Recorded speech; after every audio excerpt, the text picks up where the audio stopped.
Who won't smoke with me? Who won't smoke with me? Who won't smoke with me? Nigga, who won't smoke with me? Who won't smoke with me? Who won't smoke with me? Who won't smoke with me? Nigga, who won't smoke with me? Who won't smoke with me? I'm tryna fuck a nigga lungs up. They be like, no, don't put them damn guns up. Fuck that. Say big brother, bring them guns out. Wanna smoke? We get the spinning while the sun out. I ain't never lacking, I pump gas with my gun out. Scream out what's happening to get the bus until it run out. All these niggas hiding like what they got, it ain't no fun out. 7'6" too big as hell to knock a nigga lungs out. 1, 2, 3, 4, kick your dope, get on the floor. 5, 6, 7, 8, don't make no noise, I'll eat your face. 9, 10, 11, we ain't gon' say that nigga won't fuck with Jake. I'ma kill 14 niggas if 13 bitch niggas play. I think my Draco might be gay. Why? Cause he blow niggas. I just got a brand new lolly. That's a faux nigga. Call me an auto yes man. I don't know niggas. You can send your best man, you gon' lose your best hitter. What the fuck is that? What the fuck is that? That's how I step on niggas. I step on you bitch, I know. We step on shit like Craig Daddy, we in a general pet, right? Won't come outside, he scared, probably deeper than a fucking potty. That don't matter. Cause I'm gon' spray this bitch out of everybody. I'm not a bitch, I do magic. Turn his whip into a bat. Take his life, he shouldn't have had. I'm quit, it's not just like my dad. My Nina Rose, she kinda sad. She let her go, she let you have it. Play you, let you try, you die. I'm cold as hell, but let off fire. Please don't try, cause you gon' die. And I don't wanna see your mama cry. Who won't smoke with me? Who won't smoke with me? Nigga, who won't smoke with me? Who won't smoke with me? Who won't smoke with me? Who won't smoke with me? Nigga, who won't smoke with me? What the fuck is that? What the fuck is that? That's how I step on niggas.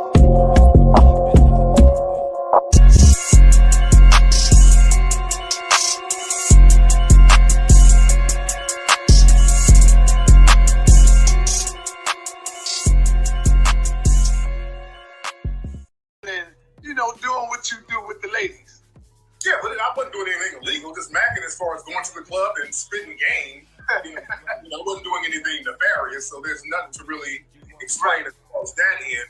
But the thing is, my books were just about dating and relationships. See, a lot of people who try to deliberately throw salt on what we're doing with the Hidden Color series, they'll try to say that my books was about pimping. And I've never written a book about pimping because I've never pimped anybody. I've never talked about doing that in any of my books or anything that I've done. Anybody can say there's a pimp. I go to a club, and a lot of young guys, I'm a pimp.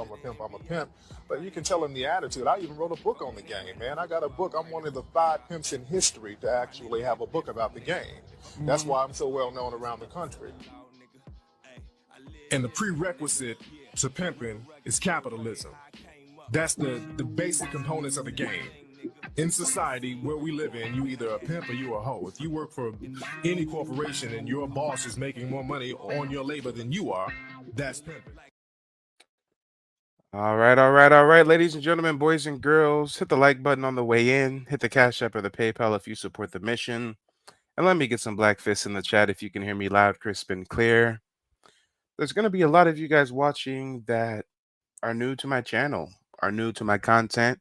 You don't know that I've exalted and sang the praises of Tariq Nasheed and all the wonderful works he's done for all of my time here on YouTube. You don't know that I've had immigrants and trolls and stans call in trying to slander Tariq Nasheed, and I've defended his honor countless times. So let me go ahead and give you a proper introduction as to what my opinion is on Tariq Nasheed and what the purpose of this broadcast is. And this is a live call-in show. So ladies and gentlemen, the StreamYard link is pinned to the top of the chat. Don't be shy. All are welcome, whether you agree with me or disagree, or whether you're somewhere in between, go ahead and click that link.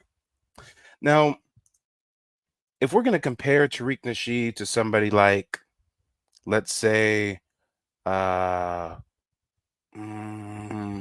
we compare him to Umar Johnson, then we'd have to say Tariq Nasheed is definitely the better person to go with. I mean, if this was a national election and we had 2 people to choose and it was Umar or Tariq, we would go with Tariq every single time. I mean, at least he, does what he says he's gonna do, kind of, sort of, right?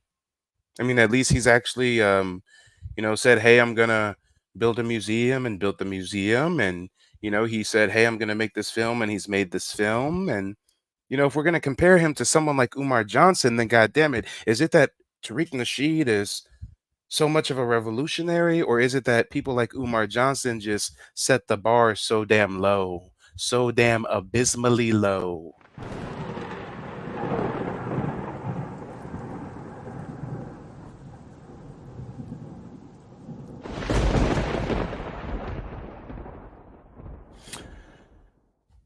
Listen, I'm going to walk you through my decision making process in preparing this stream. Here's how it happens. I remember like it was yesterday. I remember where I was. I remember what time of day it was. I remember what I was wearing. I remember it so clearly. I remember when I heard Tariq Nasheed on Red Supreme ballading it out with a Dr. Cologne about the origins of hip hop. And at that time, I didn't even know that people were trying to take ownership over our invention, hip hop.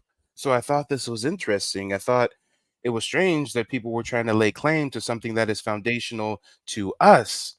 And while I learned that there was this war over who created hip hop, I also learned that Tariq Nasheed was making a new film, and it was going to be called Microphone Check, and he was going to be gathering some pioneers of hip hop and telling the story of the true origins of hip hop. And when I heard that from Tariq Nasheed, you know what I thought? You know what I thought? Damn, that's dope, brother. That's cool. That's what's popular right now. Everybody's talking about microphone check. Excuse me, not talking about microphone check. Everybody's talking about hip hop and whether the Jamaicans did it, whether the Puerto Ricans did it, who do we owe the most credit to? And here he comes with this bright idea to make a documentary film about the origins of hip hop. And I thought there was nothing negative about that at all. I thought that's a great idea. I thought, you know what?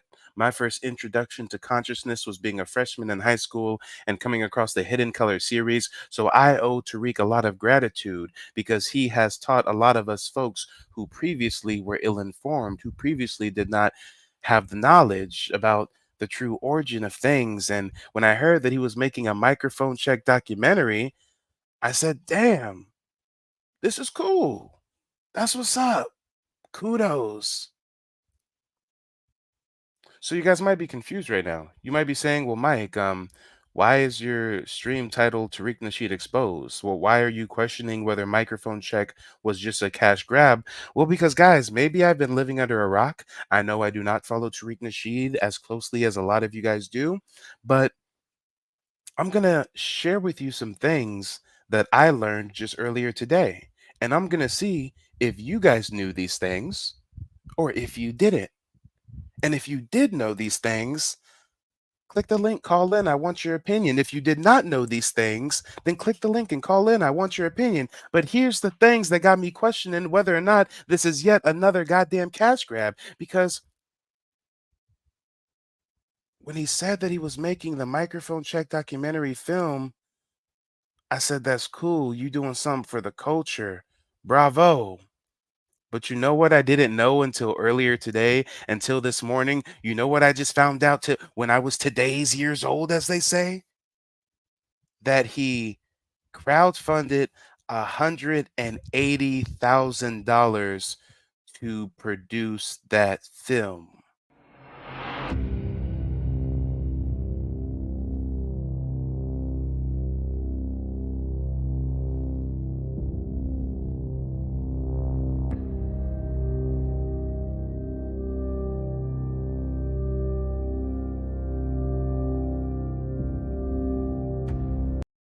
But Mike, if somebody wants to crowdfund to produce a film, what's wrong with that?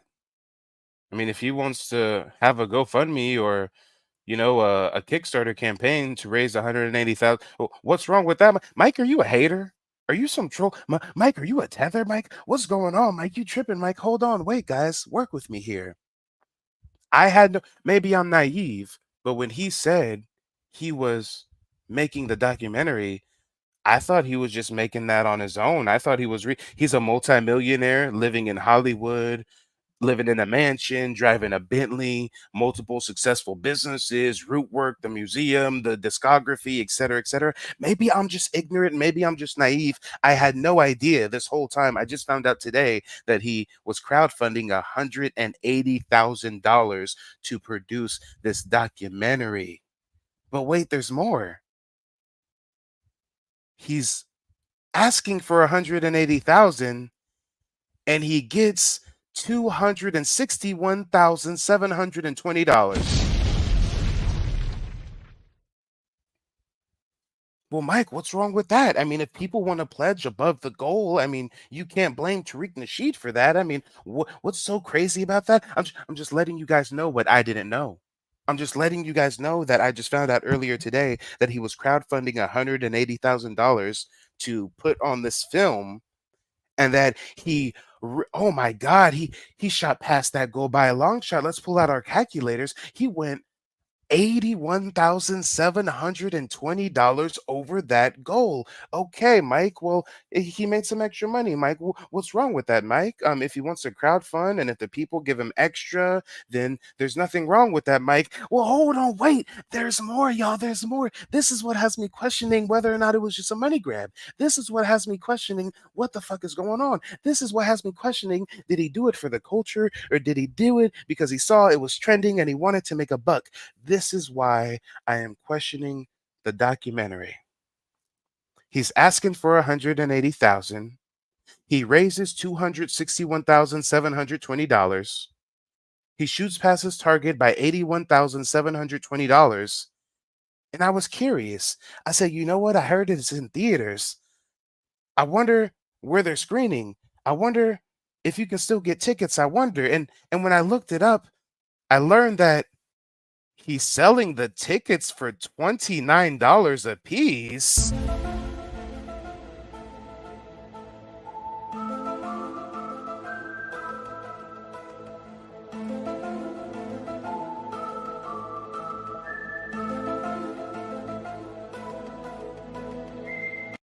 Optically, at least to me, a lifelong entrepreneur, someone who's been involved in different facets of business in more ways than one, to me, just optically, I'm like, hold on.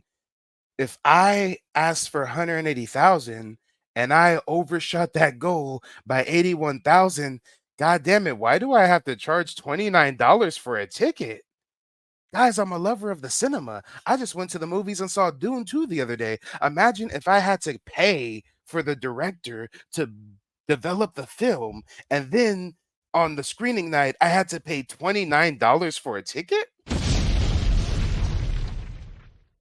Okay, I'm just saying optically this makes me question whether or not it was a cash grab. Optically, it just makes me question because listen here, there's nothing wrong with crowdfunding. There's nothing wrong with overshooting your goal, no matter if it's by a large amount or not. But then when you make the conscious decision to charge the people $29 for a ticket, why is that? Why is that? How did you come up with that price? If you overshot the goal by 81,000, so you got 81,000 in the bank tax free. Damn, nigga, the ticket prices can't be $10. They can't be $12.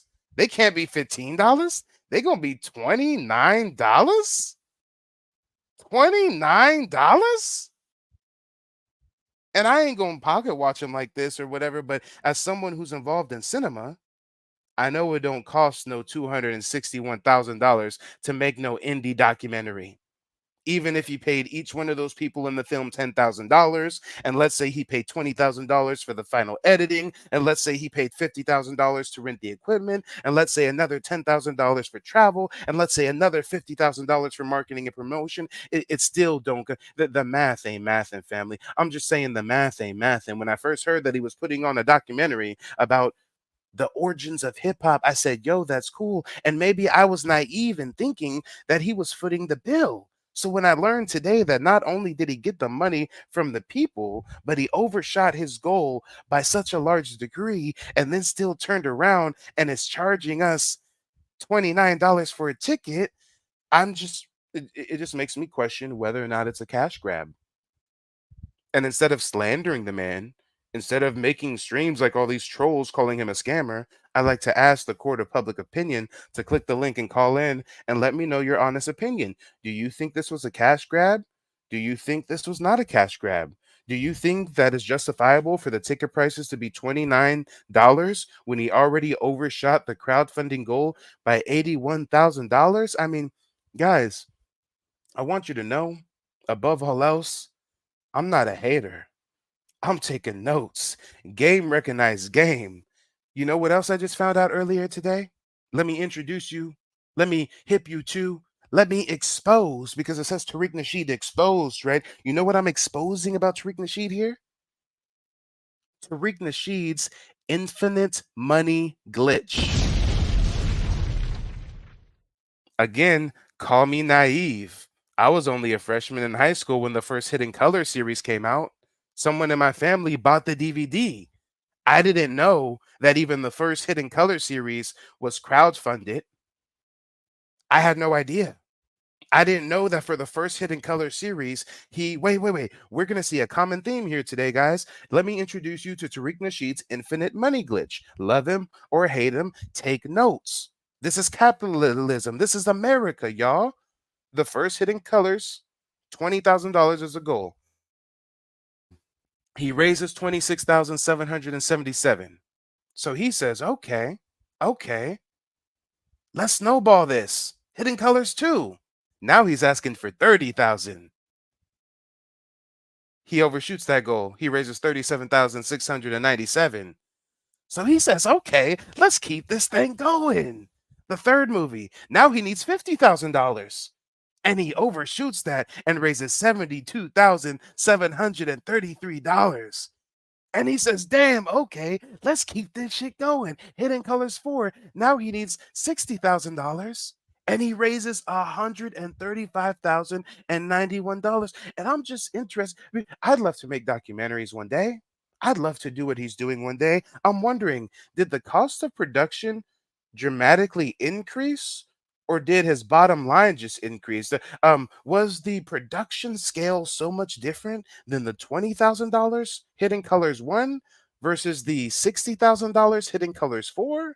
I mean, I'm just asking, guys. I've only seen maybe Hidden Colors 1, parts of Hidden Colors 2, but when I see clips of the other ones, they don't look like, you know, like they're significantly different in quality than the other ones. So again, don't call me a hater. I'm just hipping y'all to the game. We're just going to expose and shine a light on the infinite money glitch that Tariq Nasheed has discovered. And call me a hater if you want to, because now I'm actually going to say a bit of a charged comments about your boy Tariq. I know he's your leader. I know you're a blind follower. Just plug your ears, close your eyes, okay? If Tariq Nasheed wants to be Spike Lee, then be Spike Lee, nigga. Stop cosplaying like you're MLK. 2 years ago, we came here to Washington, D.C., shoulder to shoulder, with our voices raised in unison, demanding recognition, justice, and reparations. That moment was etched into the records of our struggle. And now, brothers and sisters, we are going to return here to Washington, D.C., not merely just to reminisce, but to reignite our spirit of determination, to amplify our voices, and to reaffirm our commitment to the cause. I'll say it again, Tariq Nasheed, if you want to be Spike Lee, be Spike Lee, but stop trying to promote yourself or paint yourself as some kind of revolutionary civil rights figure. This is media. He's in Hollywood. He knows what he's doing. There was a boardroom meeting. They chose that outfit. They chose that chain. They chose that turtleneck. They framed that shot. They know exactly what they're doing here.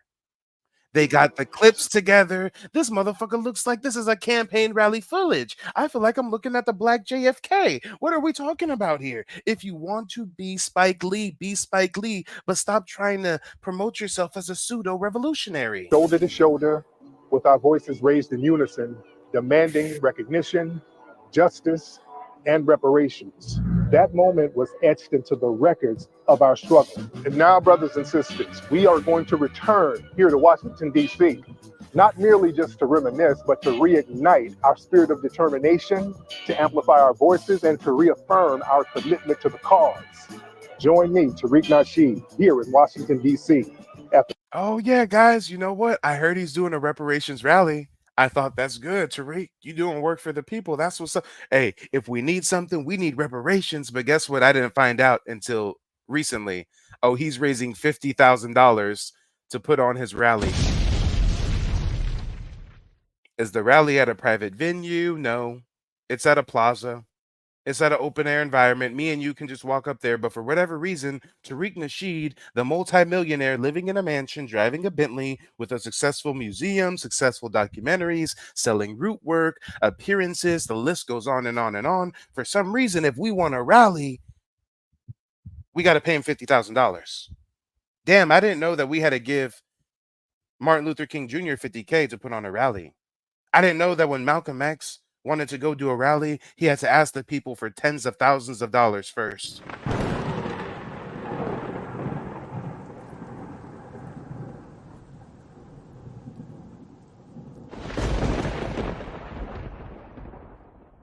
So again, click the link. Click the link and call in. And the question of tonight is, was microphone check a cash grab? Now that I'm learning more about Tariq Nasheed, has he ever done anything that he wasn't paid in advance to do? Has he put on a single fucking project that he was not paid in advance for, check cleared, money in the bank, but has he done anything that he did not get paid in advance to do? I'm just asking. I just got questions. Do any of you guys have the answers? Has he done anything? Anything? Anything? And guys, I don't hold my tongue. If you guys are asking whose side I'm on nobody's fucking side. I take what's useful, discard what's not. Umar Johnson, I can't find nothing useful with that fuck shit. Tariq Nasheed, I see useful things, but I'm still gonna critique the things that I question. If we're just gonna call a spade, Tariq Nasheed has been riding the coattail of others and has turned that into a career. He said he was roommates with some pimp, so he gets some game from the pimp, and now he starts writing some books about how to pimp, riding the coattails of others. He sees that there's a conscious community going on the East Coast. He gets some black scholars together, crowdfunds to put on a film, riding the coattails of others. He hears that ADOS is jumping off. Black people have a grassroots movement where they want to delineate. He goes, peeps game, checks it out, take notes, then starts his FBA delineation movement. Oh, riding the coattails of others. Tariq Nasheed, for decades, used to make fun of people that claim to be black indigenous, who used to claim to be black native. Now, all of a sudden, he's realized we're waking up to our Aboriginal roots, and now he's saying, yeah, to be FBA means you native too. Damn, he's riding the coattails of others. The reparations movement, let me say this slowly and clearly, because this is how much he has pulled the wool over our eyes. Peep game, y'all, peep game. The reparations movement, the modern day reparations movement, was not started by Tariq Nasheed. That was a grassroots movement. Tariq Nasheed caught wind of it, and now he's talking about reparations, riding the coattails of others. Let's just call a spade a spade. Let's just think about it. You've probably never paused and thought about it. Who was the first one that put reparations in the popular zeitgeist in the 21st century? I think it was those ADOS folks. Those ADOS folks were talking about, we're American descendants of slaves, and we need reparations. And damn, if you think about it, although as of late the biggest promoter of it is Tariq Nasheed, Tariq Nasheed is not the one that initiated or was the catalyst for the modern day reparations movement. He just riding the coattails. He just hijacking some shit. He just, hey, yeah, we need reparations, and I need $50,000 to put on a rally for it. So again, there's many of tangible things Tariq Nasheed has done for the community that is great. My main gripe with him is if you want to be Spike Lee, be Spike Lee. Stop trying to promote yourself like you're some kind of Malcolm or Martin when you're not. Now's the time. Click the link and call in. Let me know what you guys think. We already got a couple guests backstage. We're going to bring you guys up in order. The first one we got is Tyron. Tyron, let the folks know where you're calling in from, and do you think microphone check was a cash grab? This is Tyron Leung from the last episode. I'm from Charlotte, North Carolina. Oh yes, you hit the nail on you got the hammer and hit the nail on the head, bro. I actually called into this clown show a couple weeks ago, actually, and he blocked me because I pressed him on these truths. This man stole memes and his Aboriginal information from African Americans ain't African. He had like Johnny Aborigines meme. He also had Young Noble's memes on his show where he mentions, what's that guy's name? Marcus Cuervo's. He even took some shit from Dane Calloway, and then he's Yeah, gonna he turn did, around and and make denied it. and then turn around and make puppets about Dane. Think about it, guys. Think about it. If we're gonna just call a spade, Tariq Nasheed has a habit of hijacking people's shit and then dissing them afterwards. He hijacked the Ado shit and then he dissed Yvette. He hijacked the Black Native Dane Calloway shit and now he making puppets about him. Hey, as much as we want to say Umar Johnson is a fraud, before we knew he was a fraud, he was really putting out in work, doing a bunch of speaking engagements, talking about Pan-Africanism, and Tariq Nasheed took his thunder, put it in a documentary, and rode the wave. Tariq Nasheed is a professional surfer. That's it. That's all. Yeah, he is. Oh, if you check his history of his filmography, American Maroon was trash. Like, it's filler. And he also had this other agent in his movie, Dr. Adwoya Ma'at. She was over here trying to defend Ron Karinga's reputation on YouTube, calling black folks cowards. Because Hey, this man, I've never spoke about this publicly, but I've watched video essays from very intellectual black content creators who have actually done film reviews of buck breaking and other films, and apparently it's filled with a lot of pseudo misinformation. So even a lot of the info in these documentaries aren't necessarily on the up and up. If I try to recall something that they said, and this person was called FD Signifier. I'm not sure if anybody's familiar with FD Signifier, but if you just look him up on YouTube, he did a whole video review about the movie Buck Breaking. But yeah, go ahead, Tyrone. yeah, bro. He doesn't actually do the research. He has a whole team to go throughout YouTube and Facebook and Instagram to steal people's knowledge and plaster it in his movies and have his same entourage within the Hidden Colors or Sonetta's crew to regurgitate information that he stole. And why is the company that he keeps scamming ass niggas? The fact that I'm pulling up a clip of him on Cynetter TV, and Cynetter TV is the fucking Epstein Island. He's the gateway of all these scamming predators in the conscious community. Every single scamming predator comes from Polite's couch. Yes, bro. Young Pharaoh, Brother Polite. She's buddies with him. Shaka, yes, the list goes on and Dr. York's son, the list goes on and on. The ringleader of this conscious scamming shit is Cynetter. And I know because I used to rock with them behind the scenes. I used to rock with Red Pill and Blue Pill and Black Magic 360. I was in the studio in the East Coast and the Bronx, the whole shit. Back when I was, early on the stage of consciousness. Because anybody, when they first get woke, they're Pan-African by default, right? We on the kings and queens and Hotep and Daishiki and Ankhs and shit. And then you evolve and you graduate from it and you get away from the pseudo and then you get to the real meat and potatoes. So I went through that same gateway. So I know from lived experience. I met Cynetter in real life too. Multiple times. I met him up there 2016. I met him in 2012. Yes, DG, another one. Nature Boy came through Cynetter. Yep. All these motherfuckers come through Cynetter.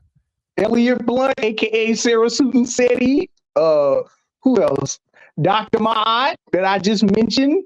She did the Mel Trek cartoon series. Well, allegedly, before she got her start in the conscious community, she was robbing banks.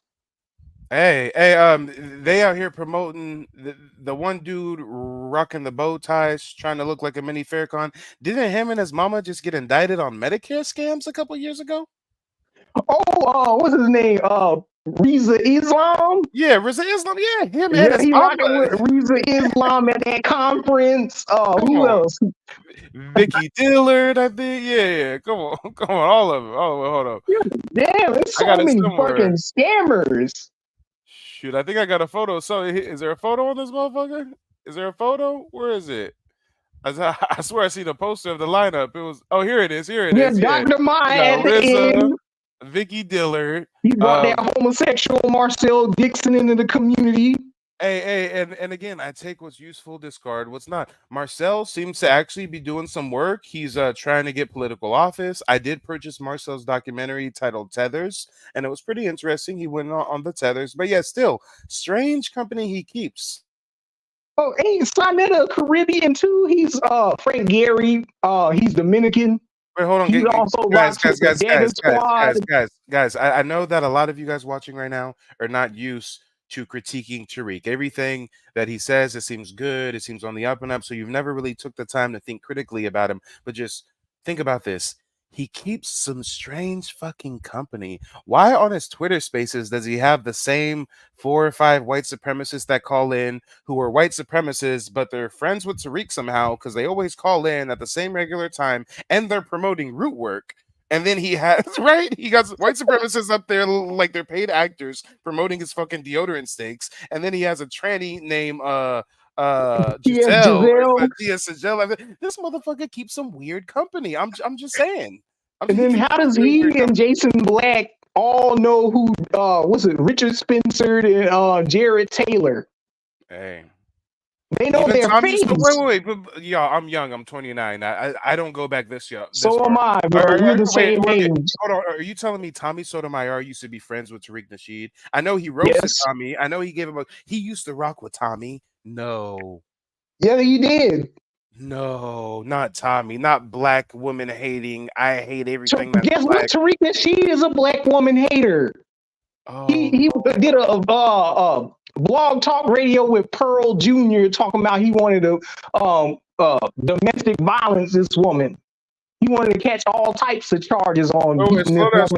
So I'm the king of receipts. Hey, Rogers, is this hearsay, or have you really seen some evidence to suggest that Marcel was on Backpage selling? Oh, hey, you know who he promotes? That's a fucking scammer as well. What's his fucking name? He bigs him up all the time. And he's literally being indicted. He stole Black Lives Matter money. He's albino. He's some albino dude.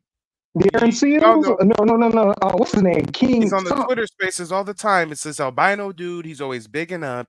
And this motherfucker is literally a scammer, indicted for using BLM funds, all kinds of shit. Sir Major. Thank you, Josh. Sir Major. Yes, this motherfucker keeps some strange company. I'm just saying. Strange company. Who was that group that he was with, Tribe Up or something like that, that doxed him?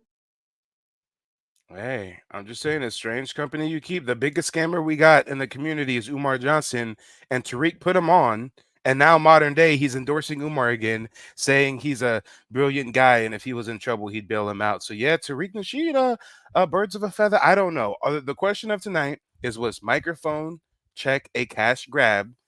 And it sounds like your answer is yes.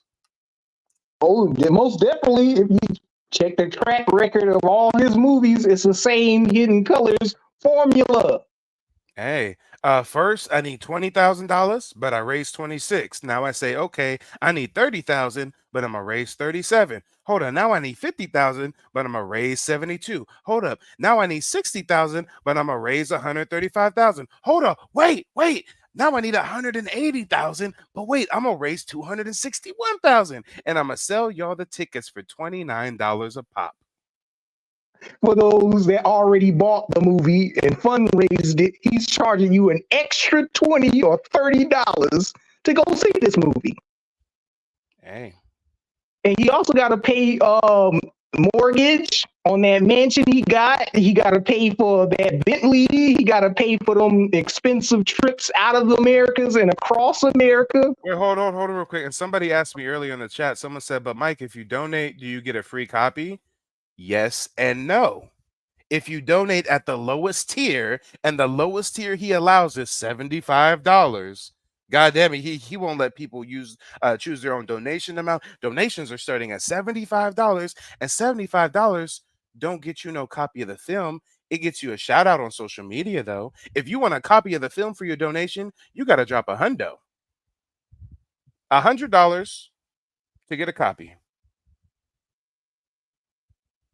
And Man, I he seen fan exceeded films that's better quality than this.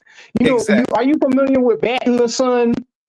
Yeah, exactly. Yes. And that's what I'm saying. I'm a lover of cinema and stuff. So I know how much this stuff takes and the quality and the time and the effort. And you overshot your targeted goal by $81,000, Playboy.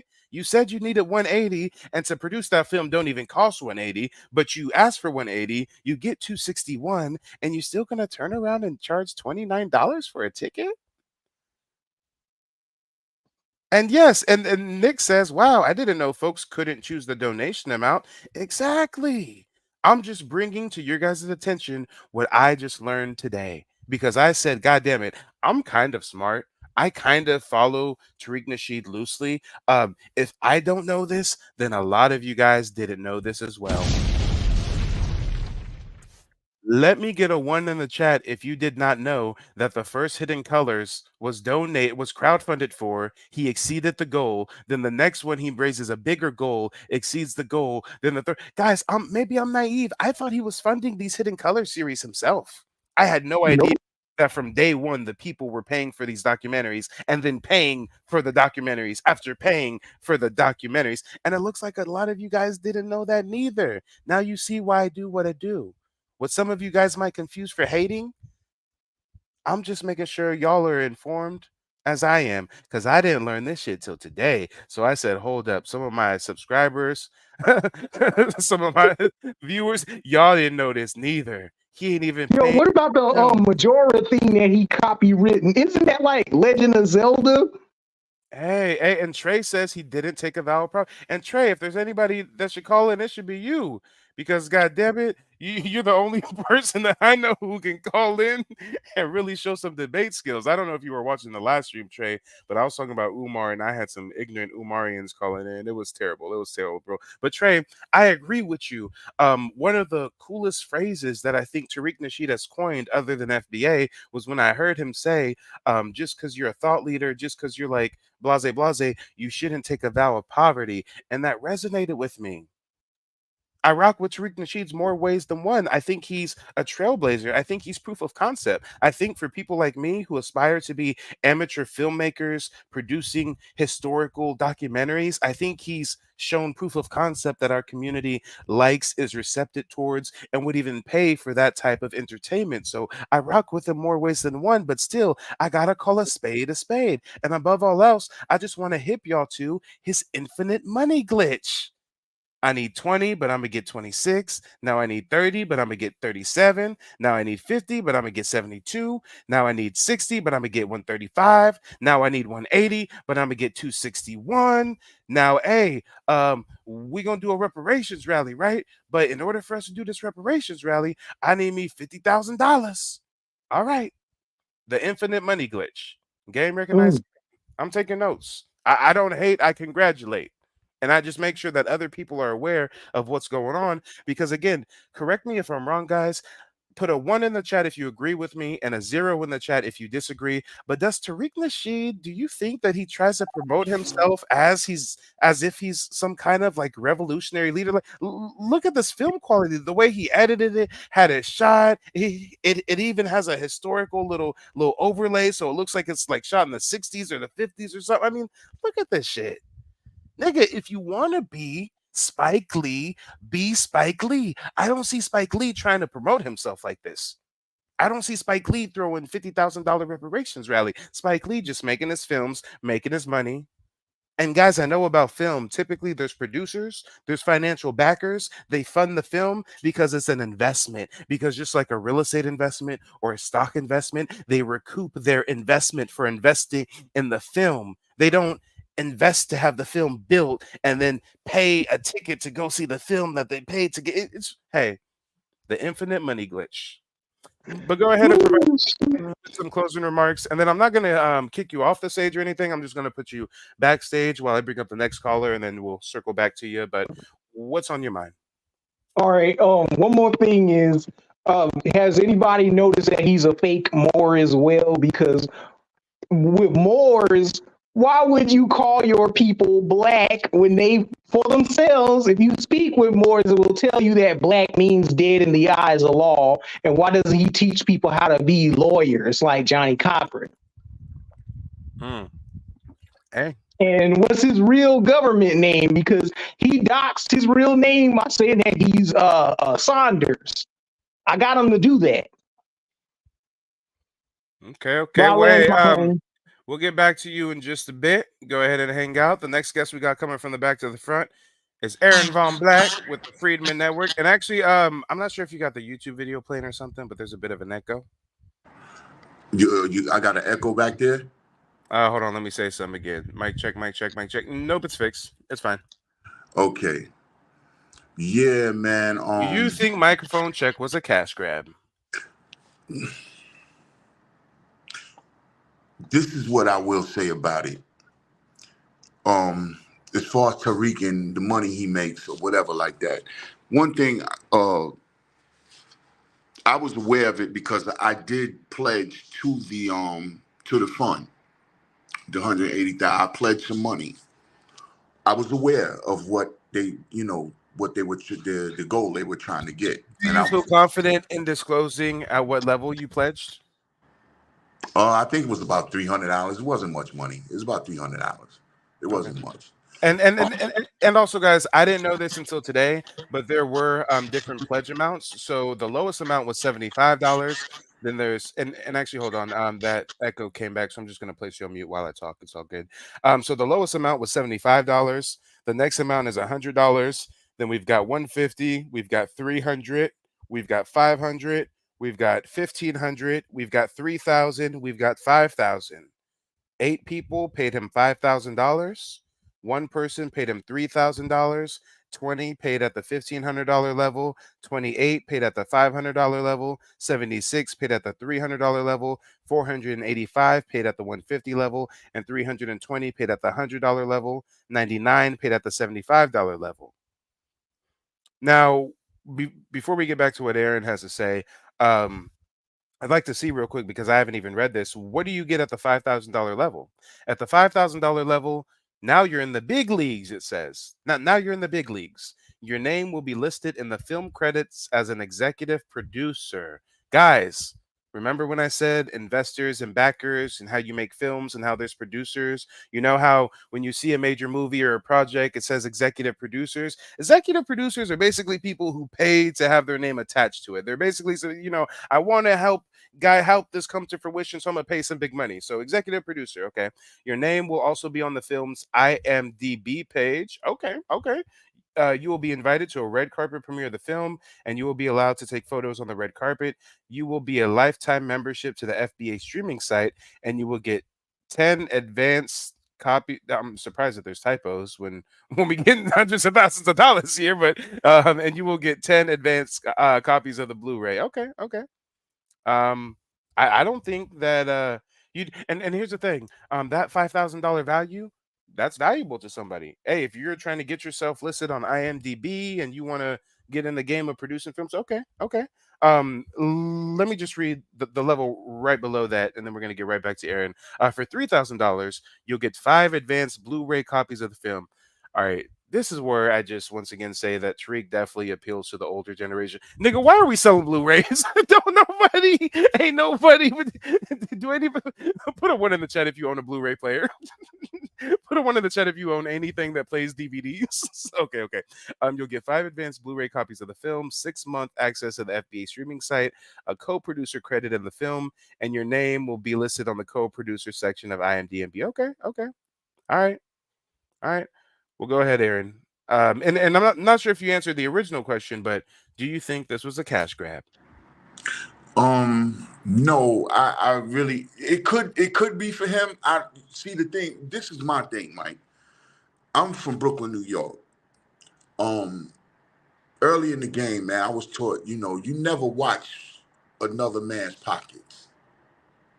That from where I'm from, and I hope nobody don't take this the wrong way. We don't dick ride niggas like that. We don't dick ride like that. I don't watch what another nigga do with his money or how much money he making because whatever he do, I can do it. Now, and I'm gonna give you a synopsis of what I'm talking about. I'm just now getting into this, right, with this podcast and stuff and whatever like that. I'm inspired a lot by brothers like yourself, brothers like Tariq. You got a few women out there that's doing their thing.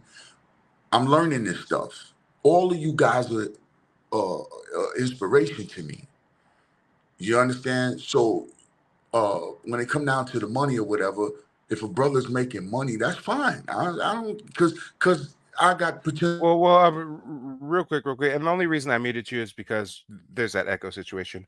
But I totally understand your point of view, where it's like, hey, I ain't dick riding no nigga. You feel me? Why am I gonna watch another man's pocket? If you making money, if you got a profit, if you got a big profit margin, that's cool. Do your thing, pimping game, recognized game, right? I totally understand that. Here's my point of view: when somebody is producing something for the community, and you see the price is way above marketplace value. I just went to the movies not too long ago. I ain't paying no motherfucking $29 for a movie ticket.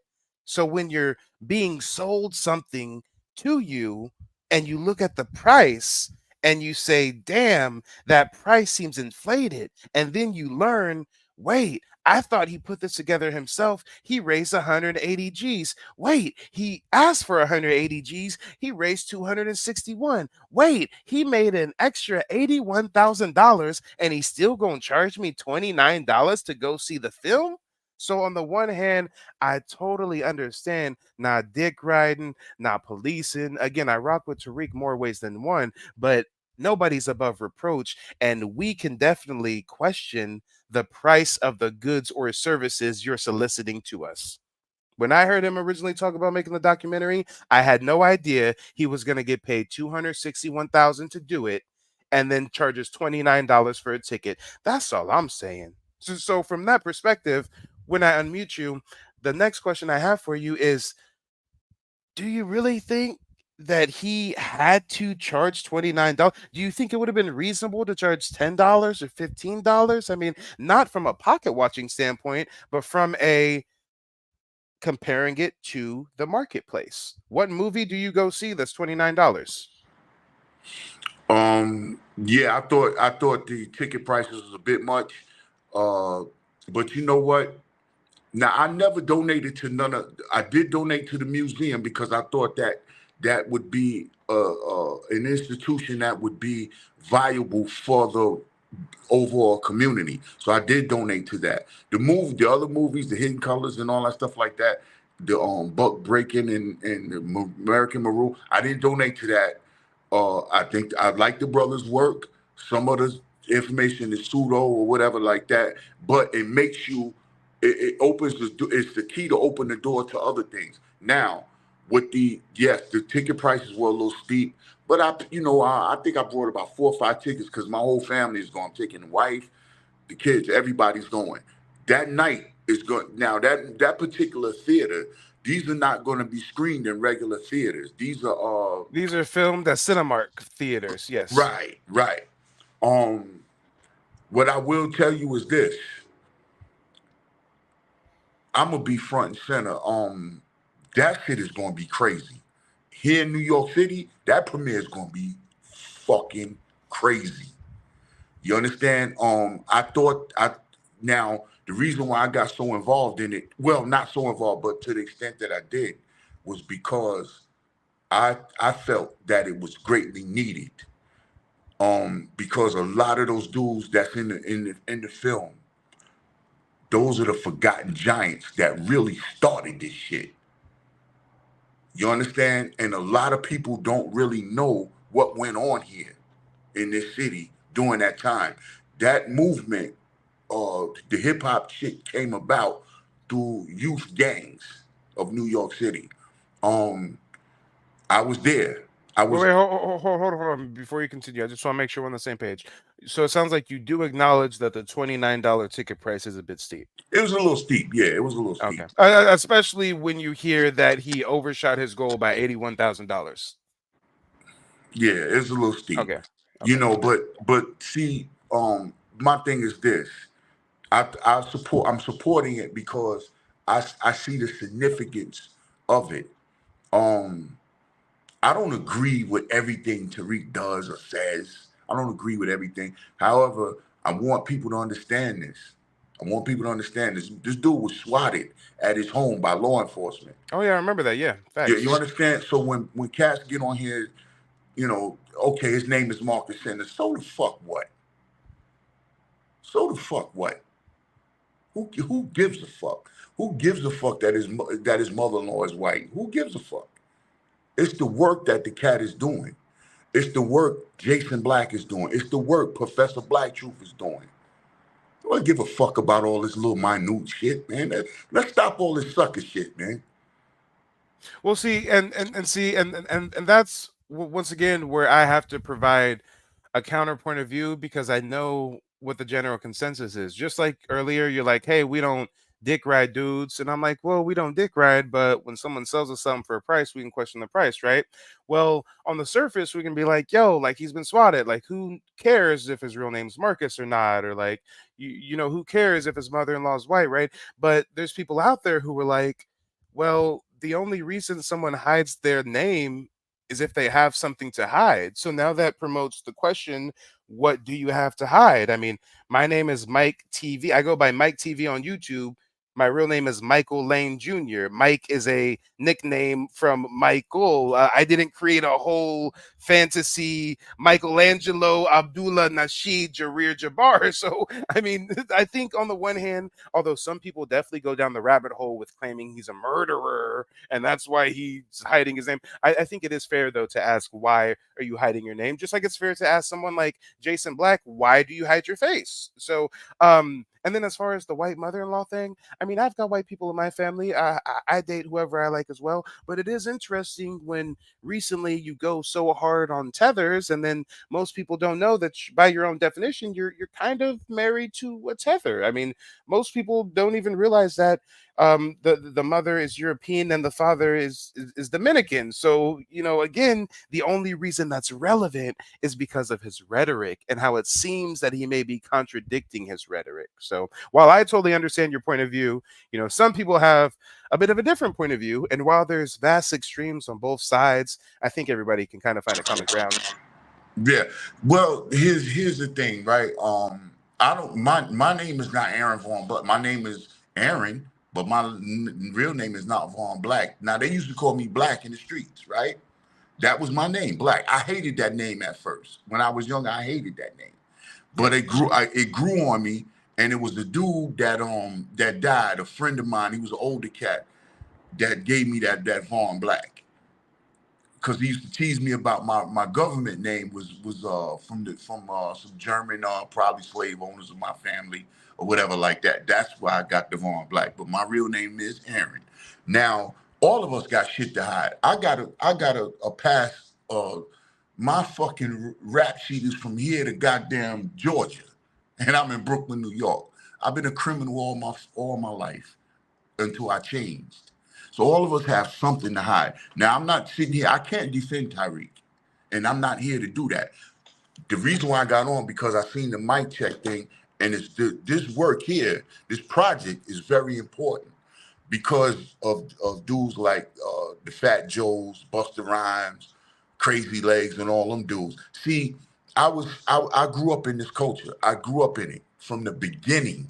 You understand? I was at the first one-on-one MC battle between Kumo D and Busy B at Harlem World up in Harlem in December of 1981. I was there. in the crowd. I was there that night. So it's a lot of forgotten history about the culture, how it started, who started it. You understand? And it's very important. I think it's very important work. That's why I supported it to the extent that I did. Hey, and I personally do want to see the film. I think I'm going to learn something that I didn't know, especially being a 29-year-old.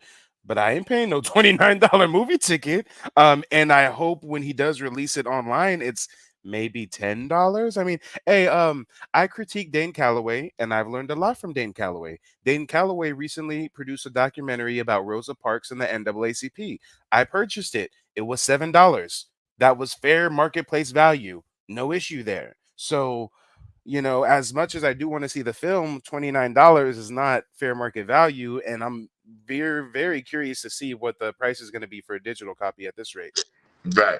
Um, the other thing is I don't know if I'm going to the rally yet because I just buried my mother-in-law. And my wife is going through a lot, so Since you mentioned in the rally, does this nigga need $50,000 to put on a rally?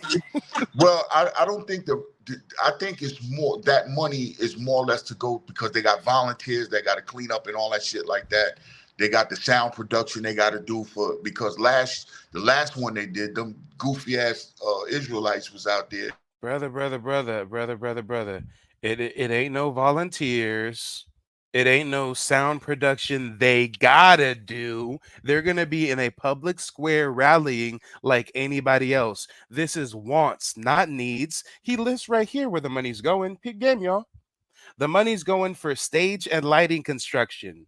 Why do you need a stage and lighting for a rally? He needs an audio PA system. He needs media promotion. He needs talent and lecturer fees. Oh, so this is a cash grab for your buddies. So your buddies have a paid speaking gig?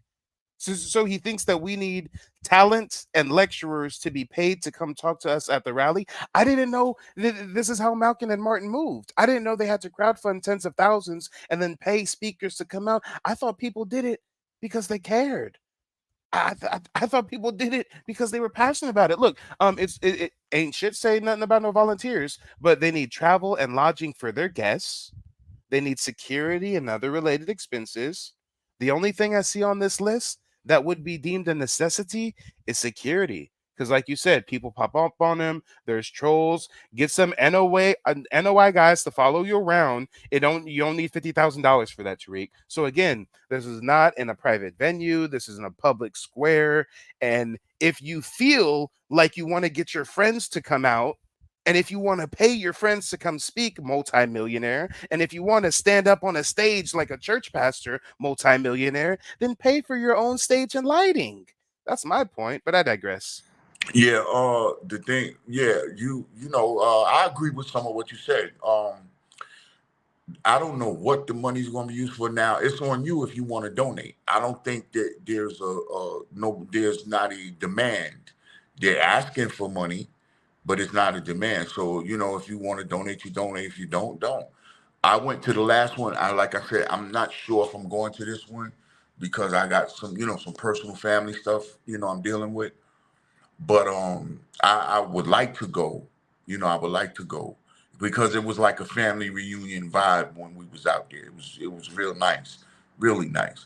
But back to the microphone check, man. The work is definitely needed because those people that you're going to see in that film, most people don't even know who those people are, and these are the people that started all of this shit. Brother, I agree with you, and this is where the issue arises. How prohibited is it when you're charging $29 for it?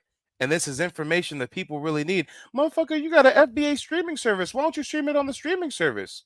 If it's really just about getting people hip to the knowledge, he should have just published it for free on YouTube and then spent 50 G's to market it in ads and shit on social media. And I bet you it'd have a way further reach than this. I think in total, there might be 300 people that will be going to the theaters to see it, and he paid 206 or got 261,000 for this. He could have done this, put it up for free online, and spent 20,000 of that on marketing on social media, and the message could have got to the masses. So if it's really about getting people hip to the secret knowledge, I don't see it. I see it lining his pockets. Bro Sanchez TV has a great point. He says, Tariq, this is Haitians, but made a whole documentary about the Haitian Revolution called them. Yeah, it's just flippy floppy. I found videos recently where he's dissing black natives, but now recently he's claiming we black natives. It's just flippy floppy. That's all. It's just flippy floppy to me. So Aaron, don't you think that if the information is so crucial that we should make it as less cost prohibited as possible? Well, I think what happened with this premiere, especially here in New York, I can't speak for those other states. New York, the tri-state area. I could see the logic. It's a bit much to me. The $29 ain't shit. I brought like 5 tickets because the whole family's going, so I didn't give a fuck about that. But it's people that might not feel the same way, and $30 is a bit much to see a movie. I get it. You gotta buy snacks and popcorn and beverages and all that bullshit. So yeah, I'm probably gonna spend a couple more $100 that night. The thing is, the premiere, the in the tri-state area, especially the New York City area, the 5 boroughs, son, I'm telling you, that shit is gonna be crazy. It's gonna be, and I did not want to miss that because a lot of people are coming out. A lot of other people from other groups are very upset about it because, the truth is gonna come out. They've been lying and putting all these narratives out about. And real quick, Stay Rooted says, "Oh, Mike, Spike Lee is a bad example because Spike Lee has fundraised a few of his movies too." That's cool. You putting me up on game. I didn't know that. Those movies that Spike Lee fundraised, did he charge $29 for a ticket? Well, Mike, what's funny with Spike Lee, early on, I worked on the set of Malcolm X. That's where I met the Black Panther, Bobby Seals. I met him in person and got to talk to him. Spike did the whole crowdfunding for some of his projects. I know that for a fact because I worked on some of his sets. And since I'm learning that you got history and experience with this, was he crowdfunding for some of his early projects before he became Spike Lee, or was he Spike Lee and still crowdfunding for his projects? That I'm not sure because I think the first one was She's Gotta Have It, right? It was one that either Do the Right Thing or She's Gotta Have It. But I know for Malcolm X, he got funded for that big time. People laid out money for that because the demand, it was such in demand. So people. Hey, and guess what? A Malcolm X film, I see how pertinent that is. And I bet you when it was released in theaters, the ticket prices were the normal average price for that time period, right? Could possibly been, yeah. Well, I went to the private screening. I went to because I worked on the set. What other movie did he do that I worked on? He did a movie with Wesley Snipes. He was on that project, I think. I'm not sure. I think he was on that project. He was directing that. I believe he was. Hey.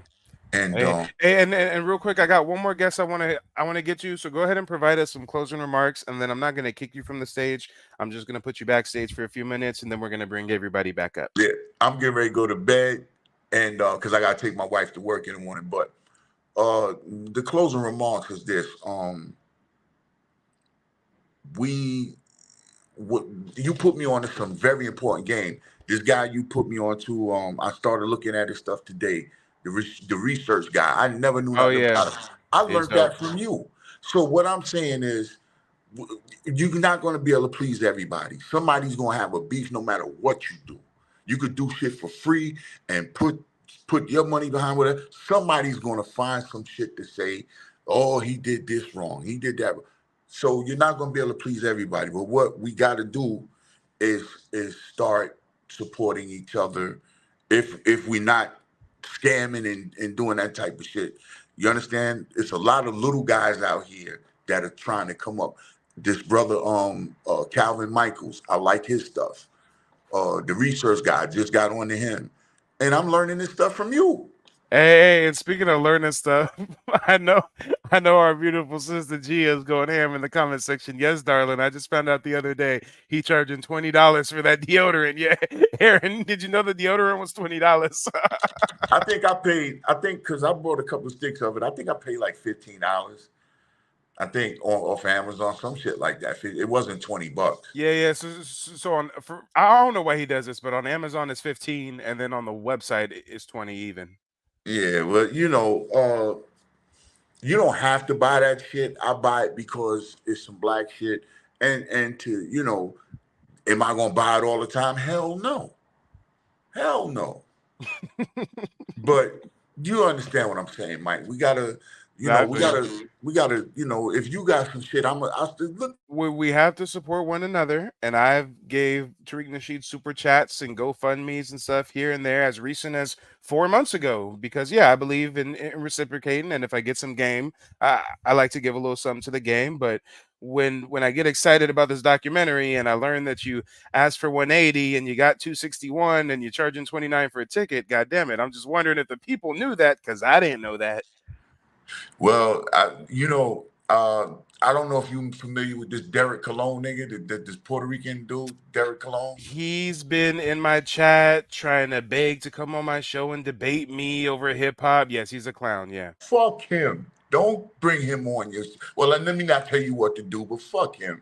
You know why? He's a dick rider. He been lying and shit. The Truth Savior bust this shit wide open. He was begging Tariq to come to the premiere. Tariq said, "Yeah, come."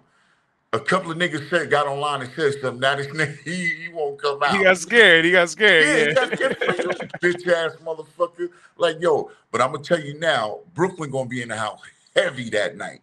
We gonna be in there heavy. Brooklyn. Oh, I bet. Yeah.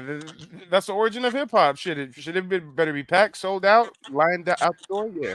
Yeah. So it might be a safe bet for him not to come. He might get fucked up. Wait, and hold on. As a successful stoner, as a weed head, if you will, Mark, don't you start giving weed analogies. Mark says, so some of y'all will spend $20 on weed. Don't complain about that man selling deodorant for $20. Here's the thing, Mark. I buy my ounces of California's finest for $60 an ounce, okay? My Asian Connect gives me $60 an ounce. If my black brother, if my FBA brother is selling me that same ounce for $100, I'm sticking with my Asian Connect, okay? Come on. Just because they're just because they're a part of the community does not mean that you should pay a premium for something that you can get at a fair marketplace value somewhere else. That's all I'm saying. I was just at the movies. I paid $12 a ticket. I bought some popcorn and shit. I paid damn near $30 for everything. This nigga want $30 just for the ticket. Well, yeah. Well, I'm a sucker on this trip. I'm gonna be a sucker on this trip, and that's it. You know what I'm saying? Like, I ain't going to no other movies for no $30. But the reason why I wanted to bring the wife and the kids because they want to learn this shit too. My boys, they want to they don't know. They hear certain little things, and when I tell them, nah, that ain't really it, they be like, "What you talking about?" You know what I mean? So, all right, come on, I'm gonna show you what I'm talking about. Where it really started at. You know what I mean? So yeah, but y'all, I think it's necessary work. So yeah, I'll spend a little $30 for the premiere, and that's what it is. But y'all have a good night, man, and let's not hurt each other, man. Let's be easy. You don't have to. If you don't like what the brother's doing, don't fuck with him. Plain and simple.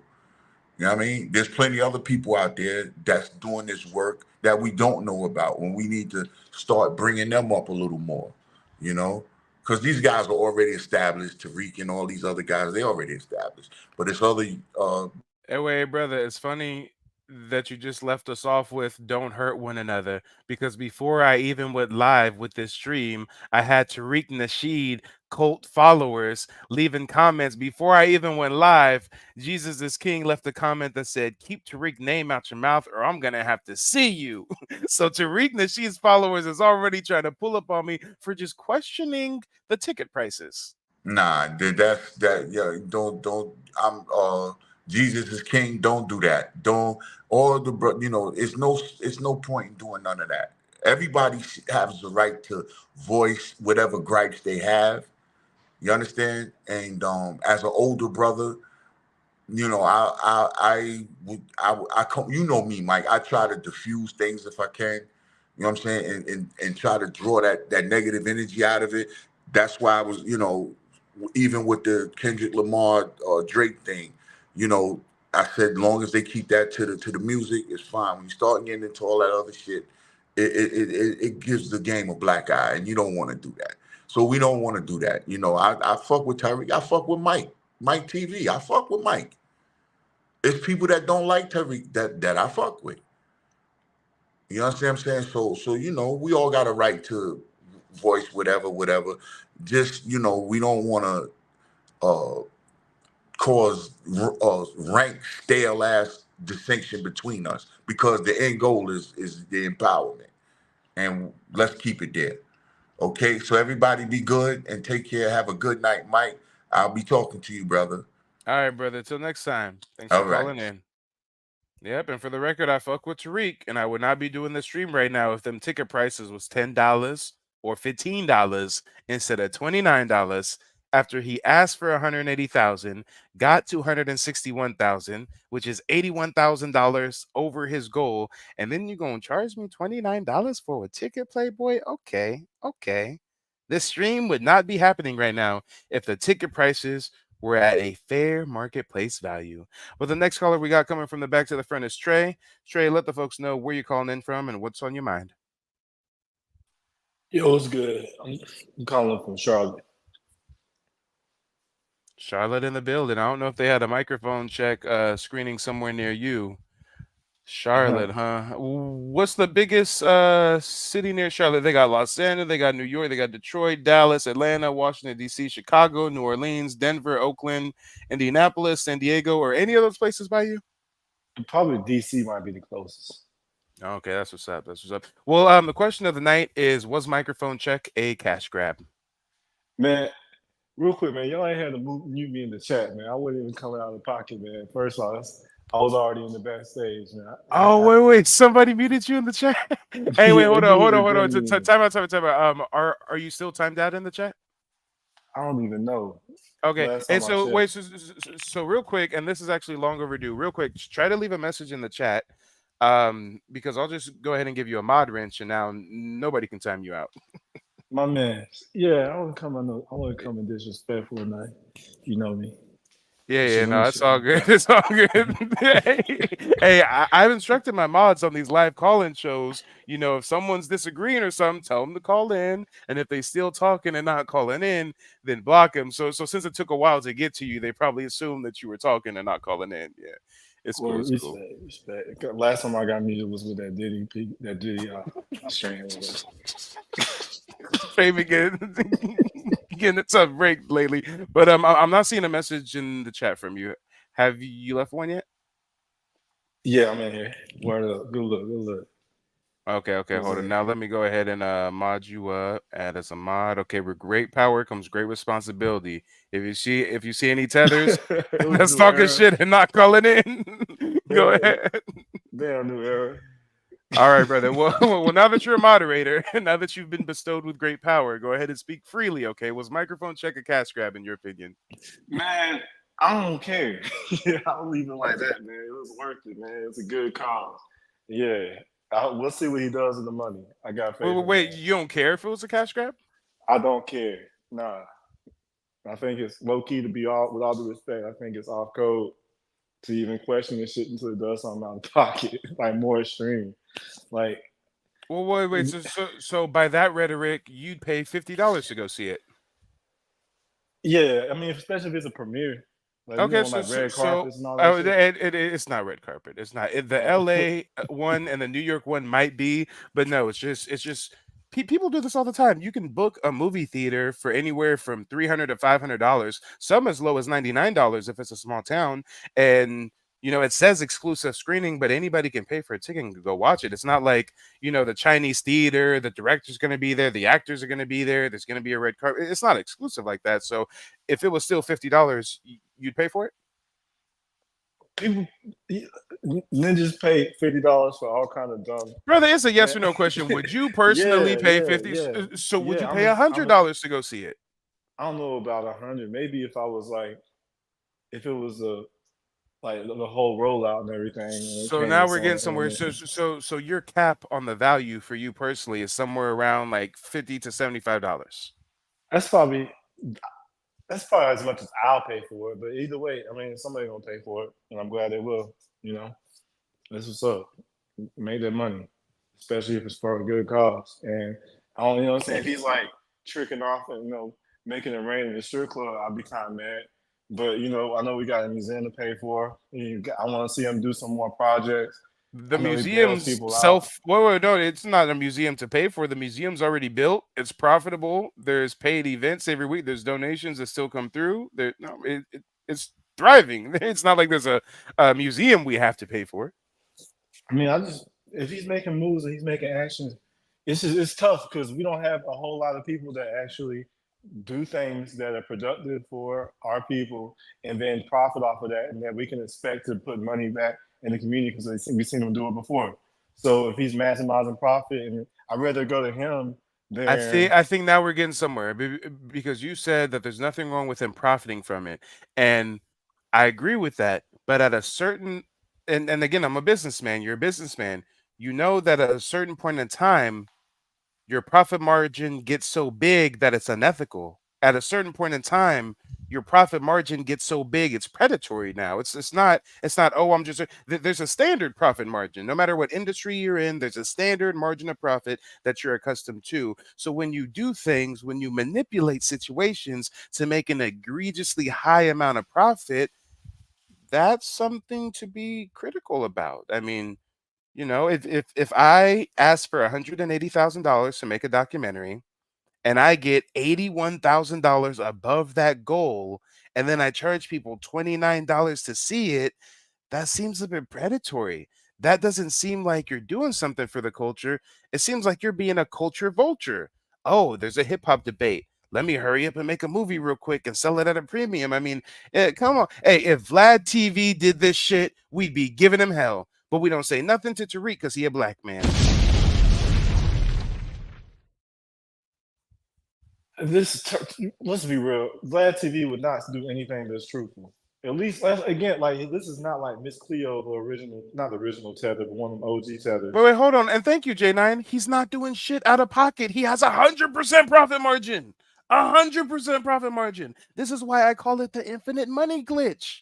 What are you talking about? And then I found out from day one, he has not done anything for our community that he was not paid for in advance to do. I was naive. I was a freshman in high school when Hidden Colors came out. My cousin paid for it. I didn't know the community crowdfunded $26,000 for him to put it on.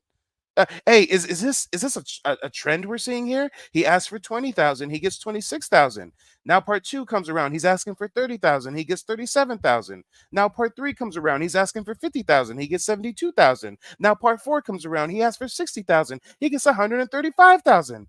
Oh wait, there's a debate about hip hop. I'm gonna ask for 180,000, and I'm gonna get 261,000. Come on, this is just the infinite money glitch. He has 100% profit margin because y'all don't realize he has not done a single tangible thing for our community that he was not paid in advance to do. He won't even go rally for reparations without getting 50 G's up front. Yo, man, the last caller kind of put it better than I can. I ain't gonna lie, because he was OG, but just like on the principle, he doing it for a good cause, and I feel he's making a profit. Ain't movies supposed to make a profit? Like every movie makes a profit. And Yes, but there's a standard profit margin. I was a realtor. The industry standard commission on a transaction is 6%. If I'm trying to go charge a black person 12% to sell their house, and if they question me, they just hating on a black man and shit. No, there's a standard rate. There's industry standards. Why is it that black people are the only ones that are supposed to pay a premium for standard goods and services just because a black person is giving it to us? What kind of sick shit is that? You know how much money the Black Panther made for them folks, and then Tariq Nasheed is actually doing something constructive. So I don't know, man. It's just I It's feel his what you're nigga. saying. That's his job. He's paid in advance to do it. You better do something constructive. You're paid in advance. Can you name a single thing he has done that he was not paid in advance to do? As opposed to what? Like him putting all the bread on his own? Yes. Him funding his own Hidden Colors film and then selling it. Not him having the community fund his film and then him selling it. Yes. Him, multi-millionaire that has a Bentley and has a mansion, him just going and doing the reparations rally and paying for whatever sound system he needs. Because guess what, multi-millionaire? That's a fucking tax write-off anyways.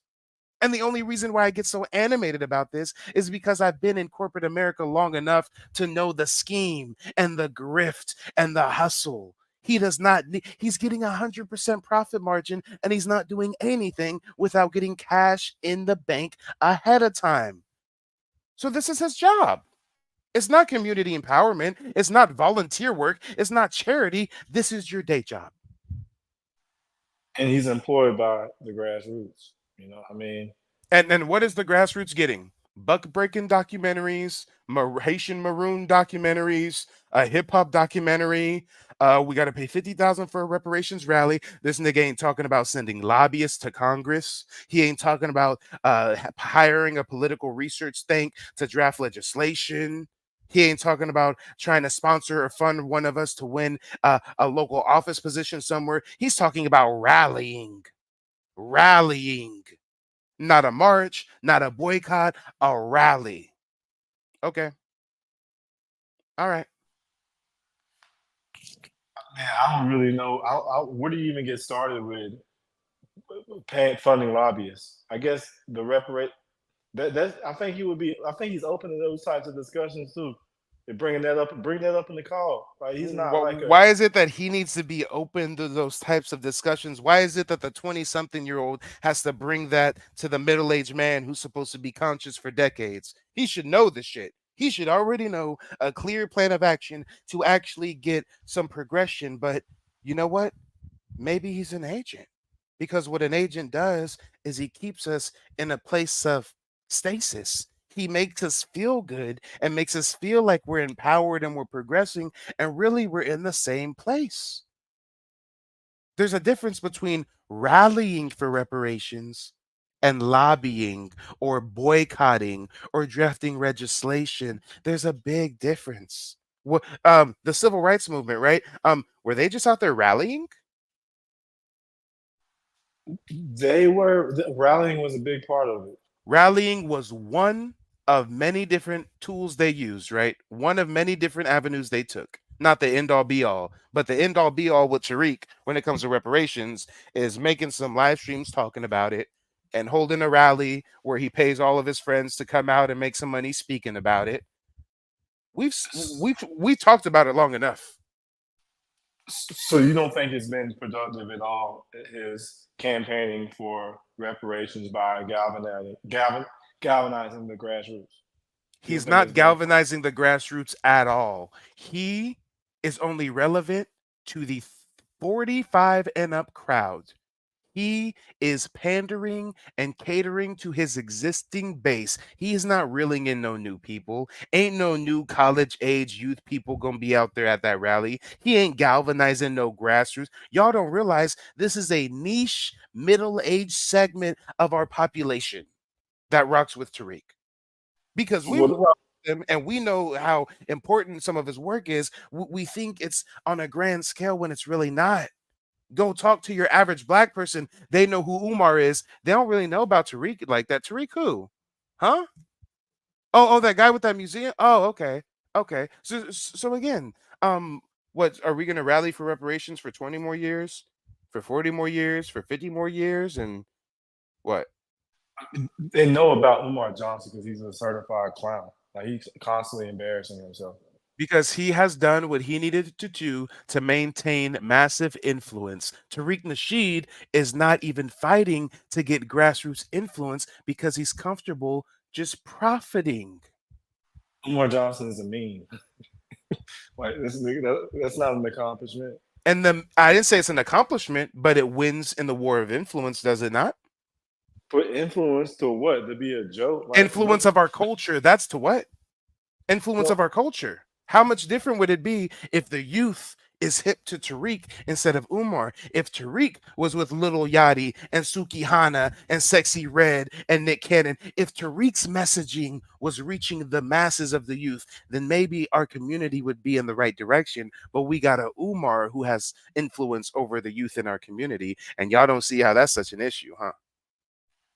Tariq Nasheed, he's been on major platforms. He's been on news networks. He was on Fox News. You know, he was on Nobody these other under podcasts. 30 is rocking with Tariq, listening to Tariq, paying for his documentaries, going to his rallies. He has a demographic that is more older than that.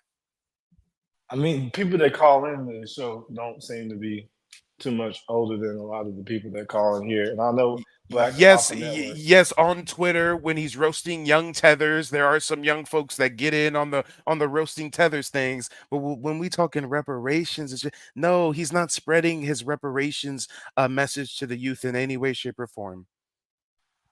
Let's say if you got a platform where it had people that spoke and positively about FBA and our agenda, and then people bought subscriptions. I would happily pay for a subscription for that, and I wouldn't mind. I would want you to make a profit, especially if I know that it's going into the hands of people that is cycling the money within the community or people that care about that.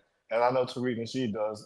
So I mean, I think And that's why I say if you want to be Spike Lee, be Spike Lee. If you want to be a social commenter and film producer, be that. Don't try to promote yourself to the community like you're a revolutionary. Look at this shit.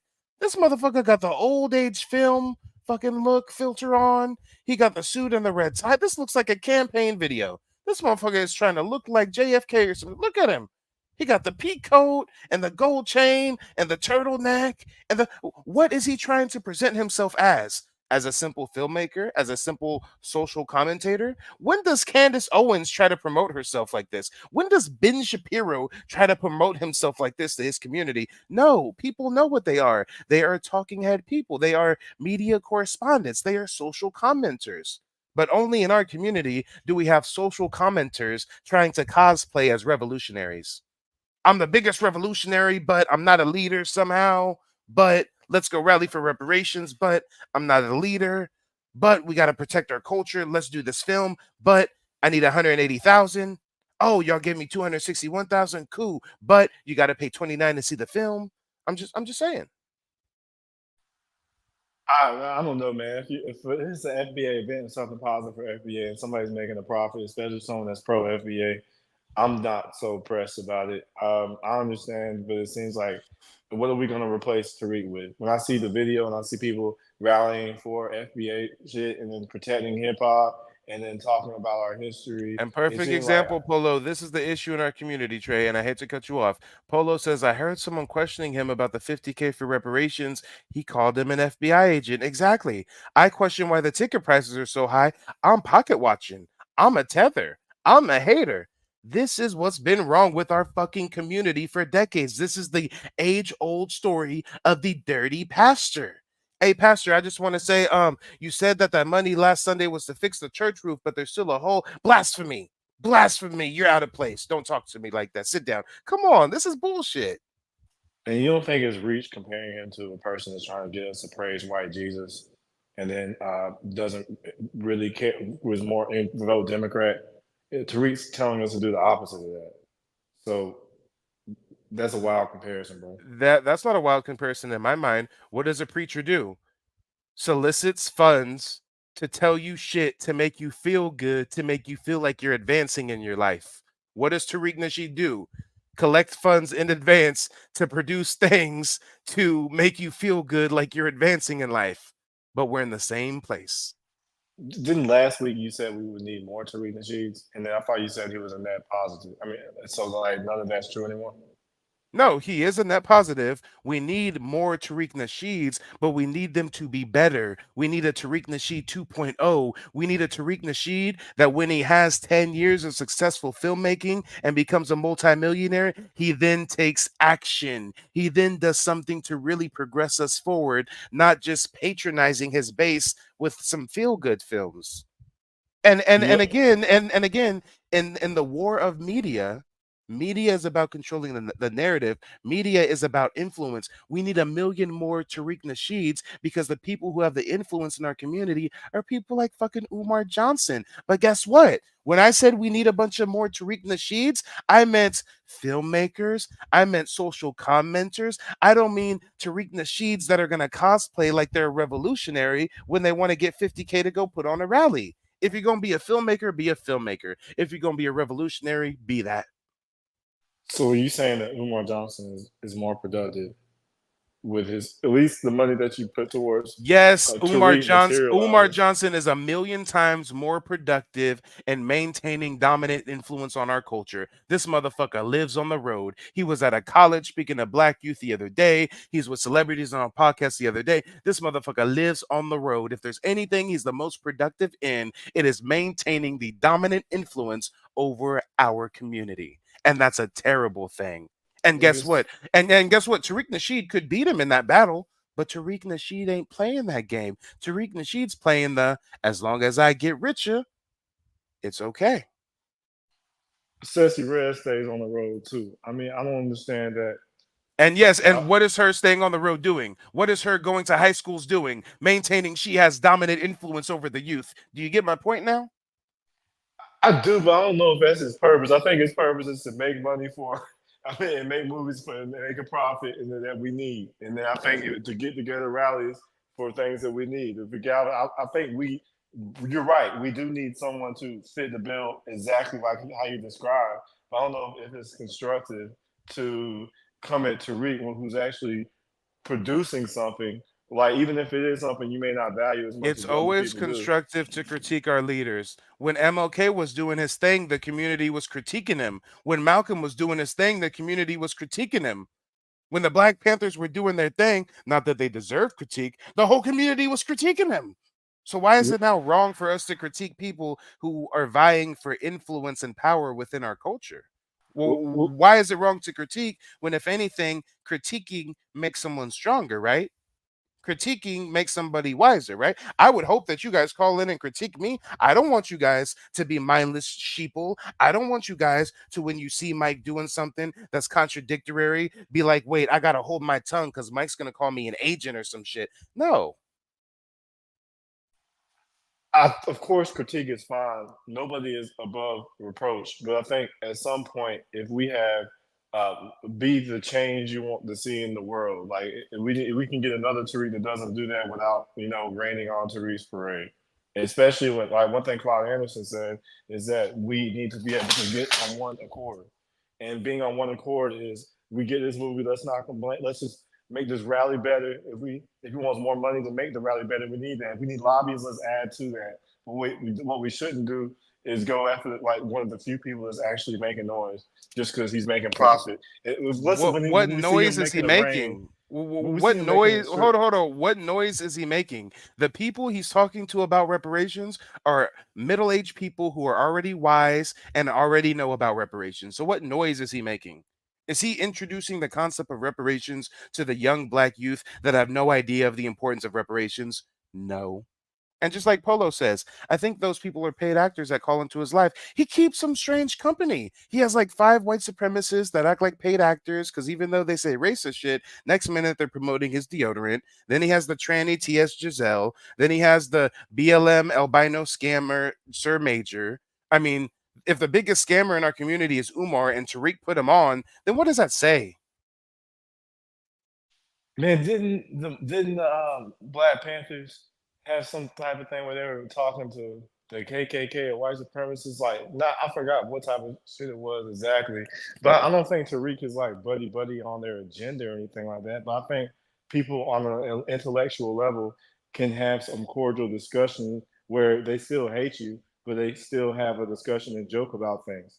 Like I've had discussions with people who have a version of history, and I talk about the alternative thing. We discuss about I kind of teach them things, and we aren't trying to rip each other's heads off. So I think Tariq is very charismatic. So just because a white supremacist calls in there and he has regulars, he probably also picks the people who are consistently most entertainment, like all content creators Exactly. It's do. entertainment. Exactly. It's entertainment. Of course, it's Have we not been entertained enough?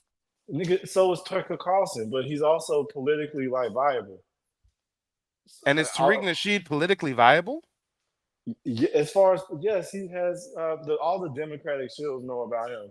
They hate his ass. They have him blocked. He's known. All right. Hey, United FBA says so. The only person advancing is Tariq, is what you're saying. That's exactly what I'm saying. I'm saying if we start at when we first were introduced to Tariq Nasheed, I heard him. He pivoted from the Pimp Mac shit to the woke shit in what 2010. If we look at 2010 to 2024, Tariq Nasheed has got richer. The state of our community has not gotten better. If we pull up a bar diagram right now and look at how much the community has advanced based off his work and how much he has personally profited based off of his work, then we would see exactly what's going on. Man, I gotta disagree with that, man. We've progressed a lot. Think about, man, if not for And new yes, black Gia, media, he discourages critical thinking. He's making live streams defending Diddy, telling us if we think Diddy did it, then we're just low IQ and we don't know business and we just believe everything. And, and we're no better than the people who say I'm white because I say so. And how dare us question Diddy? But he don't want it to be known that he was all up in the videos with Diddy in the 90s. And, he was all up on Revolt TV with Diddy. So once again, we see his allegiance is with celebrity figures, not with us. at what point does it become like off code to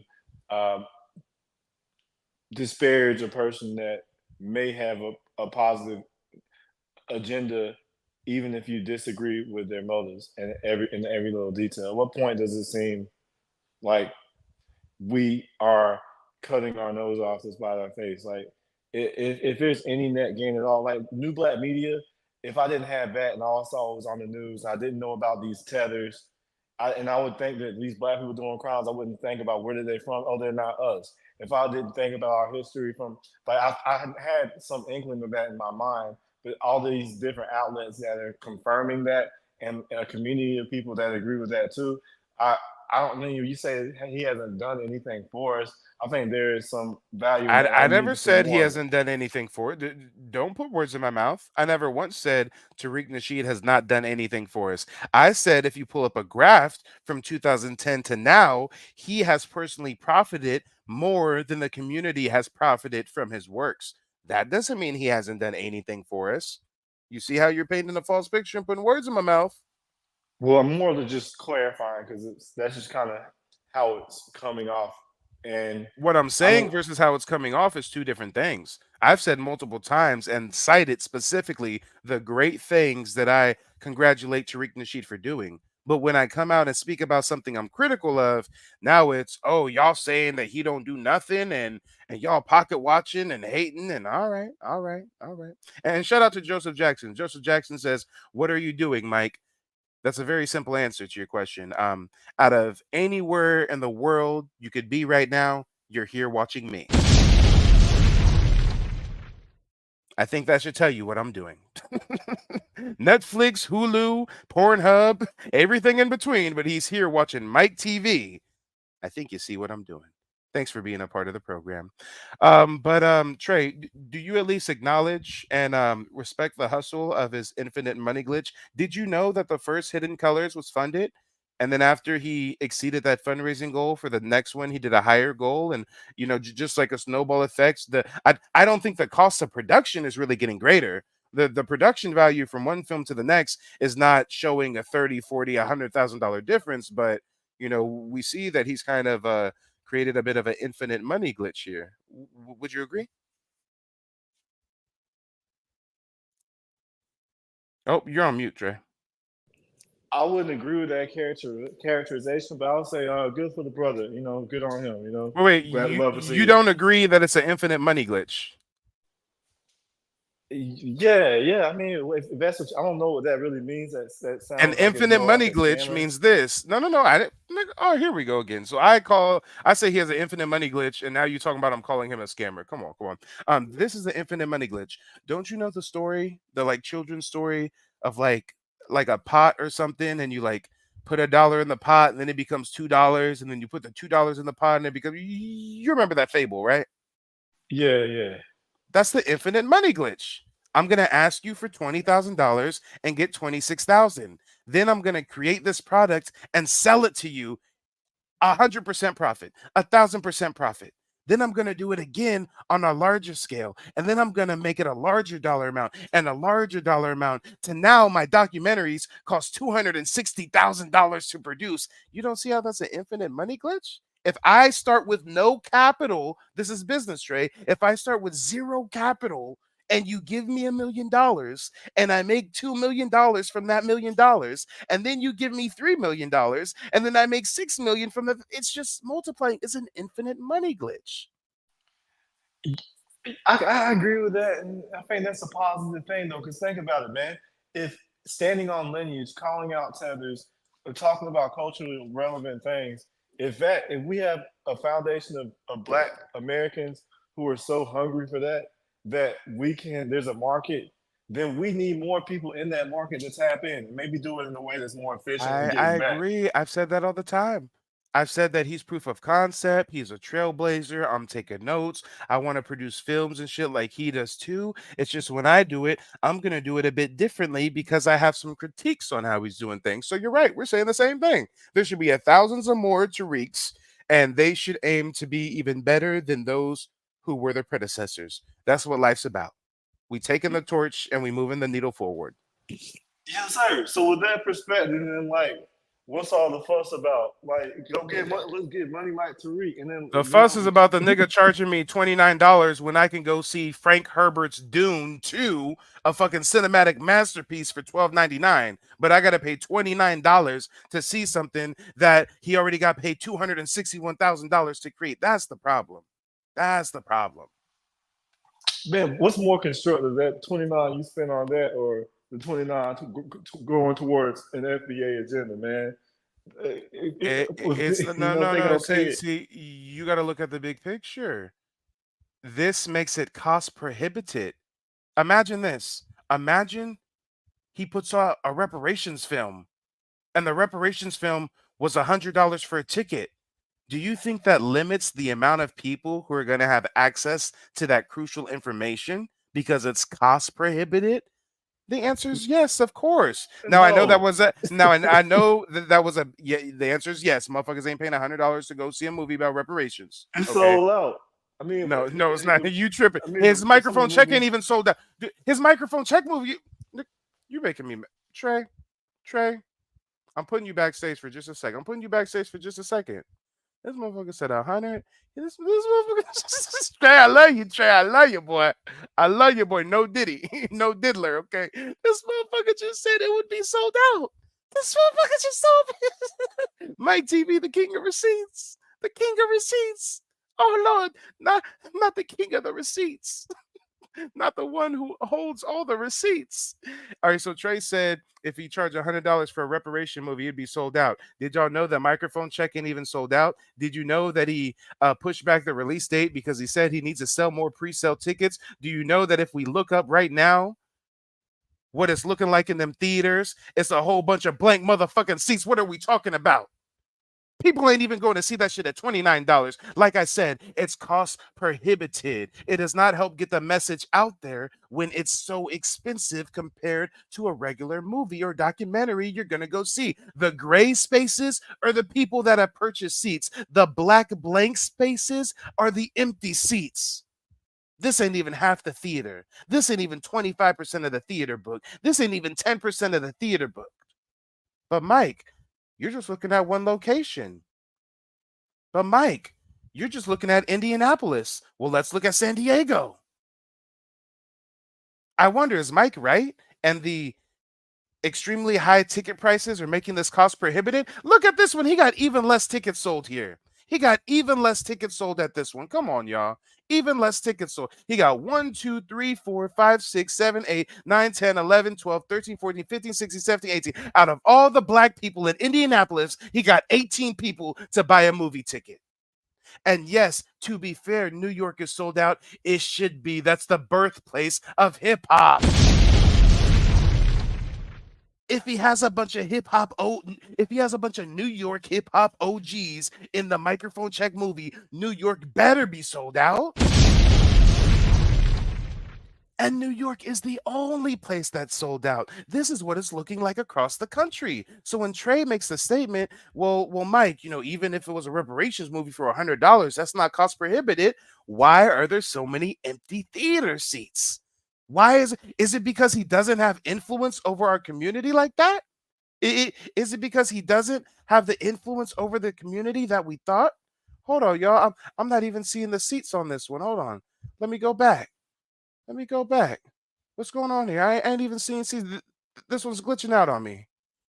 Where the seats at? Hyde Mart, main floor. You know what it is? This one already has a showtime selected for a minute. Hold on. Let me figure out how to go back here because I want to see the available seats. This one already has a seat selected. That's why it's trying to get straight to paying for this shit. Hold up. Select showtime. Yeah, I don't even know what's going on with this one. I can't even see the seats for this one. It's not sold out because it's still allowing me to pay for a ticket, but it's not showing me or giving me the option of selecting a seat for some strange reason. Okay. Well, let's continue with the example, shall we? Let's go over to Denver.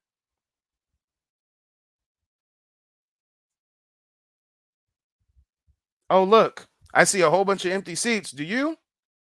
Denver, Colorado. How many black folks are in Denver, Colorado? He got 2, 3, 4, 5, 6, 7, 8, 9, 10, 11, 12, 13, 14, 15, 16, 17, 18, 19, 20, 21, 22, 23, 24, 25, 26, 27 people to come out. 27 people out of all the black people in Denver, Colorado.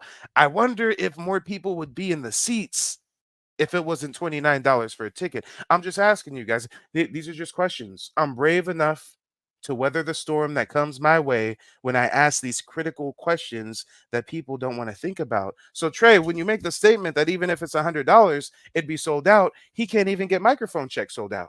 Not by a long shot. And you're on mute again. Yeah, man, that's disappointing. I ain't gonna lie, but at the same time, I don't know if it's the cost as much as it might just be interest. Wait, hold on. I don't know what happened to your audio, but now it sounds like you're like super far away. And is this any better? A little bit, yeah. Go ahead. I think it's disappointing to see the interest in there. I don't know if it's because of the cost, because it's a documentary. It's not like a Black Panthers Marvel movie or anything like that. But maybe it takes the cost. Maybe if you can't sell many tickets, you have to raise the price in order to not. Well, since we're talking about maybes, maybe that extra 81,000 went into his pocket instead of going towards marketing and promotion. I haven't seen any ads about his film. Have you seen any ads about his film? No, I haven't seen any ads about his film. Damn, but part of the funds was supposed to be marketing it said. But I haven't seen any marketing. I haven't seen any marketing either. Not any commercials or anything like that. Is $81,000? Does that get you much marketing where I would see it like casually on Hulu? The total amount he got is $261,000. You know, he could have shot, edited, finished that film for $50K. If we want to round up and say $100K, okay, there's an extra $161,000 for marketing, Playboy. I mean, I can concede that. I don't know how much marketing $180K gets you, but if it's not sold out, you pocketed that. The fact of the matter is we may have been swindled because I run a marketing company. I know how marketing works. When you put in certain positive and negative keywords, you have a certain kind of demographic that you're trying to get an impression from for your ad. If Tariq Nasheed ran a single fucking ad for Microphone Check, everybody watching right now, all 374 live people right now, we would have seen that ad because we're that targeted demographic. Google knows what our search history is. They know what we watch. They know we support Tariq. If there was anybody that ad would have been solicited to pop up in front of, it would be us. I think his marketing was him talking about it casually on his live streams. So if all his movies have always been successful for the most part, did the Hidden Colors all sell out, or yeah, is this normal or typical? Because I don't see him pocketing the money and then just coasting into a failure No, no, no. when he could be The advertising. the Hidden Colors never hit theaters. Hidden Colors was just a straight to DVD or just buy it off the website type shit. So yes, he gets paid. He asked for $20,000. He gets paid $26,000 to do it, and then he makes money selling it. He then does part two. He asks for 30,000. He gets 37,000, and then he makes more profit from selling it. Part three. I, Now he's asking for 50,000, and you see where this is going. And is the production quality from the first one to the second one to the third one, is it justify the tens of thousands of dollars in increase? I don't know. I don't he know. might have had too much dip on his chip with this, but I mess with the enthusiasm. But yeah, if it's not selling out theaters, maybe For people real, will buy it J9, the I'm day of. advertising it to 400 people right now. Come on, come on. And granted, Tariq, yeah, he advertises it to the thousands of people that watch him live, but they're middle-aged folks who already know about hip hop, who already know about reparations. He's not getting the minds of the youth. The youth is where the future is. The youth is who gets shit done. Billions of dollars are spent trying to program and socially engineer the youth, get them to vote this way, act this way, and guess who has control over our youth? Suki Hana, Sexy Red, Cardi B, Drake, and Umar Johnson. Yeah, but selling out a documentary on the history of hip hop, though, man, I didn't realize this was his first time going to the theaters. I don't know. This No, no. seemed like it was a test. Apparently, it wasn't. Apparently, it wasn't. People are saying that the Hidden Colors sometimes he would do them in select theaters. So apparently, he has experience doing this.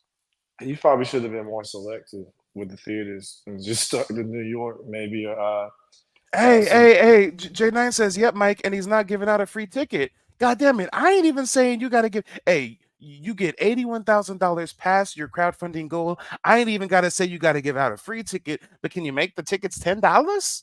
Can you make it $12? $29? And that excludes sales tax. So really, it's going to be like $32, and we ain't even got popcorn yet. man, We about to spend $100 in the movie because Tariq wants to put out a film. tickets are not $12 though. Like tickets are at least like $18 normally, right? Especially like if you get It an depends IMAX on your or city. It depends on your state. It depends on if you're getting matinee and stuff. You're right, but still, ain't no $29 movie tickets. so you got like an $8 premium, and that's what this is about. And Stripes of Valor says, I was just looking at it. It's $26 or $29 everywhere. Yep. Yep. And you know what? There was somebody backstage. Go ahead and click the link. I was just getting ready to bring you up.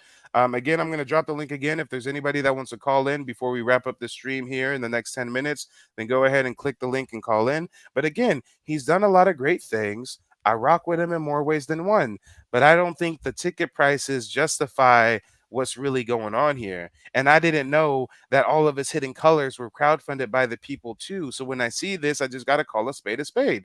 Mans has created an infinite money glitch, and he has never, ever done any concrete, tangible work for our community that he was not paid for in advance to do. Name one thing that Tariq Nasheed has done for our community that he was not paid in advance to do. The only thing I know he's done that he wasn't paid advance to do was make the books about macking and pipping and gold digging. I don't think he crowdfunded those operations. I think he reached into his own pocket. Oh, shit. Oh, Lord. Wait a minute, y'all. The only time he reached into his own pocket to fund a project was on some pimping macking shit. That's when he did the traditional business model of funding his own operation, recouping the costs back in the sales. But when it comes to standing on lineage and history, oh, he got to get paid in advance for that shit.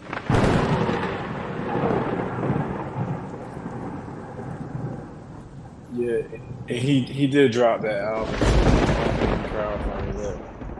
I didn't even know he dropped an album. He dropped an album?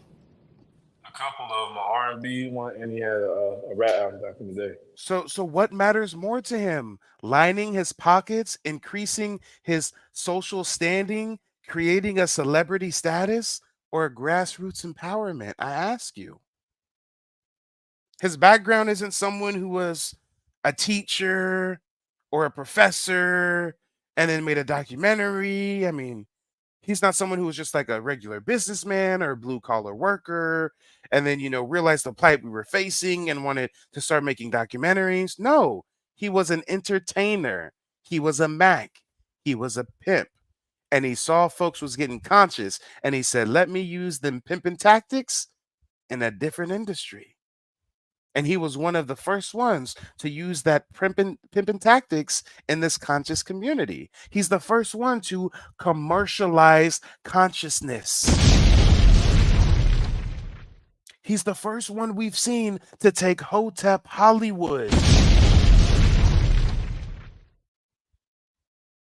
But go ahead, Trey. Is that you think it's a bad thing that he made being conscious Hollywood and like something that's a market that you don't think that's a good thing?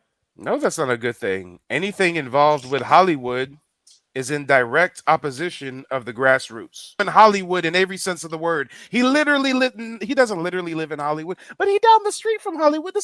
He went Hollywood in every sense of the word. He driving a Bentley, he got a mansion, and even though he's a multimillionaire, he needs 50 G's from us if we want him to come out and advocate for reparations with us. Man, I'm thinking you misunderstanding. Right now, we have a representation that's in Hollywood that's bad. I would like to see a representation in Hollywood that's good. And you think he's banging against the status quo in Hollywood? You think he's banging against the beast in Hollywood, or he's assimilating? You mean the beast that are trying to colonize hip hop? I think that's exactly what he's making. Let's keep it a buck. We can all tell by his recent endorsement of Diddy. This would be the type of nigga that'd be all up in the mansion parties. Let's just call a spade a spade. This the type of nigga to be in them bourgeoisie mansion parties that Cat Williams talking about. Let's just call a spade a spade. He ain't out there shaking shit up in Hollywood. He out there getting down and comfortable with Hollywood. He with Vivica Fox and all the celebrities and rubbing shoulders and da-da-da-da. And the motherfucker getting down with the get down. Man, I think it's a mischaracterization to say he endorsed Diddy. I think he was mainly saying he literally endorsed Diddy and shamed everybody that was critical of Diddy. Endorsing almost makes it sound like you're saying that, Diddy didn't do anything wrong. That's exactly what he said. That's exactly what he said. No, he said Diddy didn't do it, and if you think he did, then you're just an agent. Yeah. No, do what? Like child trafficking? He hasn't even been charged with that. And then why is Tariq saying that he didn't do it if he hasn't even seen a day in court, if he hasn't even been charged? So, it just is what it is, what it's going to be. And again, before we wrap up the stream, y'all go ahead and click the link and call in. And shout out again to the bro Sanchez TV. I feel so nostalgic seeing your profile picture. I ain't seen your channel in a minute, but I used to watch a lot of your content. I forget what kind of content you produce. I want to say it might be Manosphere Jason or roasting these scammers or something, but I know for a fact I've seen quite a few videos of Bro Sanchez TV, so shout out to the brother there. But yeah, I'm just calling a spade a spade. Tariq Nasheed has not done a single thing for our community that he was not paid to do in advance. And when you put it like that, and when you realize that fact, you think, okay, that makes sense. That tells me everything I need to know. Great filmmaker, yes. Feel good thought pieces, yes. Infinite money glitch, yes. But sir, can you please stop trying to promote yourself in films like you're running for office? And I think it's healthy to have a call out like that. I wish as Black people we could handle this a little bit more behind closed doors, like the people against us do. Because when there's someone that seems like they're trying to do something positive, and then we're giving ammunition to tethers, and then people that are just generally hating, then it seems like that kind of is counterintuitive. But I don't. Hey, guess what? Tariq Nasheed does not make himself accessible.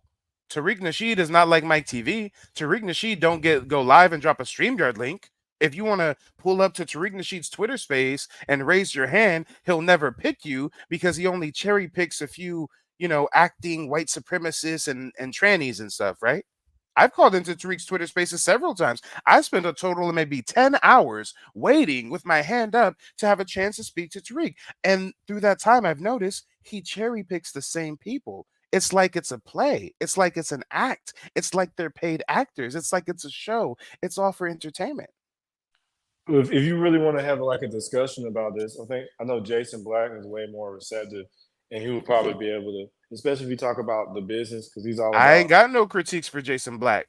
I got critiques for Tariq, and I But popped up on his Twitter Spaces. He don't bring you up. I sent him emails. He don't respond to the emails. So again, don't think Mike's just out here critiquing the man, but won't reach out to the man to critique him face to face. Because again, Mike TV critiques people face to face.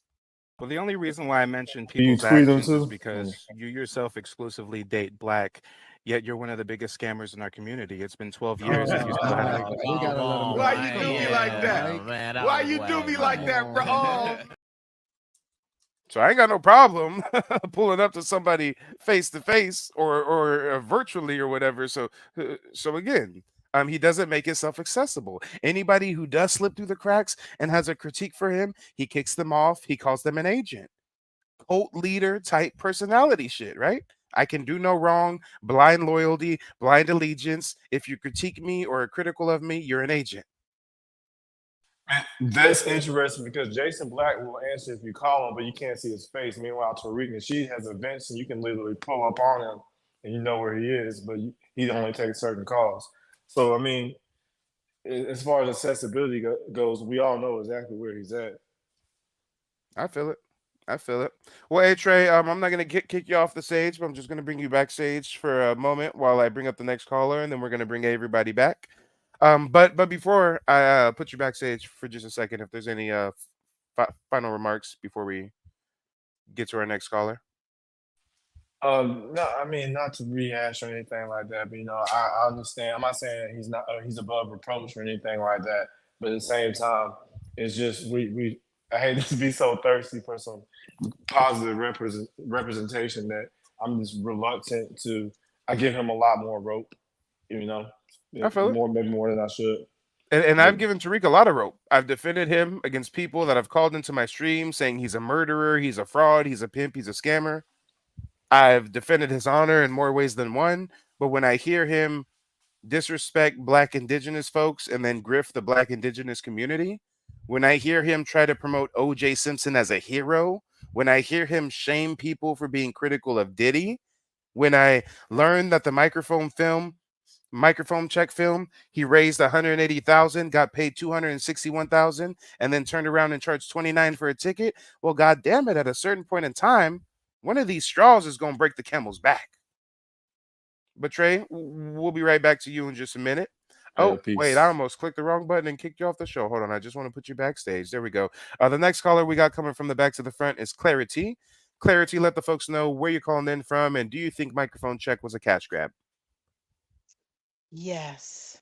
I really do. Unfortunately, I've been hearing about this for a while. People with the negativity in regards to Tariq. So this is not the first time. It was going to come out eventually, but I was also calling in regards to what you were saying about Umar having the young people. I would kind of have to disagree with that. I think he has the ones who are Pan-Africanists, not so much people who are, and even then they're seeming like they're clowning him on certain things. So I would say both of these guys are grifters and making a bag for themselves, unfortunately. Hey. But I like the fact that you coming out here.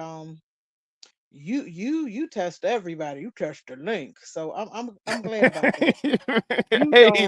You don't discriminate whatsoever. Anybody can get it. Come on. If I got questions, I got questions. Yeah. I've heard this on other spaces because of people who know him. So I would just say for Black Americans, you have to think outside the box and know which way you're going. I don't follow anybody per se. I look at everyone. Oh, you know what? Real quick. I've been so caught up in the conversation. I've been totally ignoring the cash apps and stuff. Snap and Smiles, thank you so much for the contribution. I appreciate you guys. I would love to have you guys click the link and call in on something like this, but I know it's real late. But nonetheless, I appreciate you guys showing your support as always.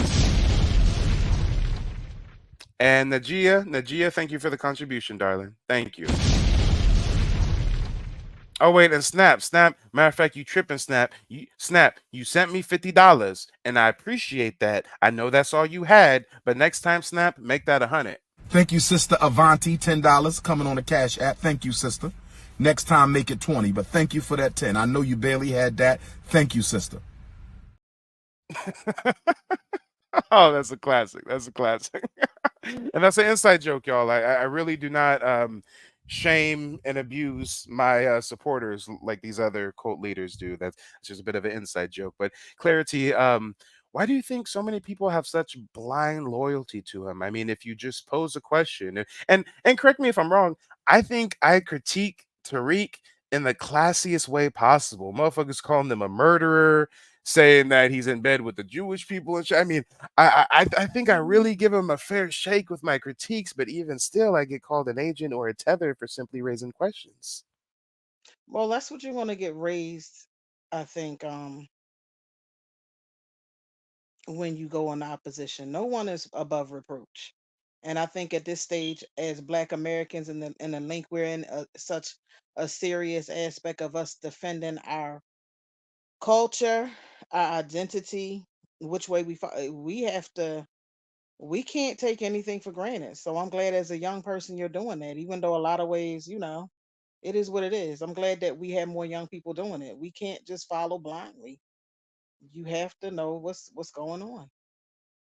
I don't know. No, facts. Hey, there was another old head the other day talking greasy about us black natives. What was her name? Lady Lady Boulay. Boulay. And I Yeah, she called is her out, and obnoxious. motherfuckers in my chat talking about how dare you disrespect an elder. No, if an elder's wrong, they gonna get the smoke, and hopefully I don't give them a heart attack. That's all I wish for. Yeah. I don't think we're gonna go out here and beat the hell out of our elderly people, but at some point in time, we do have to say, look, enough is enough, because we've already brought out the facts, and we're learning. I'm learning a lot of things that we were taught. You can't just follow that blindly. I Hold mean, on, so, how can you get 4% and you all Africans? That's a lie. and so But I don't know. when you say you learning, did you know that he was raising $180,000 for that microphone check? I know that he's done projects like this before, not in particular with this one, but I figured that he was going to find a way to make money out of No, it. no, He's no, been no, no, doing it. no, no, sister. I'm asking a very specific question. Did you know he was asking for 180,000 for that film? No, And did you no, know that he exceeded that goal by 81,000 and he raised $261,720 for that indie documentary film? no, but he's done that before, and And did you know that the ticket prices are $29? that was a wee bit much. That's why I was like, This is oh, why I shit, do what I do. Welcome to my TV. that's a lot. I was smoking earlier and I had conflict. I had turmoil. I was I came across this information and I said, this don't sit right in my spirit. I was literally stuck. I had a joint in my hand, a lighter in the other, and I was stuck. I couldn't even spark it up. I was just sitting there, reminiscing, just ruminating on it for like a good 45 minutes. I'm just thinking, I'm like, a man should profit from his work, and yeah, it costs money, and you got to pay the people, but 180,000, and then you're gonna exceed that by 81,000, and then charge 20. Something just didn't sit right in my spirit. I just didn't know this. It made me feel some type of way. So do I come online to bash the man? No. I come online to see who else didn't know this information, and I come online to ask you guys, do you think microphone check is a cash grab? Because I'm feeling that way now that I'm armed with this information. I didn't know until today that all the hidden colors were crowdfunded. I didn't know that he's done nothing without being paid in advance to do so. I didn't know. Yeah, I knew about those. A lot of people who work with him knew they have big fights. One of them being Michi X. She was saying it, and a lot of other was people were saying it. And unfortunately, while I like to say that I call out Tariq in a respectable way, the issue with a lot of the people that call out Tariq is they do it the wrong way.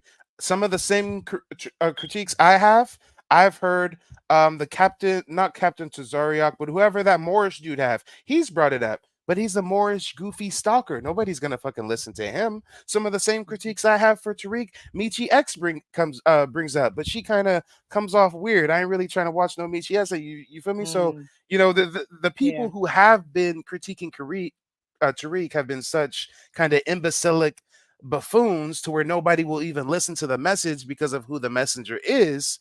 So I Mm. try to present this in a more polished fashion where it's not just some conspiratorial haterism, because we really do have questions.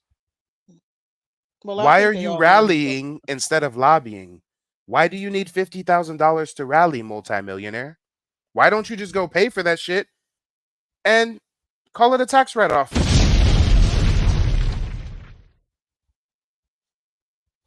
Maybe he doesn't have as much money as he proclaims. I know Could the be that. I mean, neighborhood a he lot of lives in, he got money. I know the car he drives, he got money. Trust me, he's doing very well for himself. like, I don't know. I'm not against anyone making money. Don't get it twisted, but I don't know. Maybe a lot of people are struggling. They said in Hollywood, people don't necessarily have what they portray. Maybe that could be it. I'm just saying. I'm trying to just You think trying to make it creative. make sense. He's trying to make sense. You like, I'm maybe this nigga is in deep with some loan sharks. He need to make yeah, 200K real quick. Like, we trying to make yeah. it make sense. For real, for real. Well, hey, I got a couple more people I'm gonna bring up, and then I'm gonna bring everybody up on the stage together. Um, Go ahead and give us some closing remarks real quick before we get on to the next caller. In all of these spaces, whatever you do, learn. Do not be a follower. Keep an open mind, and we're out here to learn. But make sure you pass the information that we need as Black Americans to our people to change their minds in our communities, in our families, because we are in a fight for our lives, literally. Yeah, I feel it. Well, I'll bring you up in a little bit. Thanks for calling in. And you know what? We just had a cash app coming through from Nigel. Nigel, thank you for the contribution.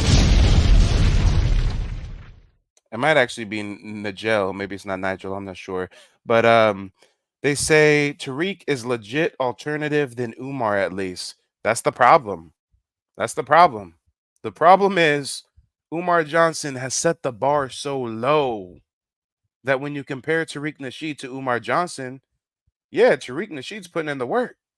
But when we compare Tariq Nasheed to the true revolutionaries he tries to cosplay as, nah, nah, no, miss me with it. And then what makes matters worse is when it comes to the battle of influence over the youth, Tariq Nasheed is losing. As great as his message is, as better as he is than Umar, Umar is beating the dog shit out of him when it comes to the battle of influence. And I know that's a crazy thing for you guys to hear and let that sizzle in your spirit for a moment. But as fraudulent and scamming as Umar Johnson is, he's winning the game of influence. The youth know Umar. The youth don't know Tariq. Umar with the celebrities, Breakfast Club, Nick Cannon, Little Yachty, Sukihana. He's in meme culture. The youth ain't rocking with no Tariq. That's an issue. But hey, Tariq Nasheed's not even trying to get the influence over the youth because he's just comfortable lining his own pockets. And that's what I want to bring to light. But the next person we got coming from the back to the front is our good brother Sanchez. Sanchez, let the folks know where you're calling in from. And do you think that microphone check was just a cash grab? I think most of his stuff is a cash grab. I'm calling in from Las Vegas by way of Bessemer, Alabama, Birmingham, Alabama. Salutes to everybody in the chat room and salutes to you, Mike. I was going to chill, man. I normally listen in. I've been sub to you, man. I knew you would eventually see through Tariq. You know what I'm saying? You brought up what kind of content I do. I do a whole bunch of different kind of content. I was supporting Tariq because I think he make the best arguments for reparations whenever he's in the mainstream on the forefront, because there is a lot of people arguing against reparations. So he's become the face of that. But a lot of people is going to say to you, Mike, they're going to say, look, I don't have a problem with a man making money. I'm not counting his pockets. I'm not worried about the profit. So look, let's put all the money aside. I'm going to give you another angle to look at then. I got receipts queued up on my screen right now if you want a screen share. I don't know Oh if yeah, you go got for it. Yeah, I don't know if you got all this stuff. Now, one fella was coming up, right? He was saying, well, you know, we should give Tariq, we give him a little bit more rope or whatever. But here's the thing, I'm gonna ask you something, Mike.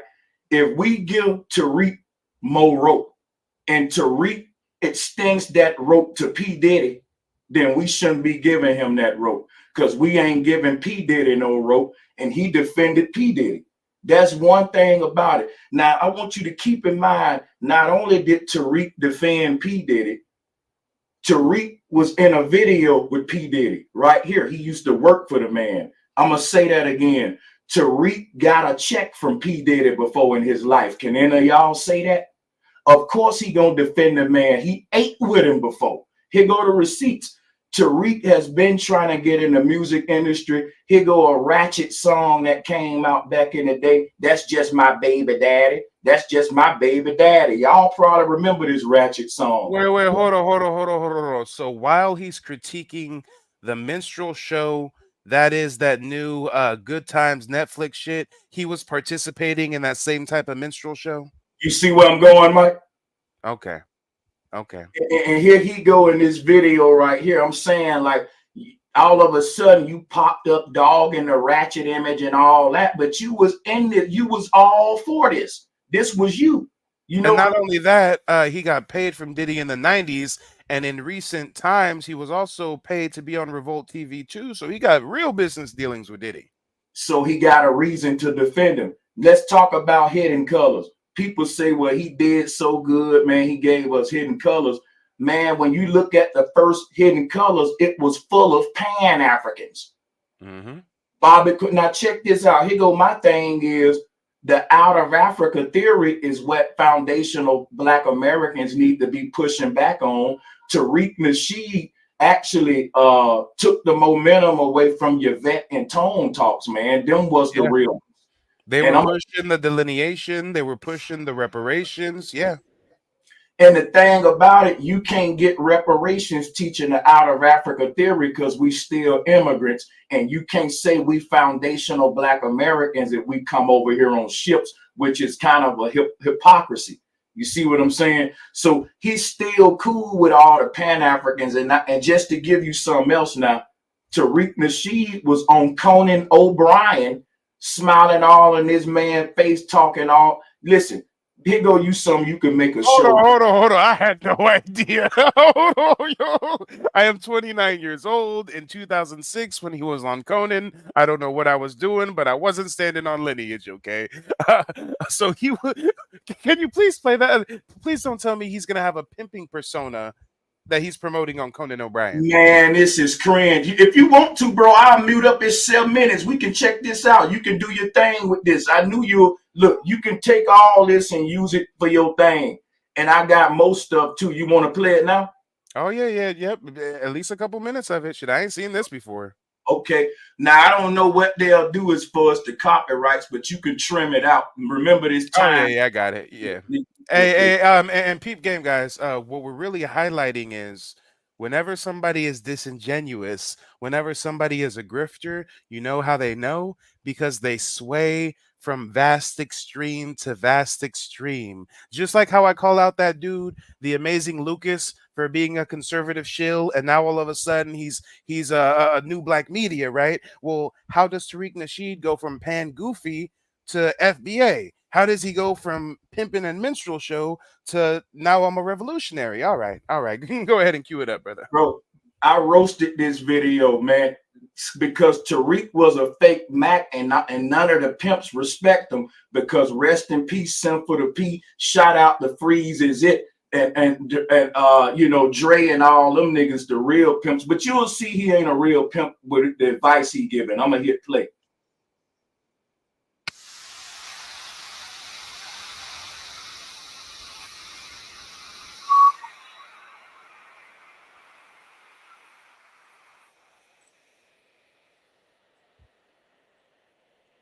I don't think we got any audio with it. Is it on mute? Say what? Is the video on me? Oh no. Hey, so on StreamYard, when you share it, you have to share it by Chrome tab. If you share it by the window, it won't do the audio.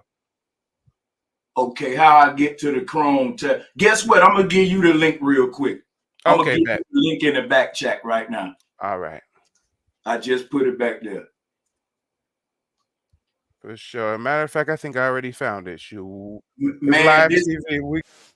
yo, the advice he giving, man, is laughable when it's talking about macking. Hey, and again, I ain't even seen this shit before, but the first thing that comes to mind is, damn, you get mainstream on a nationally syndicated show, and you ain't talking Black Power, you ain't talking reparations, you talking pimping, huh? All right. All right. And I'm gonna fast forward a little bit. Here he comes. Holy Book of Game. Expert, the author of The Art of Mackin' right here, and the Mac Within, the Holy Book of Game. Please welcome Tariq Kingflex Nasheed.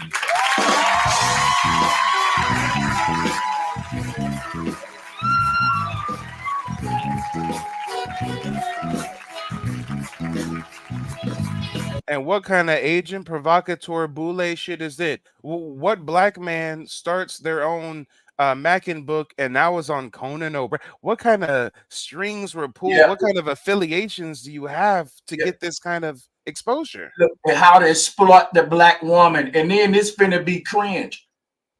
Oh Lord.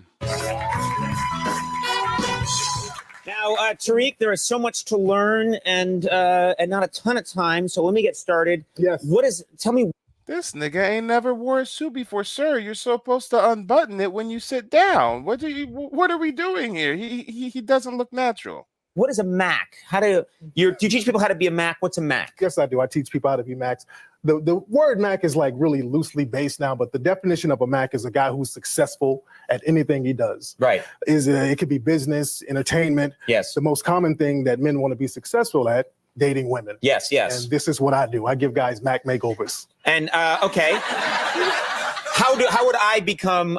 I give guys Mac makeovers. Yeah. All right. All right.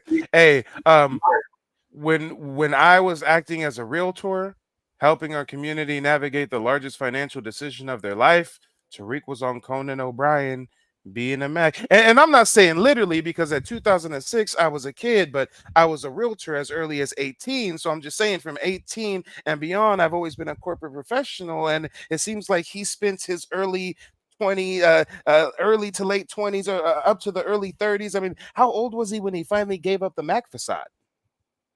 Yeah, he was kind of like the Cleo psychic of macking, like the infomercial macking. You know what I'm saying? You'll see. Damn. A Mac, and be completely honest, and don't spare me. I want to learn, how do I become a Mac? You know what? A lot of guys, all men are Macs. Yes. All of these guys here, they have Macs in them. This is why the book is called The Mac Within. Yes, yes. All these Macs. Give it up, Macs. It's the Jedi principle. It's channeling that Mac within you, right? Okay, forget it. I won't talk. You go. Hold up, bro. Can you picture all the goofies that's trying to channel their inner Mac? See, he was the Fresh and Fit before Fresh and Fit, catering to the incels. Now, Mike, you know every man just can't channel up no inner Mac. That's a pipe dream, dog. It's either in you or it ain't, Mike. You know that. That's something you tell people if you're trying to sell them a book on how to be a Mac, right? Right, there you go. Yo, wait, so to make matters worse, if you don't know, I started on YouTube roasting and exposing the frauds of the manosphere, and you telling me the grandfather of the manosphere is Tariq Nasheed? Oh my God. Yeah. Oh my God. All right. Probably Star Wars references don't help. That's yeah. not Mac. So it's kind of like on Star Trek when they went to Romulan 9. Go ahead. Anyway, sorry. Don't do that. Don't do that. Yeah, yeah. That's not Mac. So tell me immediately. Talk about me. Let's fix Conan. Let's do it. To be a Mac, you got to you got to find out what your assets are. Okay. You got to focus on your assets and don't worry about your deficiencies. Right. That's the number one thing. Right. Okay. So what you got to do is just remove the squareness that's been programmed in you. So, and I'm not dissing Conan. Yeah. If there were a squareness, you say. Oh Lord, yeah, brother, you're right. I'm gonna have to do a whole nother live stream about his origin story. Hey, I've heard rumors, and it always seemed like it was coming from a crazy source. So when they say he has a fake name and he was a Mac and he was a pimp and the pimps called him Yeah. out and he's a grifter, I always let it go in one ear and out the other. But yeah, I don't know. It looks Hey, like look, to it. I know you got to get out of here, but I'm just loading you up with some stuff because I know you're gonna have a field day with it. When you do the Conan O'Brien joint, I'm gonna be watching that one. But don't forget now, check this one out. His name was Cosmo Flex. He had the golden fade, and here go the screen share. Now check this out. I want you to do one. Oh no, not him looking like a tether. Not him looking like a tether, baby. And now look, guess what's so cringe about this one, Mike? And I'm gonna let you go. In the intro to this song, he started talking about this dude that owed him some money or something. And he said, I'm gonna chase him down and pour a Slurpee up his butt. You're lying. I'm not You're playing. lying. I'm not playing. Wait. So when I feel like he acts a little bit zesty with his lip smacking and all of his bussy talk, you're telling me he's been on that for a minute now, huh? Bro, when you play this, it's at the first beginning. Just let it play and listen. You'll hear it. I'm gonna let you do it on your review, though. I'm gonna let you do it. Hey, and I ain't gonna front. I was a part of the music entertainment industry as well. Before I was a realtor, I was an event coordinator, I was an artist manager. You can see me to this day, 77 million views. YG, Will Clay, I don't give a fuck. I was kind of like Diddy, all up in the videos and shit. Wait, let's see if we can spot Mike. Oh, wait, is that baby Mike? Oh, is that little Mike right there? That's some good quality, man. So come on. Come on. West of Puerto Rico, Spanish chicas, no habla español. Please repeat that. But it's levels to this. I wasn't out here on some goofy macking shit. I mean, come on, nah. It's levels to this. No. You ain't looking goofy out here. Hey, anything I've done publicly stands the test of time. Okay. There you go, man. Keep your shit up, bro. I'm rocking with it, man. I'm gonna send some to your joint. I didn't see the super chat though. Where you? I'm demonetized right now. Yeah, they playing with the boy. First they got me for hate speech because I had a tether on my show talking some hate speech, and then once I got rid of the hate speech, now they talking about I got reused content. I'm like, all right.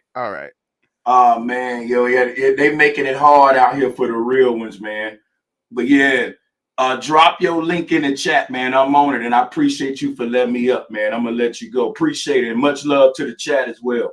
All right, brother. Till next time. Peace. Sure. And y'all check out Bro Sanchez TV.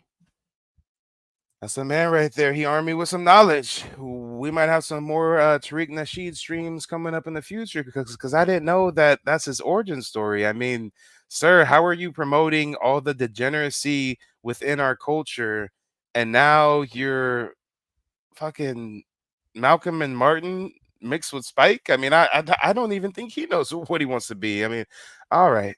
The next person we got coming from the back to the front is Lester. Lester, let the folks know where you're calling them from, and do you think microphone check was a cash grab? What's going on, Mike? You hear me? Yep, loud and clear. Mike, you said Tariq is a scammer, right? I never said that once. And that's basically what you're doing on a stream, right? I've never called him a scammer. I have specifically critiqued his ticket prices. Don't put words in my mouth. There is no, that's basically what you're doing, right? I spent 2.5 hours being very specific about my rhetoric. Mike, listen, Mike. I'm not attacking you. I fuck with you. Everything what you saying tonight, I'm listening to what you saying. Tariq, I critique him too the same way.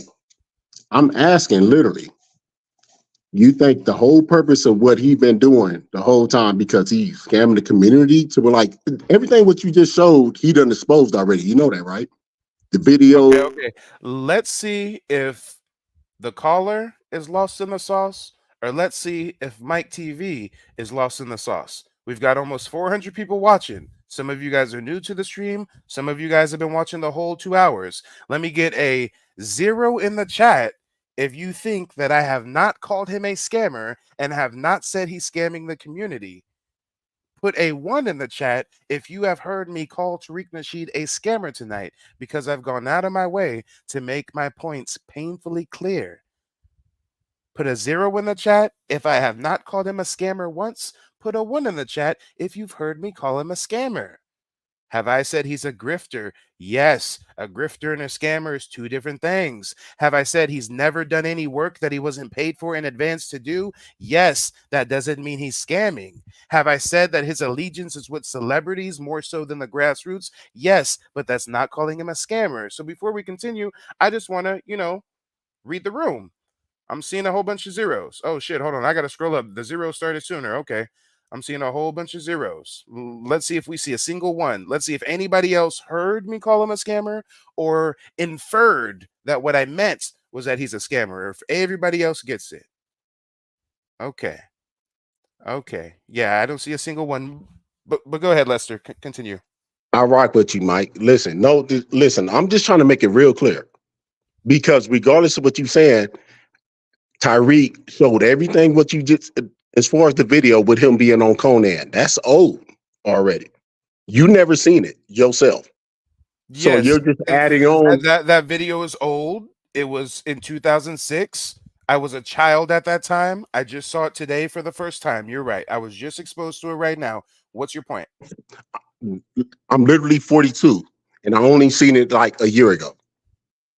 So why are you bringing up that it's old? Like how is that because relevant? y'all brought it up literally to make a point to why he's literally just what is grifting the man. The point is, it's very strange that the only time you went into your pocket to invest your own money to do something was to promote negative stereotypes and caricatures about our community on a national scale. Let me say it again because you look confused. The whole reason we're critiquing his pimping and macking phase is because that was not funded by the community. That was funded by him. The conscious shit, it was funded by the community. So if we just compare the two, the only time he's dipped into his own pockets to invest in a project is when he's promoting negative stereotypes and caricatures about our community to the mainstream. That's the critique. Okay, wait a second. Now listen, Mike. I just heard what you said. Are you saying when he's expressing his Mac mode, whatever that he was in? I'm from California, like you. I'm from Fresno. So what you saying when he's expressing his Mac mode, whatever point of time that he was in at that time in his life, is literally he's faking it at that time? For one, yes, I believe he was faking the Mac persona. For two, I've heard interviews from the pimp that he was roommates with who said that he stole all the game from him. Have he ever Yes, I confessed think to he was being a faking pimp? it. A pimp and his Mac is. Sir, you're not listening to me. I said I heard a interview from the pimp that was his roommate, and the pimp said that Tariq stole the game the pimp gave him and wrote a book about it. I never said Tariq was a pimp. He was never a pimp. You can tell he's giving off Square vibes. He was never a pimp. We're not saying that. What we're saying is he was promoting negative stereotypes about our community to dim folks. Was he not? Was he on Conan repping for our culture in a positive way, or was he doing some degenerate shit? It was just, listen. You talking about the culture now. When you talking about the macking to where like it's literally it's universal. It goes straight across the board what he was talking about on Conan. If you thought he had negative stereotypes on Conan, that's a different conversation altogether. Because I didn't feel how do you like think that was received by white dominant society? They were literally laughing at him. They were giggling at him. He was viewed you as think they was laughing at him like a joke, or they was laughing like because a they got the joke. game? Like a joke. Before Wow. he even came out, they were laughing at him like a joke. What are you talking? Did you not see the same You video think I just saw? Tariq was considered a joke when he was walking out on the stage of Conan to like he was just a buffoon? Let's watch the video real quick. Let's watch the video and Okay, you tell me let's if it start seems it over. like Start it over. Yeah. y'all tell me, chat As as he well. got applauded coming out. Hey, chat, tell me if it seems like he's a respected black man or if it seems like they're making fun of him. and he's the only one in the room that don't get it. Let's see. Expert, the author, danced insanely. We both danced insanely during the commercial break. That was pretty incredible and just stopped in the nick of time. My next guest is a dating expert, the author of The Art of Macking, right here, and The Mac Within, the Holy Book of Game. Please welcome Tariq Kingflex Nasheed.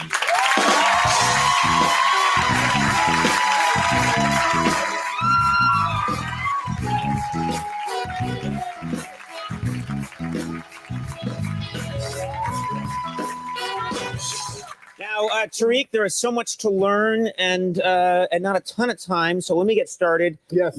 Tell me, what is a Mac? Do you teach people how to be a Mac? What's a Mac? Yes, I do. I teach people how to be Macs. The word Mac is like really loosely based now, but the definition of a Mac is a guy who's successful at anything he does. Right. It could be business, entertainment. Yes. The most common thing that men want to be successful at, dating women. Yes, yes. And this is what I do. I give guys Mac makeovers. And okay. Do you think that was respectable laughter? Do you think that was sarcastic laughter? I mean, as soon as that laughter starts, he licks his lips and looks to the audience, kind of like, that wasn't supposed to be funny. Why y'all laugh at that part? I give Mac lessons. I wasn't making a joke. I mean, come on now.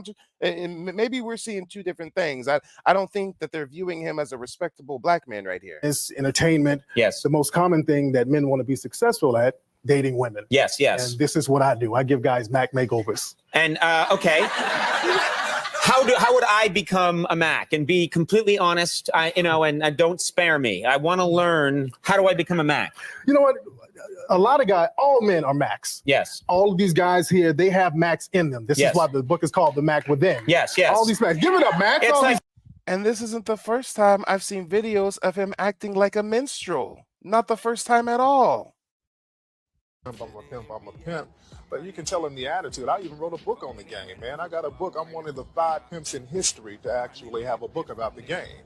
That's why I'm so well known around the country. And the prerequisite to pimping is capitalism. So again, you think that they were laughing with him, not at him, huh? Okay, did you think they had him on that show because they just seen him as a joke, or they really wanted to know what he was talking about with Mackin? I think that his handler got him an opportunity to go on the show. I think that's what happened. Okay, then, okay. I'm not arguing with what you're trying to say, Mike. You missing everything, but I'm not disputing like literally like he's making money off what he do for a living. Because Mike, let's just say you just blew within FBA, just the whole space that what you're doing now. I would support you fully, just how the way I would support Tariq. Now, what you trying to say literally is like everything what you're trying to expose. Time. You say that you would support me fully. Okay, I appreciate that. Thank you. So if I crowdfunded to make a documentary, and if I was asking for 180,000, and if I shoot past that goal and raise 261,000, and then I sell tickets for $29, what would you think about me? Do you think he's you think he's scamming, or should he make money, or should he not if it's grassroots? Who else? As someone who's actually been a professional businessman since a teenager, I can tell you, you go by the market average. You do what's called a comparative market analysis. There's standard profit margins based on the industry. When I was a realtor, the standard commission was 6%. So goddamn it, if I went to some black folks and said, hey, I'm a black man, I'm gonna charge you 12%, it's right for them to look at me and say, no, the industry standard is 6%. So when the industry standard for a movie is $10, $15, $16, and he wants $29 when this is a movie that he was paid to put on by the community, you don't see the issue with that? I'm not saying, again, if you were to do what Tariq do, you're going to be supported regardless. The message has to get out regardless. So if you're literally saying like he's just literally, because basically what you're saying, he's scamming. That's basically what you're saying. He's getting more money than what he's putting. Okay, what I'm saying. That's not a scam, sir. That's not a scam. Fair exchange is no robbery. Umar's a scammer. He gets money saying he's going to do something and then doesn't do it. Tariq Nasheed gets money, says he's going to do something, and he does it. I'm not calling him a scammer. I said it earlier in the stream very plainly, and I'll say it again. My issue with Tariq Nasheed is if he wants to be a filmmaker, if he wants to be a social commentator, that's fine. Stop trying to promote yourself like a civil rights legend. When he puts on these rallies and when he makes the promo films and the promo films look like this, nigga, you're trying to big yourself up like you're running for office or something. You're trying to come off more grandiose than you are. You're trying to act like you're doing some revolutionary work when really you're raising $50,000 to do a rally. This is my issue with Tariq. He's trying to make it seem like he's doing more than he is. In these videos, he's trying to come off like he's Malcolm and Martin combined, but on his live streams, he says he's not a leader. People will keep asking him, hey, can we get a reparations rally? Can we get a reparations rally? He finally says yes, but wait, you got to pay me 50 G's. Come on. If you want to be a social commentator, be one. If you want to be a film director, be one. But don't cosplay like you're a civil rights leader when you're not. Do you see how this film right here, do you see how this promotional video paints him as if he's like a revolutionary? Look at him. Glasses, red tie, waving it. They put the old film look over it, so it looks like this was like shot in the 80s or something, you know, trying to make it look classic. I mean, what is he trying to portray himself as? I ask you. Mike, look, Mike. This nigga That's look funny like that Shaft. He the dressed point up of as view, Shaft but in front of the angle that you're using, I got you. Listen, Mike. This is all I'm saying, Mike. I don't disagree to too much what you say on here because I follow you dressed big like a time. drug Listen, bro. dealing pimp, y'all. He dressed like a drug dealing pimp who's running for Congress. And he do, but listen, Mike. He come from my way, Mike. That's naturally like, but to say that he all the way pimping us out, what? Okay, the message with what you, how much of the message do you disagree with him overall? His message. I don't disagree with his message. I think that he's pandering to his base to give us feel-good sentiments instead of Oh, you giving don't us think he actual believe in it? treasure. You don't think he believe in it? Pandering doesn't mean you don't believe. Pandering just means you know what your audience wants and you're going to give your audience wants. You're going to give the audience what they want. He knows that everybody was talking about hip hop and the origins of hip hop, so he comes up with a microphone check film. And the only reason I'm critiquing his film is because of the exorbitant ticket prices when the film was crowdfunded by the people and he overshot his goal. There's no reason for you to have a $29 ticket price unless you just want to bolster your bottom line. That seems a bit selfish. That's the point. It seems a bit selfish. That's cost prohibitive. I already pulled up the theater tickets. The only theater that sold out is New York, which should be. That's literally the birthplace of hip hop, right? Every other theater that the movie is screening at has a bunch of empty seats. All the gray spots are the bought tickets. The rest are the empty ones. So I'm saying, hey, if the message is microphone check and standing on culture and lineage, then why make it cost prohibited to where it's not going to reach the masses? That's my point. Do you get it? Nah, see there, like I get you. I can't even argue that point because I'm listening to you the whole time. And I'm like, okay, you literally have good points when it comes to that. At the end of the day, if the message is getting, wait, hold on. Do you think if the prices were $10 or $15, there would be free. It should be free. It should be free. Okay, hey, and I get you. I get you. But then that's the argument. Hold on. I'm not even saying it should be free. I'm just saying it should be the standard movie going rate. I'm not even saying free. I'm saying still charge, but $10, $12, not no $20. I'm beyond the movie rate to where, like, if you getting the money from the grassroots originally from what you said, I'm literally agreeing with you to where, like, okay, maybe you overcharging. So like I'm not arguing that with you. Like, this dude been mainstream a long time ago. To where, like, the only reason why I even hit your channel, bro, is literally say like everything what he talks about, we already know. The people who didn't follow them. Just how the way I follow you, everything that I'm following, everything about you, everything I want to know, even with your indigenous background, I want to know that everything about you. To like the people who get the message across, as long as the message is getting across, if you want to call him, making too much money, being greedy, whatever you want to say, that's fine. That's fine. I'm not disagreeing with that, bro. I'm not. The problem is his message should be reaching the youth, and it's not. And the only reason it's not reaching the youth is because he doesn't care to reach the youth because he's just focused on lining his pockets. It's very dangerous that the one who has control over the youth is Umar Johnson. And the only reason that's the case is because Tariq Nasheed is not engaging in competition for the hearts and the minds of the youth. He's just pandering his existent base. Do you think the majority of youth is Pan-African? Yes, absolutely. Yes.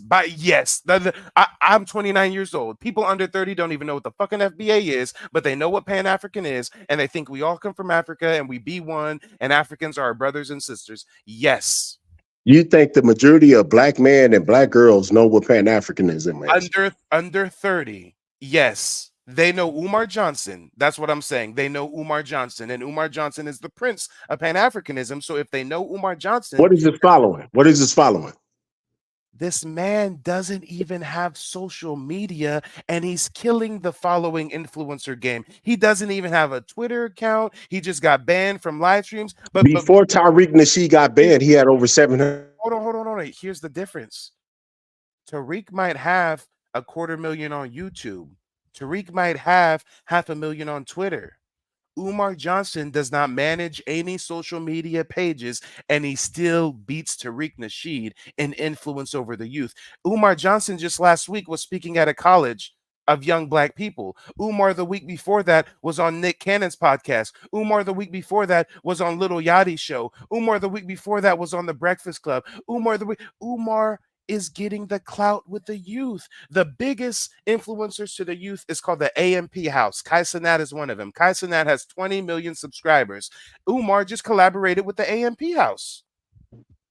And you literally saying right now on a live show that Tariq is not collaborating with no hip hop artists and everything. So like no messages is getting out to the youth. Hey, what's up? Here's what I'm saying. Kendrick, none of them not making music right now, literally. Because the grass. Time out. They call me the king of receipts, so let's pull some receipts. Let's look up Tariq Nasheed. Tariq Nasheed interview, and let's filter it by this year. Let's filter it. So Tariq Nasheed went on Street TV. Tariq Nasheed went on In Context. That channel doesn't even have 10,000 subs. Tariq Nasheed collabed with Pimping 2 months ago. Oh, and let's also look at the views, right? Tariq Nasheed's on Street TV, 21,000 views. D. Tubman is his own employee, so we're not going to count that. He goes on In Context, 32,000 views. He goes on Pimping 30,000 views. He goes on No Jumper, 124,000 views. Poetic Flacco, 26,000 views. Okay, all right. Now let's look up Umar Johnson. It's still filtered by the year. Honey Drip Network, 280,000 views. Devil's Advocate Podcast, 121,000 views. Hardly Initiated, 687,000 views. Truth is Studios, 1.2 million views. The Breakfast Club. Oh, wait, hold on. It's not filtered by year no more. Hold on, I'm trying to do a fair comparison. Let's filter it by year. A Safe Place Podcast, he with Little Yachty, 819,000 views. DJ UTV, 373,000 views. Collabs with Nick Cannon, 222,000 views. Daily Wrap-Up Crew, 1.5 million views. Who has the more influence? I ask you. Well, okay, you said he literally will have more breakthrough if he was talking how the way Umar was talking. So FBA movement, because I'm a black nationalist, I'm not even FBA or ADOS, but I support ADOS more than FBA, literally because they're more political and they push a harder agenda. Let's get that clear. But at the end of the day, Umar talks about white and black issues. So Umar gonna get the most notoriety for the time being. I'm saying is to like people like you and Tariq. Brother, this is where you're wrong. It's not that Umar talks this colorism, so people just want to hear more what Umar has to say, and they don't want to hear what Tariq has to say. It's not that. Is that Umar is on a nonstop media campaign. He lives in hotels. He's bouncing from podcast to speaking engagement to speaking engagement. Tariq Nasheed is comfortable in Beverly Hills, putting out his films, growing richer. He's not even doing a press tour. Tariq has not even done a press tour on the same level of Umar Johnson. So that just tells us he's not even trying to capture the youth. You don't think the Honey Drip Network would have Tariq on? You don't think any of these places would have Tariq on? Tariq knew how to get his ass on Conan O'Brien, but Tariq don't know how to get on some young podcasts. Okay. Because Tariq is not as grassroots as like what you are. You know what I'm saying? To where like it's like Tariq is only like the face like any celebrity is. You know what I'm saying? I'm not. Tariq makes terrible media decisions. That's what it is. He ain't gonna go on a podcast where he can spread his message and get 1 million views, but he's going on street TV, a fucking bullshit ass channel that promotes street gang warfare. He's gonna go on street TV, a gang banging ass channel that promotes Bloods and the Crips and the Mexican cartel. He's gonna go talk to them, but he's not gonna go somewhere else where he can spread his message. Okay, he's gonna go talk to Adam 22. But he's not going to go do a lecture at a college. Okay. Again, the rhetoric is to like, okay, you can bring back your history, your indigenous history with the Indian history that you got. I done listened to you plenty of times, Mike. And listen, bro, I respect you straight across the board. Tariq, regardless of what you got to say about him, he still can be the face of what we're trying to put out there, right? Do you disagree? Do you agree or disagree with that? I disagree. At this point in time, I think Tariq Nasheed is an agent provocateur. I did not know about him being on Conan. I did not know his pimping persona was so grand. I did not know that he invested so heavily in his rapping and pimping career, and that when he goes consciousness, he's only doing shit he's paid to do ahead of time by the community. At this point in time, my official opinion is not that he's a scammer, because fair exchange is no robbery. I think he is boule, as Bro Sanchez TV would say. I think he is boule. I think he's a part of the establishment. I think he is a part of maintaining the status quo, and he's not about actually seeing us progress.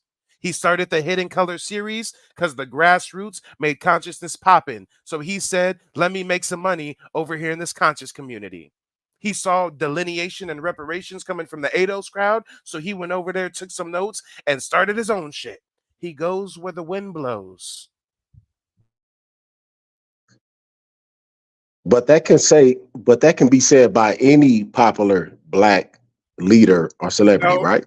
No. Your track record speaks for itself. If I go over here, hold on real quick. I'm on the wrong page. If I go over here, oh wait, and actually, hold on. I ain't even been checking my notification. Hey, Bro Sanchez, I appreciate the support, brother. Let me drop a bomb for Bro Sanchez.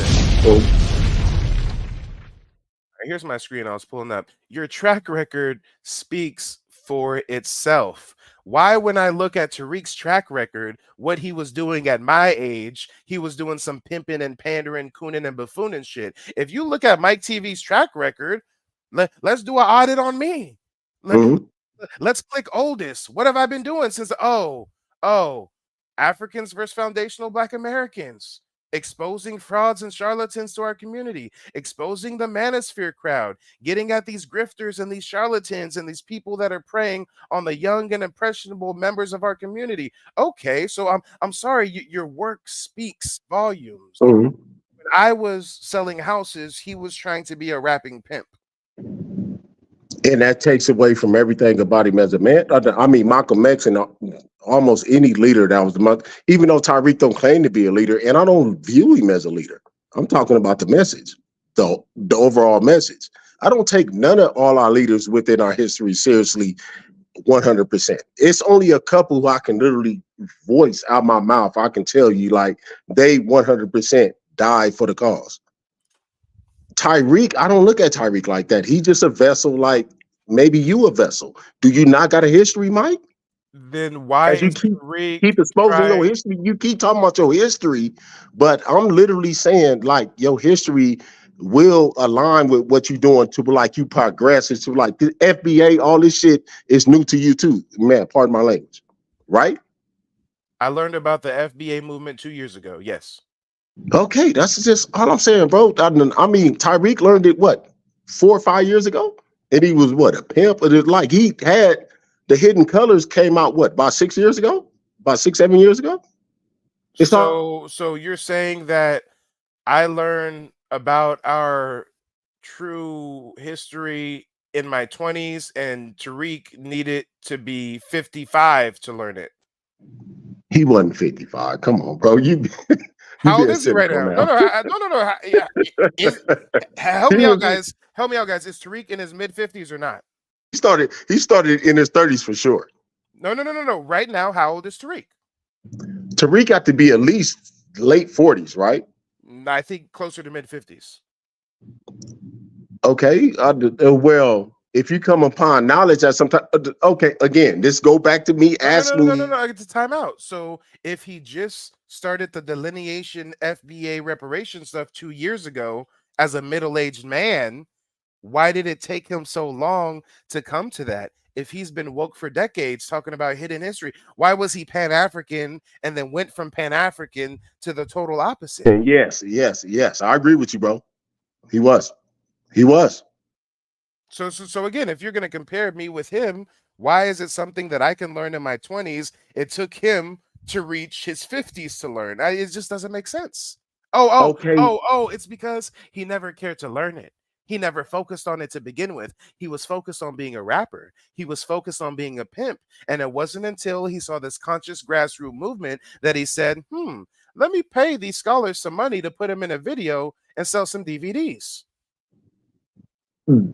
Listen, I'm literally not arguing that point with you though. I agree with you, Mike. I'm not arguing that point. To literally, he could have literally just changed his course, Pan-Africanism into FBA or whatever he want to do off whoever historian or leader, Dr. Claude Anderson, whoever he listened to. He was like, wait, my awakening came from here. Like from there, what I'm arguing now.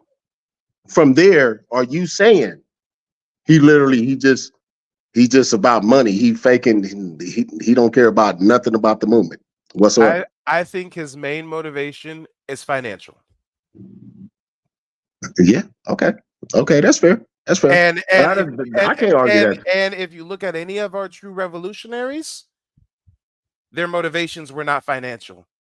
If you look at any of our true revolutionaries, they get murdered. The sellouts are the ones that live rich lives, that make it to old age rich beyond their wildest dreams. Malcolm X, before he died, and that's probably my favorite out of all our leaders by far. He literally was trying to get invested by anybody at that point. To where, like, as long as you can contribute at some point, he was willing to take money from anywhere. How's that relevant? That's not a fair point. That's not a fair point with Tariq. It's literally listen, and I'm not all the way on Tariq. Listen, I'm black nationalist overall. I don't care about the FBA thing. I think it's just a actual fab, it's like a trend. But I believe in everything as far as the indigenous history that come with black, because we were here. Can't nobody argue that. But as far as like the message is getting put out in the mainstream, he's serving a purpose. That's just all I'm arguing, Mike. That's it. I believe he's serving a purpose, which is why. That's all I'm saying. Yeah. No. Which is why the mainstream supports him. His purpose is controlled. The mainstream don't support him. No. What you mean by then? Why is he on Conan? Why is he on Revolt TV? Why is he with celebrities? What do you mean the mainstream don't support him? And do they support him on FBA? What do you mean? Do they support him on FBA? FBA, his message today. They supported him on that bullshit, that pimp shit that you were saying. Yeah. And they supported him with his museum. The news was out there. The celebrities was out there. He did a little gala event. Yes, the elitist bourgeoisie boule class You li- supports Tariq. How you can you not say literally that? you literally just argued that Umar was bigger than him. So why is he not? Oh my God, you don't understand the distinction. Umar Johnson has massive influence over our community and the youth in our community. Tariq Nasheed is endorsed by the celebrity West Coast boule class. That's two different things. You can be in the celebrity boule and still not have control over the influence over the youth. That's two different things. Boule who? Who? Name him. Who Tyreek got support by? What are you talking about? I know Who do Vivica Tyreek? Fox. What? I know what. Maybe we can pull up the film of everybody that was out there opening night at the museum. But I know one of the biggest ones shouting him out was Vivica Fox. Is Vivica Fox Conan and buffoon actress who actually calls out leaders in our community, or is Vivica a Fox for the people? She not for the people for sure. And he's buddies with her, standing shoulder to shoulder opening night. What's the other brother's name? The comedian who had issues with Monique. I remember it like was yesterday. Monique was speaking her truth on that Club Shay Shay, and she was talking about help me out, Chad, help me out. There's a comedian, he's kind of light skinned, he didn't protect his daughter against sexual molestation. What's his name? Monique called him out about it. What's his name? He wears hats all the time. Come on, I know somebody in the chat knows that there's another comedian. It's not Pierre, it's not Godfrey, it's somebody else. But either way, Tariq Nasheed was reacting to a video about Monique, and this other comedian was brought up. And DL Hughley. DL Hughley is buddy with Tariq Nasheed. Monique called out DL Hughley. Tariq reacted to the video of Monique, and when DL Hughley was brought up, he said, and I quote, DL donated to the museum, so I ain't really gonna touch that. So again, he has a track record of defending and caping for celebrities. He was just doing a broadcast talking about celebrating the legend O.J. Simpson, one of the biggest grifters of our community we've ever seen. He just did a stream defending Diddy the other day, one of the biggest predators of our community we've ever seen. So clearly his allegiance is with profit and with maintaining his celebrity status. That's it. That's all. Umar too, right? That you call out all the time, right? Umar too, right? Yeah. Okay, what is the difference between the two? The difference is one of them is a scammer and the other one is a grifter. What is the difference between a scammer and a grifter? And listen, man, I follow politics, so please tell me, Mike. Hey, I will go ahead and pull up a definition for you. Here we go. Here we go. And don't get triggered. Don't get triggered. I'm listening, bro.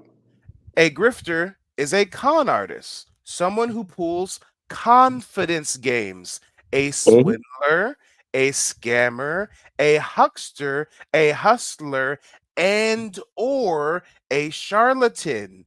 Now, these are four different definitions here. You can be a swindler, you can be a scammer, you can be a huckster, a hustler, or a charlatan. I don't think he's a scammer, but I think he pulls confidence games. I think he's a huckster and a hustler and a charlatan. Do you now understand why I call him a grifter? But it still fell into scammer. It still falls into the same definition. That's the point. No, scamming is one thing. Okay, pull up scamming. Pull up scamming. Grifter. Pull up grifter now. Grifter is right here. A con okay, pull up artist. scammer. Pull up scammer. It's going to probably say almost the same thing. Scammer, a person who commits frauds and participates in dishonest scheme. I didn't say he does fraud. I didn't say he's dishonest. I said he's a hustler and a swindler. Now do you understand where I'm coming? Words man, matter. I'm from Cali like you. Open up a dictionary. Words matter. Come on. A grifter is someone who pulls confidence games or swindlers or scams or is a hustler or a huckster or a charlatan. Just because you're a grifter does not mean you're a scammer. Those are two different fucking words. If I want to call somebody a scammer, I'll call them a scammer. Come on. Come on. Charlatan, yes. Hustler, yes. Huckster, yes. Confidence games, oh boy. But I'm not going to call the man a scammer because a scammer is someone who commits fraud. He doesn't commit fraud. He doesn't say, "Hey guys, I'm going to make a film, pay me 200,000 and then we pay him 200,000 and we get no film." No, he's not a fraud.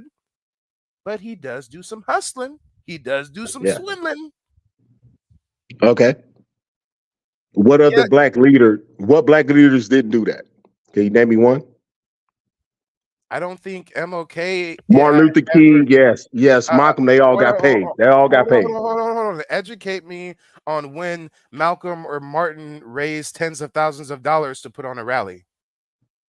Every time they did a rally. What you saying? It was all free? They wasn't getting no kind of grassroots money? Is that what you're saying? I'll start looking it up. I've never looked it up before. The Nation of Islam and them wasn't getting no money. Martin Luther King was running across the country and was getting no money. Is that what you're saying?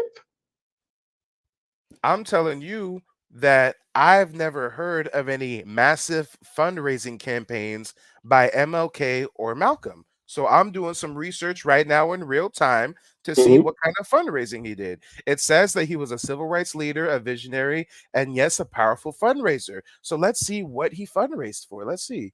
We got some old documents here. He was a great fundraiser. Let me see what kind of initiatives he crowdfunded for, what he did with the. Let me see. The power of nonviolence. Yes, it's not saying exactly. Hold on, I'm gonna try to. Let me see. Let me type in MLK fundraiser. There we go. Did he raise money? 6 fundraising principles we can learn. But what did he actually fundraise for? The fundraising of MLK. He was a philanthropist. We can't call Tariq a philanthropist, can we? Why? He got a museum. What do you mean? That's not philanthropy. Getting paid to build a museum and charging. It's a nonprofit. It's a nonprofit. It's philanthropy. That's not philanthropy. No.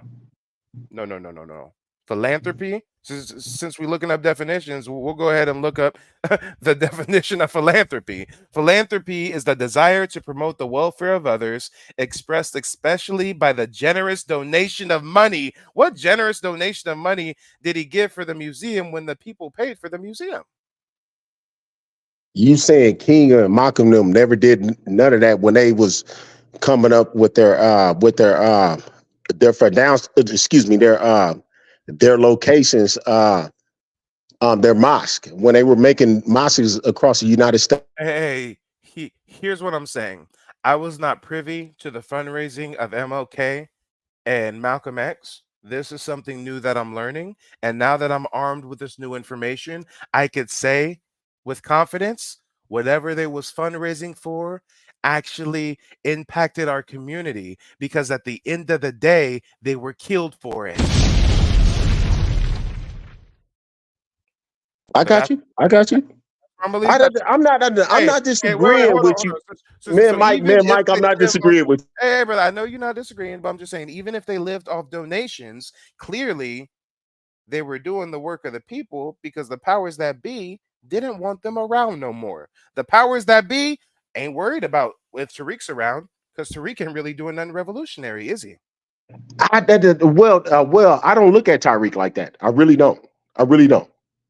I don't even look at you like that. I know you put the message out there and you having an impact on younger people. I disagree with you only with Umar when it comes to Tariq. I think Umar has less influence over the younger youth than what Tariq do. I think Tariq has a big influence. But you're not the youth, are you? No. Are you the youth? Yes, I'm in my 20s. How old are you? I'm 40. So if there's anybody to tell you who has influence over the youth, it's the person still in their 20s, right? Okay, did Kendrick not drop a song about FBA recently? When did Kendrick drop a song about FBA? When has Kendrick ever said the words FBA? They're not us. That's FBA. Oh my God, you motherfuckers is reaching with this Kendrick Drake fabricated beef. Just because Kendrick makes a song saying Drake is not like us does not mean he shouted out the FBA movement in any way. Nobody knows about FBA because of Kendrick's song. What are you talking about? They hearing y'all messages. The point that I'm making is like Tariq, you, and everybody else that's within this whole, even the manosphere Lord. at some point. You Oh don't think Lord. so? Are you serious? You think Kendrick dropping a line that says he's not us is some kind of acknowledgement that our message is reaching the mass? No, no, no. Hey, I'll believe it when he actually says FBA. I believe it when Kendrick's in the interview and he says, "Hey guys, I just want to take the time to speak about something that's going on. You know, don't call me black anymore. I'm a foundational black." Come on, this motherfucker drops a bar talking about he not us, and now you think that that's a win for the FBAs. Okay, okay. Well, hey, brother, real quick. I got 2 more people backstage that I got to get to. So provide us with some closing remarks real quick. And then I'm not going to kick you off the stage. I'm just going to put you backstage and then we're going to bring everybody back up. So go for it. Go ahead. Lay it on us. Closing remarks. It's all good, Mike, man. I support you, bro. 100%, bro. Don't get it twisted. You my boy. I fuck with you, Mike. The feeling is mutual. Is there anything else that you want to say to the audience? No, man, it's good, bro. I just want to make my point of. I just wanted to say, like, he has a purpose, like how you have a purpose amongst the community. Period. I think everybody has a purpose. Yeah. Unfortunately, Yes, I think sir. his Yes, sir. purpose I fuck is with you. of controlled opposition. And that's not good. That's not good. But all right, brother, I'll bring you back up in just a bit. The next person we got coming from the back to the front is Millie Hendricks. Millie, let the people know where you calling in from, and do you think microphone check was a cash grab? What's up? I'm calling from the UK. We're about to head off to work, but I just had to chip in something. Yeah, I know you said in the past that people like Umar Johnson and Tariq Nasheed have a great impression on us in the UK, that we just, any sort of Black American speaker, we just like fall weak at the knees for. But I think, I personally think you're being a bit unfair on Mr. Nasheed. And both Umar Johnson. I think in Umar Johnson's case, the only thing you say against him is that he clearly underestimated how much it would cost to get the school set up. And then in Tariq Nasheed's case, you know, even though he's gone from one extreme to the other, it's okay. Yeah, he had a music career, but you got to understand that media and information wasn't as accessible back in his time as it is now. Like you can talk to somebody from the UK. I don't think in Tariq Nasheed's time he was able to do that, so he wasn't able to get enlightenment like we're able to do today. So I think based on that, I just put in a thing that he paid for Dr. Francis Cresswell Singh's funeral. I don't know if that someone's just a chatting Tyrone is just like cast aspersion against it. So now I'm a bit unsure of it. But I think that Tariq Nasheed has done great things, and he's never put himself as a leader. He's never put himself as a Malcolm X or Martin Luther King type person. He's never called himself a historian. He's just contracted people. In the industry I work in, if you can't do the job, then you just contract people to do the job for you. So I kind of give Tariq Nasheed props for it. And even if he's organising a rally and he's like getting a lot of money for the donations, stuff like that, of course he should give himself a big payout for it, because he's the one who's setting it up. He's the one who's organising everything, paying the speakers, paying them on time and everything like that. No one said, "Oh no, Tariq Nasheed ain't paid me." So obviously he's got to like get the money, and also he needs to pay himself for it, because he's not going to do it just for the warm feeling and swag, because none of us would ever do it for free. Anyway, so real quick, Melly. So the first thing you brought up is Umar, and you're giving him the benefit of the doubt, saying that he just underestimated how much it costs. And I guess you think it's appropriate for him to continuously give false start dates year after year. Clearly, he's scamming because GoFundMe suspended his account. Clearly, he's scheming because multiple states have gave him cease and desist orders to stop fundraising in their jurisdictions. I literally have video of him gambling the money away. Credits, hit the cash app. We got to get money by any means necessary. Frederick Douglass High School renovations coming right up. But I guess you think that he just underestimated how much it costs. Okay. As far as Tariq, You say that he doesn't call himself a civil rights leader or whatever. That's right. He doesn't have to say it. He promotes himself as it. Imagery is powerful. Look at this shit. Look at this shit. If this isn't shot and edited to paint him in a light as if he's some revolutionary, what are we talking about?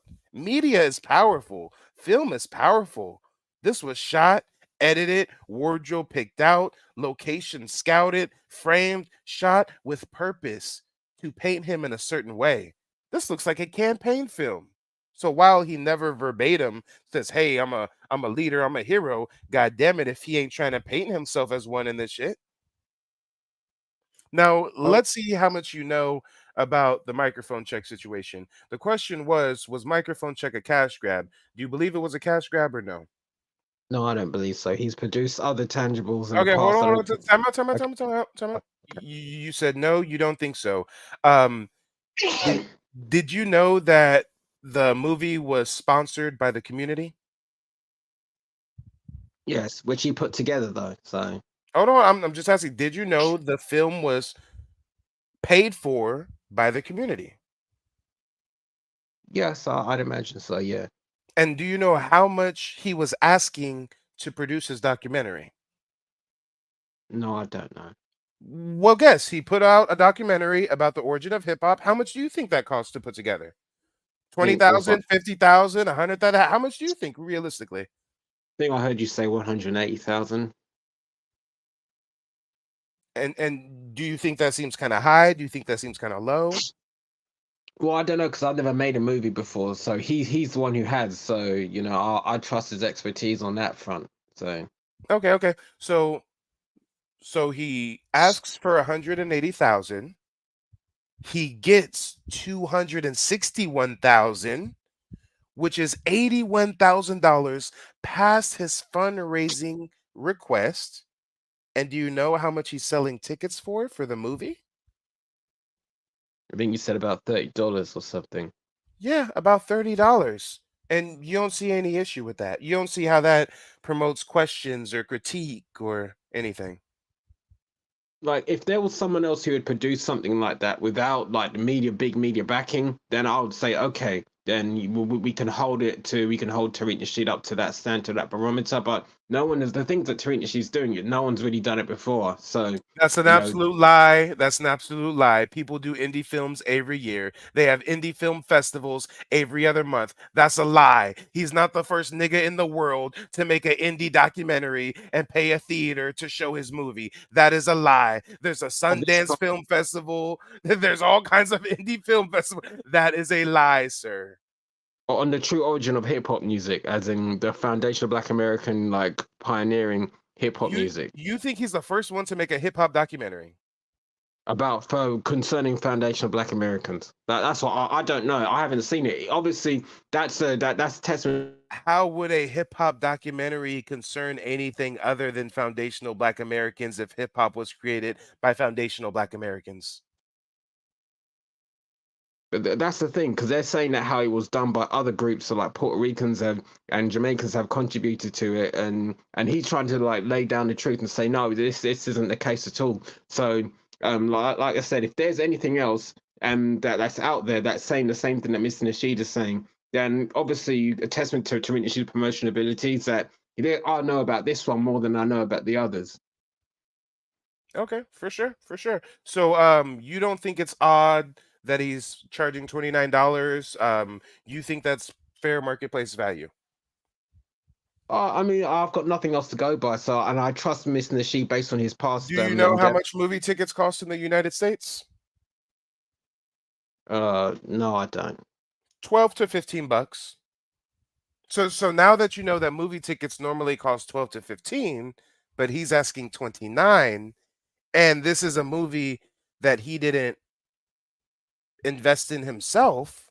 He got all the money from the community, 261,000. He makes the movie and then sells the movie. That's an infinite money glitch. Hey, Okay. and Zan's Beat says, as hard as Tariq goes in on tethers, this guy is British and capping for Tariq. Hey, different people have different trains of thought.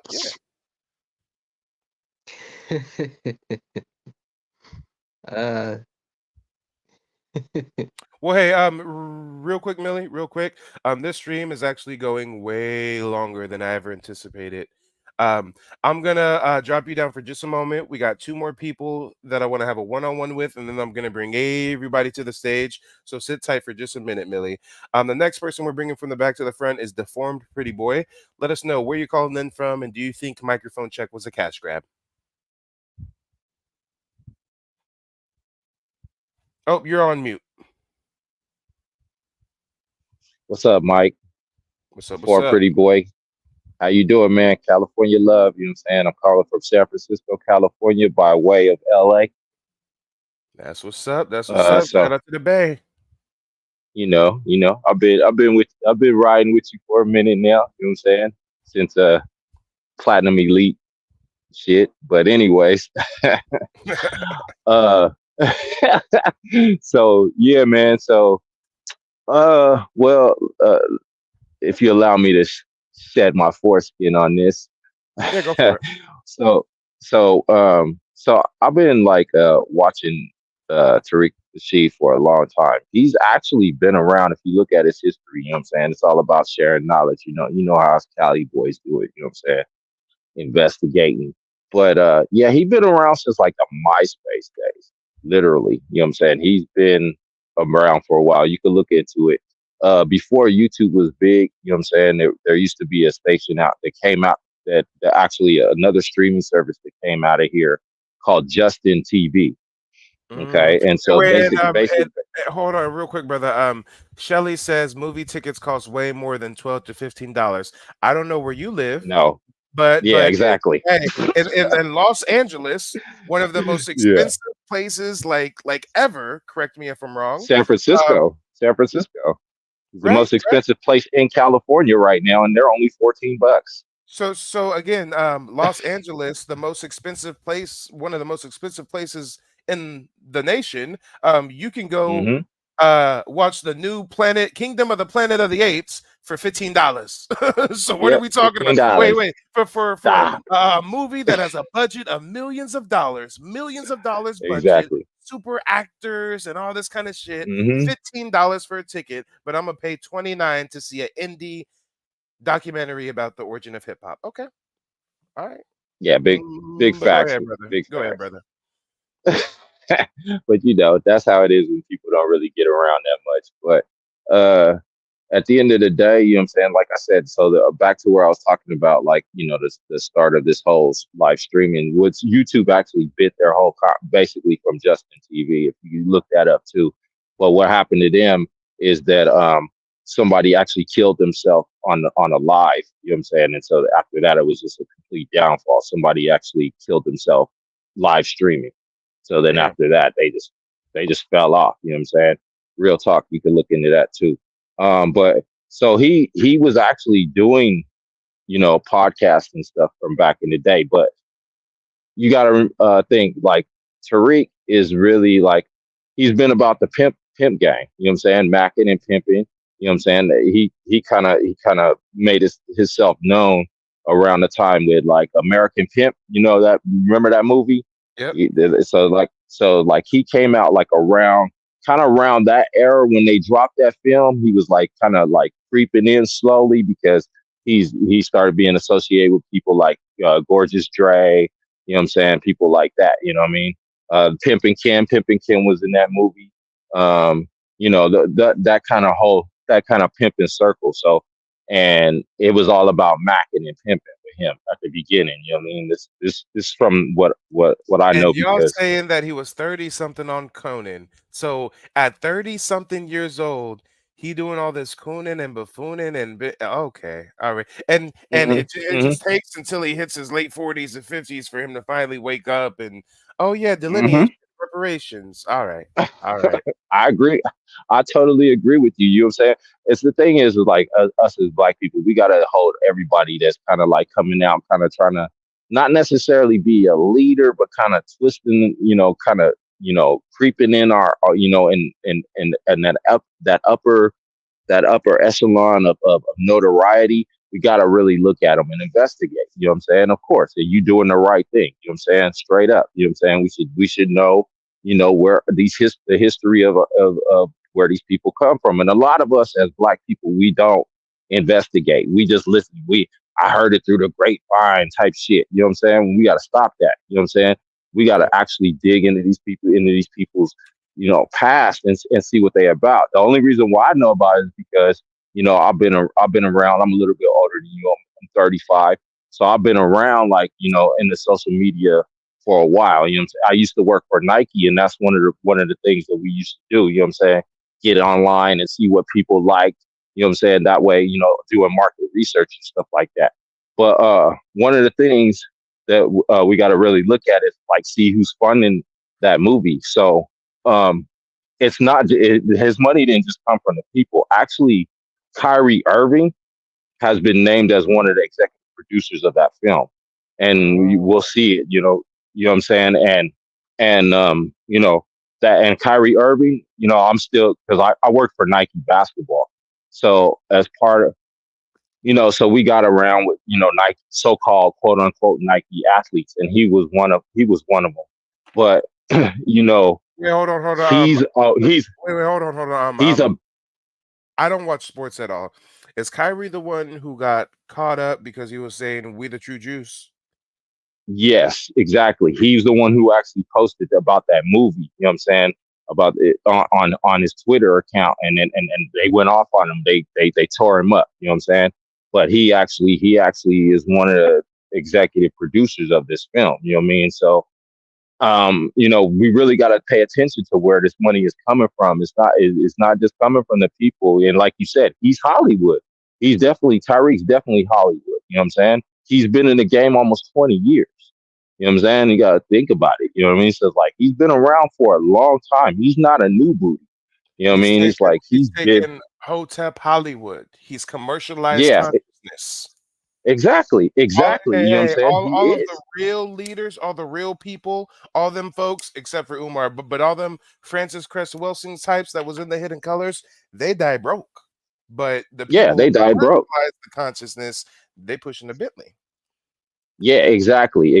And I completely agree with you. You know what I'm saying? He's not living broke. Again, it's not about hating on a homie, because you shouldn't take a vow of poverty, but goddamn it, even if I reach the level of financial success of his, I'll be fine. I'll be fine with a nice Cadillac. I'll be fine with a nice Mercedes. I don't need no fucking Bentley. Come on, all right. It's like be 110% honest about you coming out. He's like, oh, pocket check it. I get it. You don't want niggas checking your pocket. I get it. I was like, but at the end of the day, you know what I'm saying? You got people over here that's kind of like dependent on you, that's like looking up to you in a lot of ways. You know what I'm saying? That's like give the people. There's out here like you're like a preacher. You know what I'm saying? These people are donating money to your church. You know what I'm saying? And you're not gonna tell your congregation like what's going on. You know what I'm saying? What I get it. You know what I mean? But and don't. Wait, hold on. If we critique him, we're pocket watch. excuse me. Yeah. You know what I'm saying? It's like if we critique him, we're pocket watching. But his whole mission and manifesto is tapping our pockets, right? Here's a new project. I need to tap your pockets. Here's a new project. I need to tap your pockets. You want to rally for reparations? I got to tap your pockets. Because at the end of the day, you're right. You know what I'm saying? We got to do this. You know what I'm saying? It's not that his message is, is like in a lot of things he's on point with. You know what I'm saying? He's right. But a lot of things you got to really look into it. And like, just like with Umar, you know what I'm saying? I can't stand Umar. You know what I'm saying? I don't, because I know he's a scammer. And this is how I really found out about Umar being a scammer. You know what I'm saying? Because I just heard it through the grapevine. You know what I'm saying? This is where I needed to really do my research. And I heard it through the grapevine in Los Angeles that he was actually offered money by people that had money to open that school. But you know what? At the end of the day, why didn't he take it? I'll tell you why he didn't take it. It's simple math. Because then he'll owe. You know what I'm saying? Because they're going to want to see results. If I'm a billionaire and I give you money and you telling me you're going to provide schools and all this service, you know what I'm saying? You're going to be in the pocket with me, right? You're going to want to pay. You're going to have to pay me fucking back. And why didn't he take that money? If he really wanted to open that school, if he really, really cared about black boys and all this stuff that he's saying and stuff, Why didn't he take that money and open that school if he was really that confident in what he's doing? And you know, that Pan African, I'm a revolutionary and shit, sit your punk ass down. You know what I'm saying? It's like you fat as a motherfucker. You talking all this black love shit and all that stuff like that. You're a disgrace. You're an obese revolutionary. Name an obese revolutionary that actually was putting in work. You know what I'm saying? I'm talking about real revolutionary. I'm talking about Huey P. I'm talking about people who coming with the straps. You know what I'm saying? Those are real revolutionaries because they really fight, not walking around with no damn sign. You know what I'm saying? And this is how Cali people ride because we from the home of the Panthers and we know what this is about. All that talk and getting on there and charging people for speeches. You know what I'm saying? Come on, bruh. You know what I'm saying? Did Malcolm X and Martin Luther King charge people for speeches? You know what I'm saying? Come on now. You know what I'm saying? He's fake. You know what I'm saying? All that fake. Apparently MLK and Malcolm did some fundraising too, but god damn it, they must have been really for the people because they had to kill their ass, huh? Exactly. You know what I'm saying? It's like fundraising and they gave back. Hey, You know what I'm saying? Gave back. hold on, wait. I'm having an epiphany. For all the fundraising, hey, some people said Malcolm and Martin lived off donations. Let's say that's true. Were they living Okay. off donations? Were they living off donations in a mansion in Hollywood, driving a Bentley? You know what I'm saying? It's like a preacher. Or were they middle class, middle American folk who were also doing what they could to fight for the revolution? I mean, come on, if we're gonna say Malcolm and Martin were living off donations, okay. Tariq Nasheed lives off donations, okay. Only one of them drives a Bentley and lives in Beverly Hills, proverbially speaking. He doesn't actually live in Beverly Hills, but come on, he has a nice little And McMansion. exactly. And there was way more people giving money to Malcolm and Martin than there is to Tariq Nasheed. I can guarantee that. You know what I'm saying? The Nation of Islam back then was strong. You know what I'm saying? The civil rights movement back then was way strong. You had millions of people giving donations to those causes. You know what I'm saying? It's like that's why we haven't had a million. Hey, wait, hold on, and real quick. As I was saying earlier, this stream's going way longer than I intended. Provide us with some closing remarks, real quick, and then I'm gonna drop you backstage. I only got one more caller we haven't got to, and then we're gonna bring everybody back up. For sure, fam. You know, all I'm saying is to black people, you know what I'm saying, or foundation, whatever, you know what I'm saying, whatever the case may be, you know what I'm saying, whatever name you want to call us, is look into these people that are out here saying that they are, that they're down for the cause and they're getting involved in all these things that have a lot of money. You know what I'm saying, that are taking your money. You know what I'm saying, your donations and stuff. Look into them. Look into their backgrounds. You know what I'm saying? Look into what they used to do. Goddamn, hold up. We gotta give Tariq Nasheed even more smoke because nigga, you created Umar Johnson.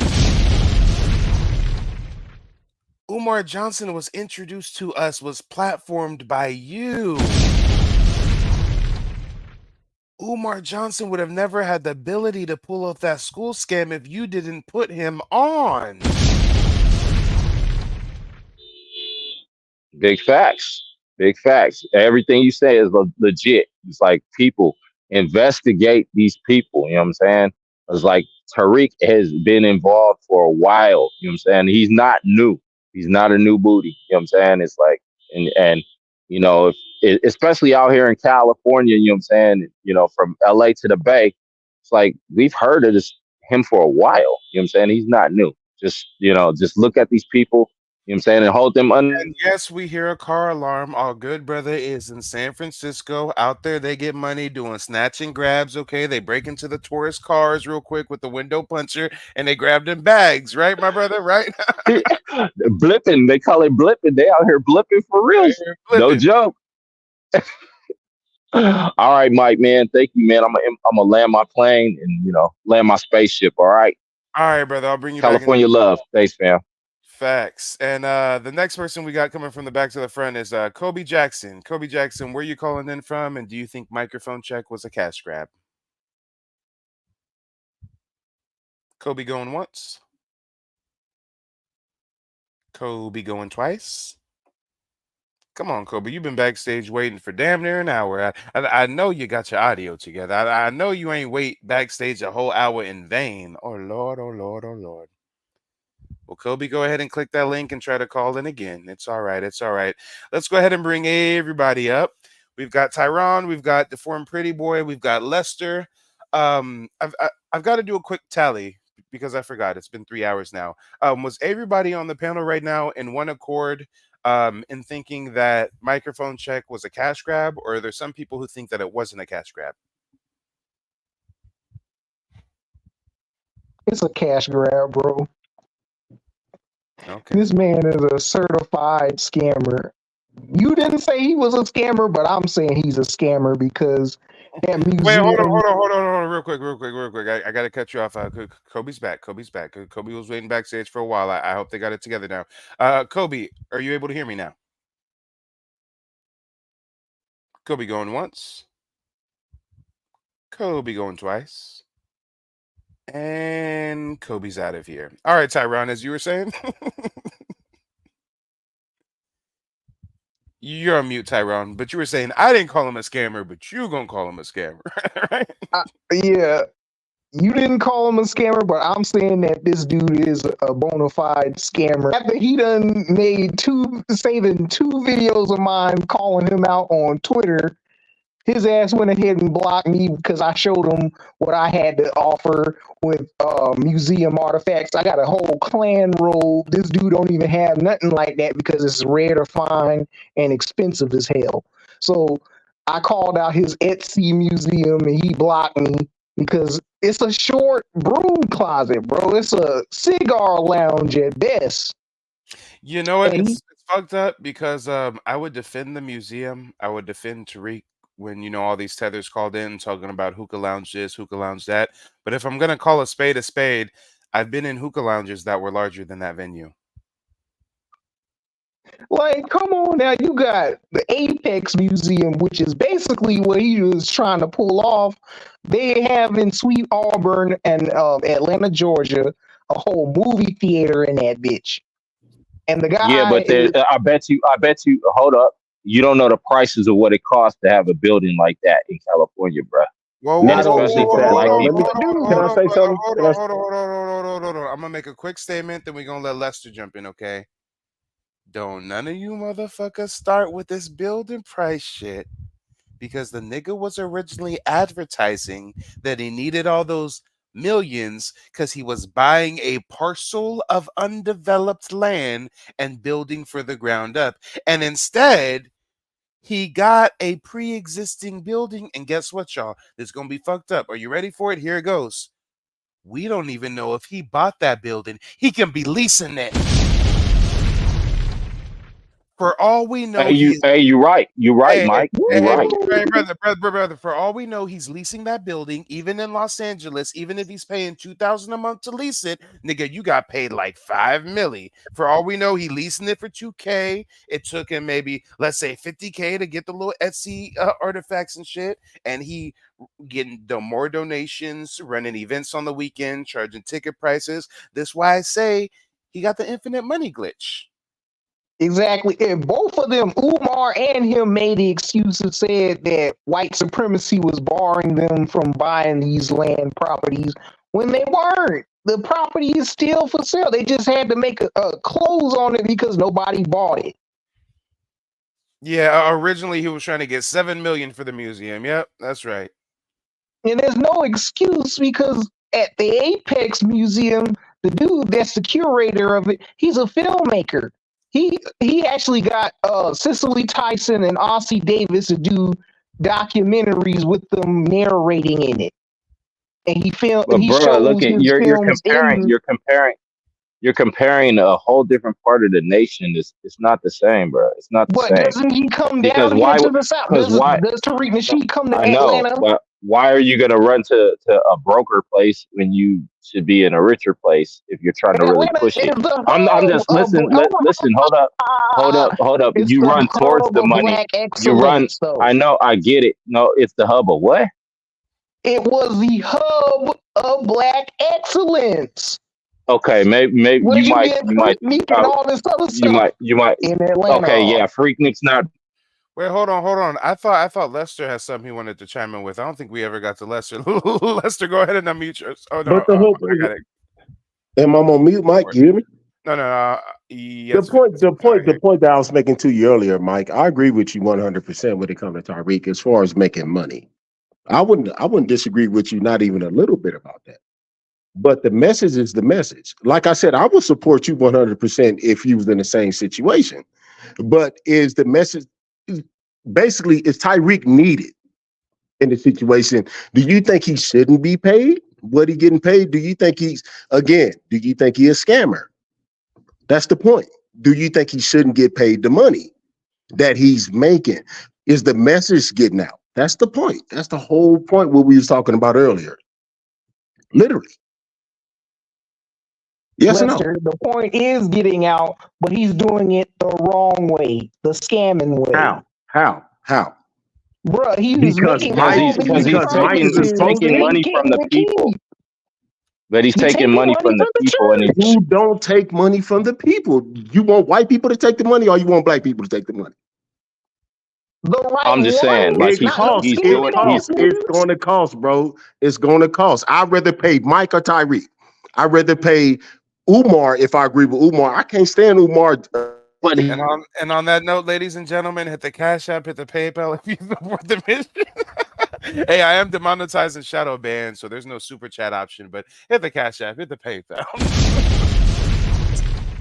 hey, he's in a spot with people with money. Hey, and guys, when you hit the Cash App, when you hit the PayPal, you know that allows me to continue to curate and produce content for you. You know that I'm not gonna produce content for you and then turn around and sell you that content at $29 a piece. I'm sorry, y'all. Go ahead. Facts. That's all he's saying, though. That's all. That's what Mike's saying. Like Mike.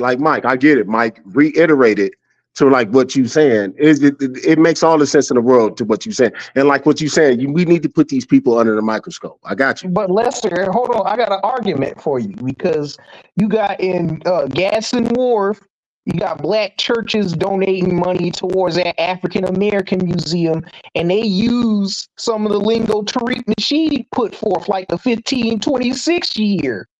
They was listening on what FBA Negroes was talking about, and they incorporated in early slaves that were brought in that year. You comparing that to FBA? How?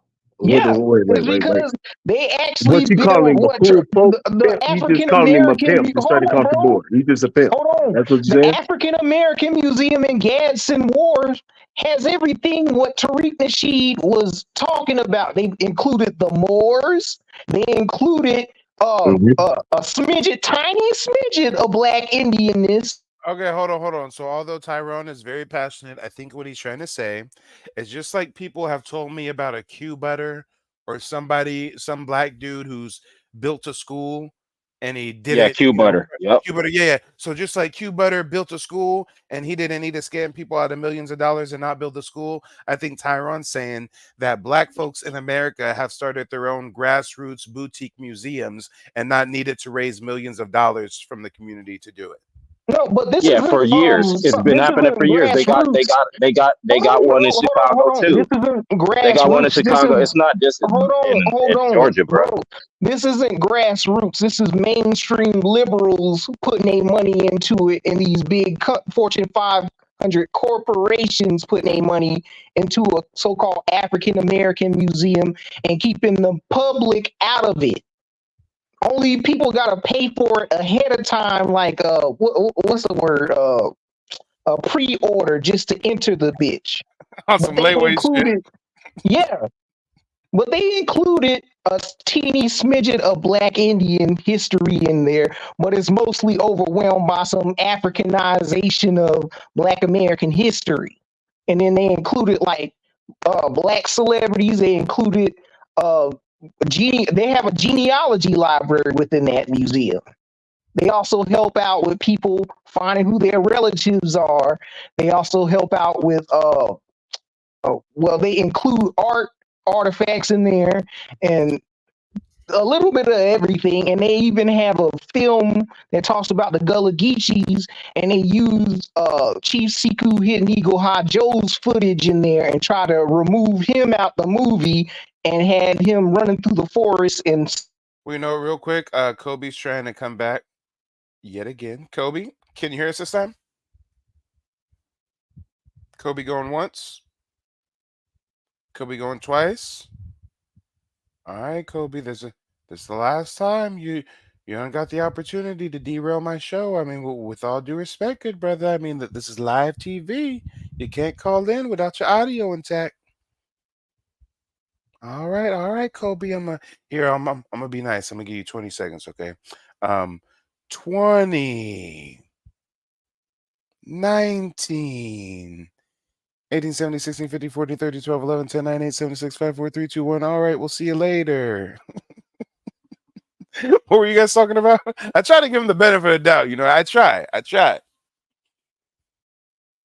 I'm just saying we're making comparisons that, you know, we know he's a celebrity. Okay, we know he's a celebrity, kind of underground still. We know he's a celebrity, but you can't compare like this museum over here to this museum over here. Different parts of the country, you can't compare the fifth largest economy in the world. This is the richest place in America to some place today. You know what I'm saying? And say, well, they did it over here. It doesn't work that way. Let's go back to that because I think you brought up a good point that most people don't realize. Tariq Nasheed is a celebrity. And what do celebrities do? Scheming, Get over. whatever they have to do behind the scenes to make sure that their celebrity status and their money is intact. They will go to Harvey Weinstein's hotel room at 3 a.m. They will go to the mansion party. They will let Diddy have a freak off with them if it promotes their celebrity status or helps them get more money. He's a celebrity. Big fact.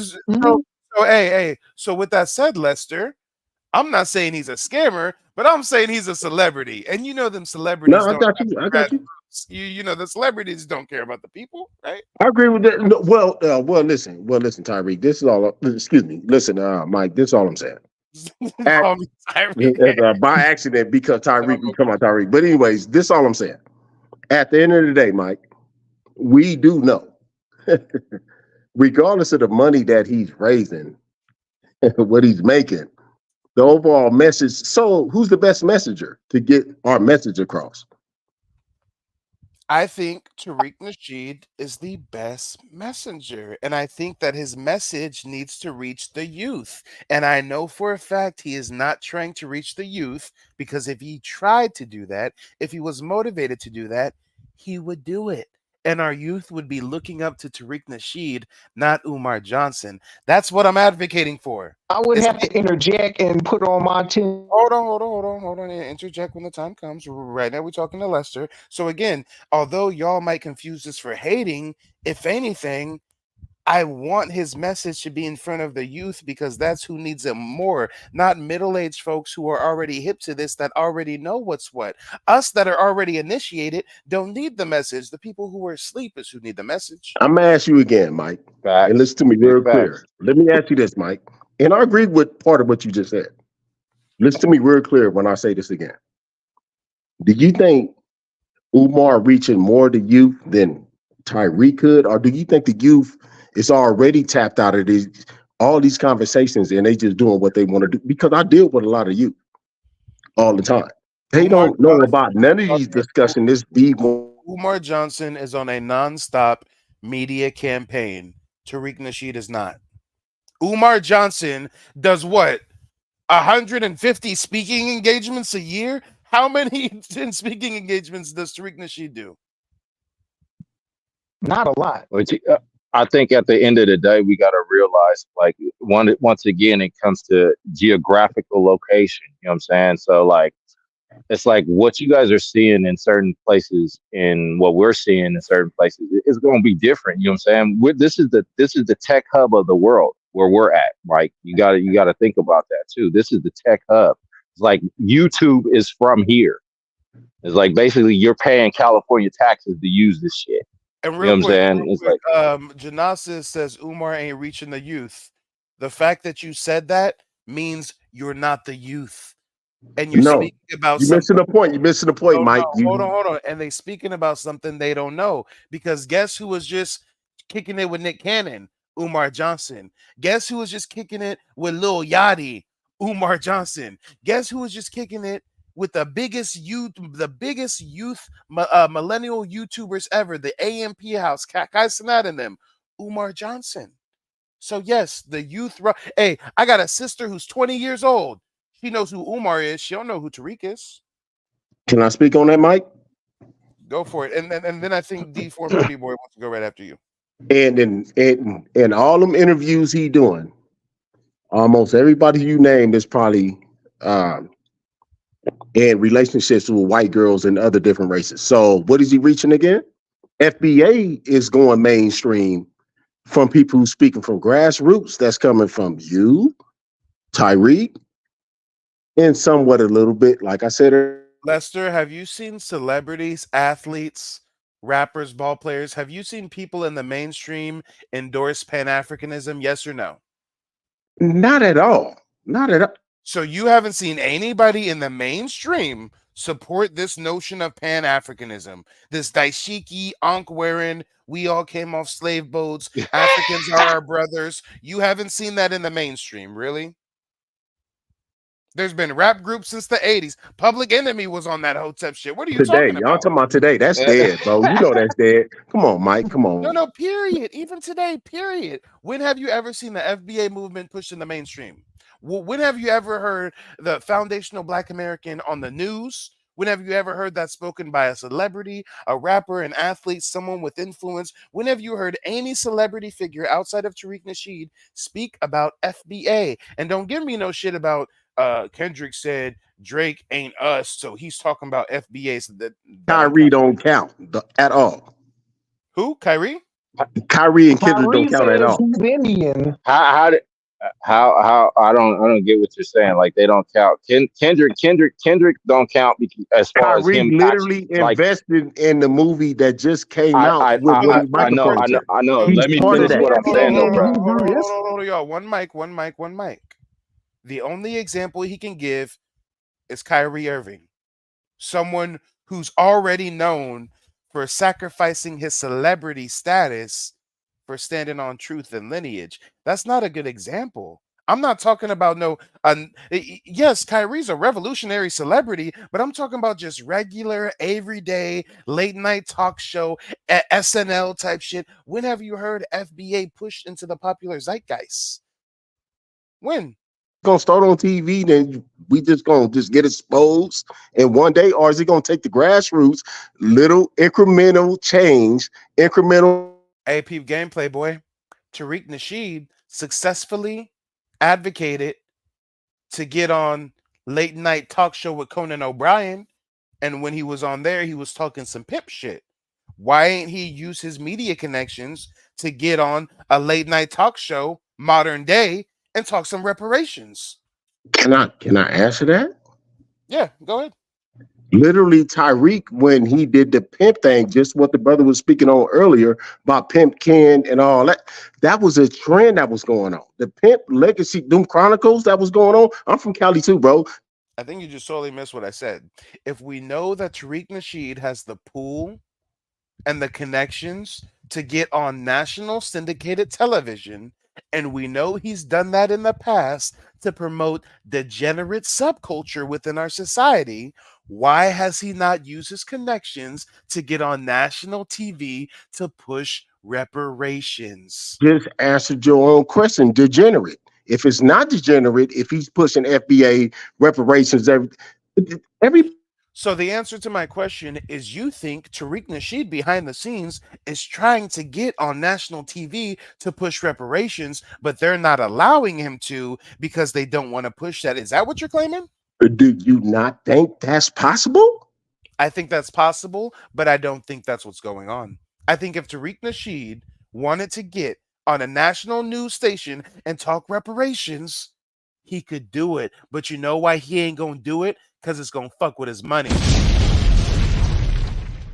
Now, there's people like Kanye West who will get on a national TV live fundraiser and use that opportunity to say, I hate how they're portraying black people in the media. When there's a black person looking for food, they say we're rioting and looting. When there's a white family, they say that they're just scavenging for supplies. George Bush does not care about black people. That's what real revolutionaryism is.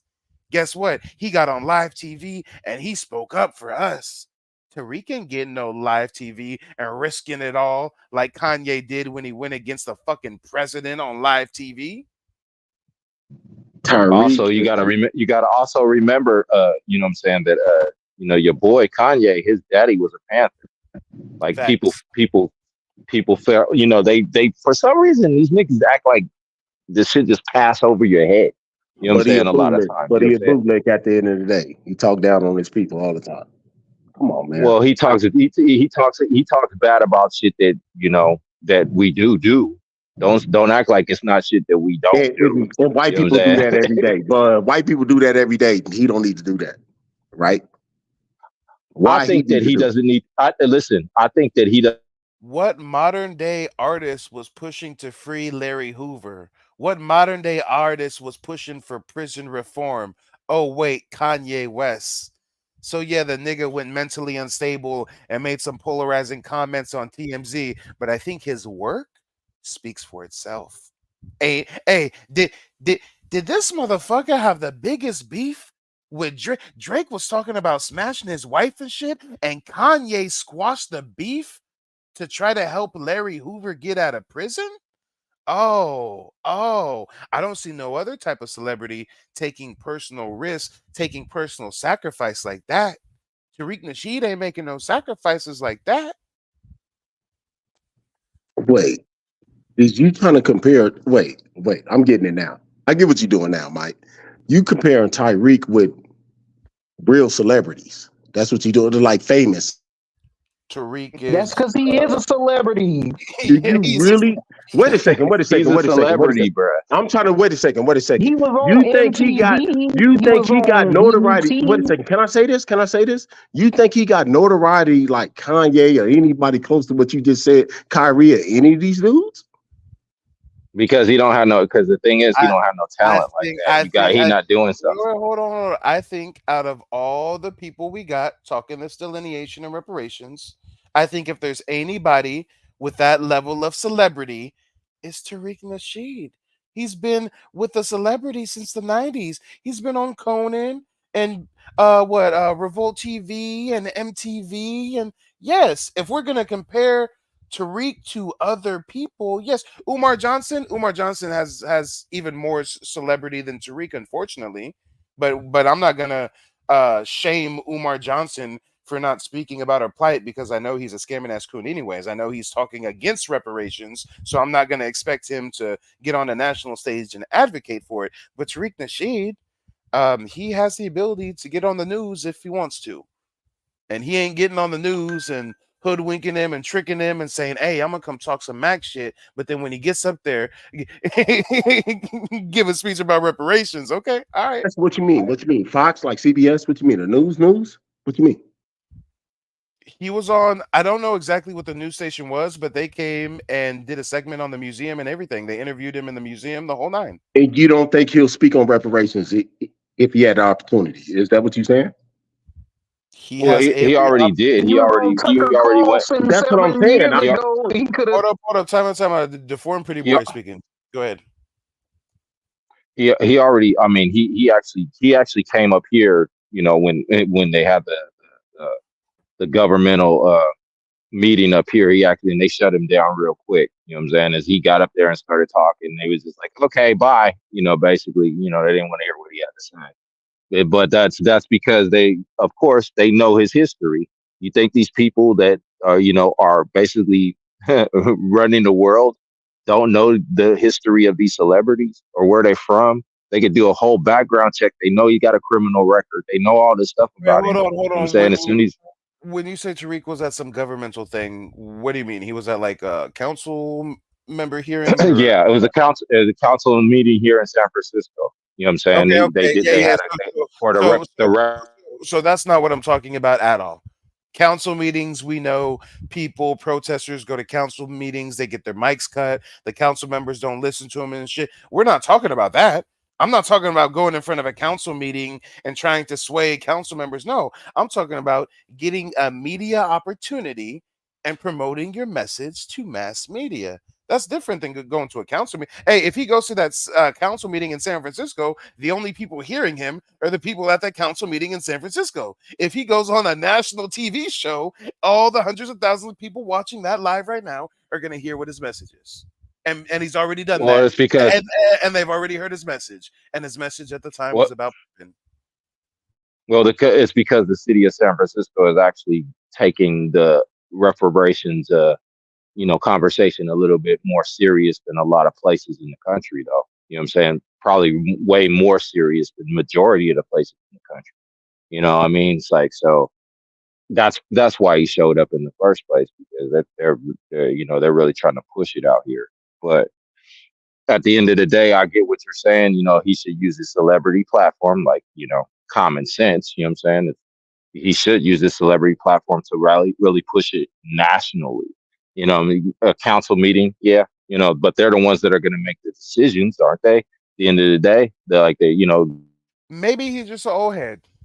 Let's play devil's advocate. Maybe he's just an old head and he don't know better. He's not like me, who was damn near born with the internet, access the information. Maybe we just need a changing of the guard.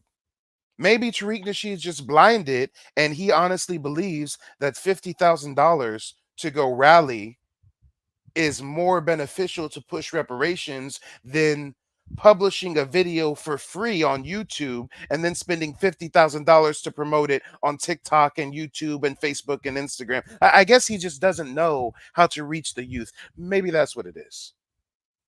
I think also, like, you're right in that way too. Is he doesn't. I think he knows how to reach the youth, but he don't care. He's just trying to reach whoever he can reach. But it starts with the youth, and that's the problem. Is like a lot of these people, they don't aim for the youth. You know what I mean? And you got to remember that our real revolutionaries, they were all young. They were all kids. You know what I'm saying? When you really think about how old was Fred Hampton? You know what I'm saying? And they came in and killed him in his sleep.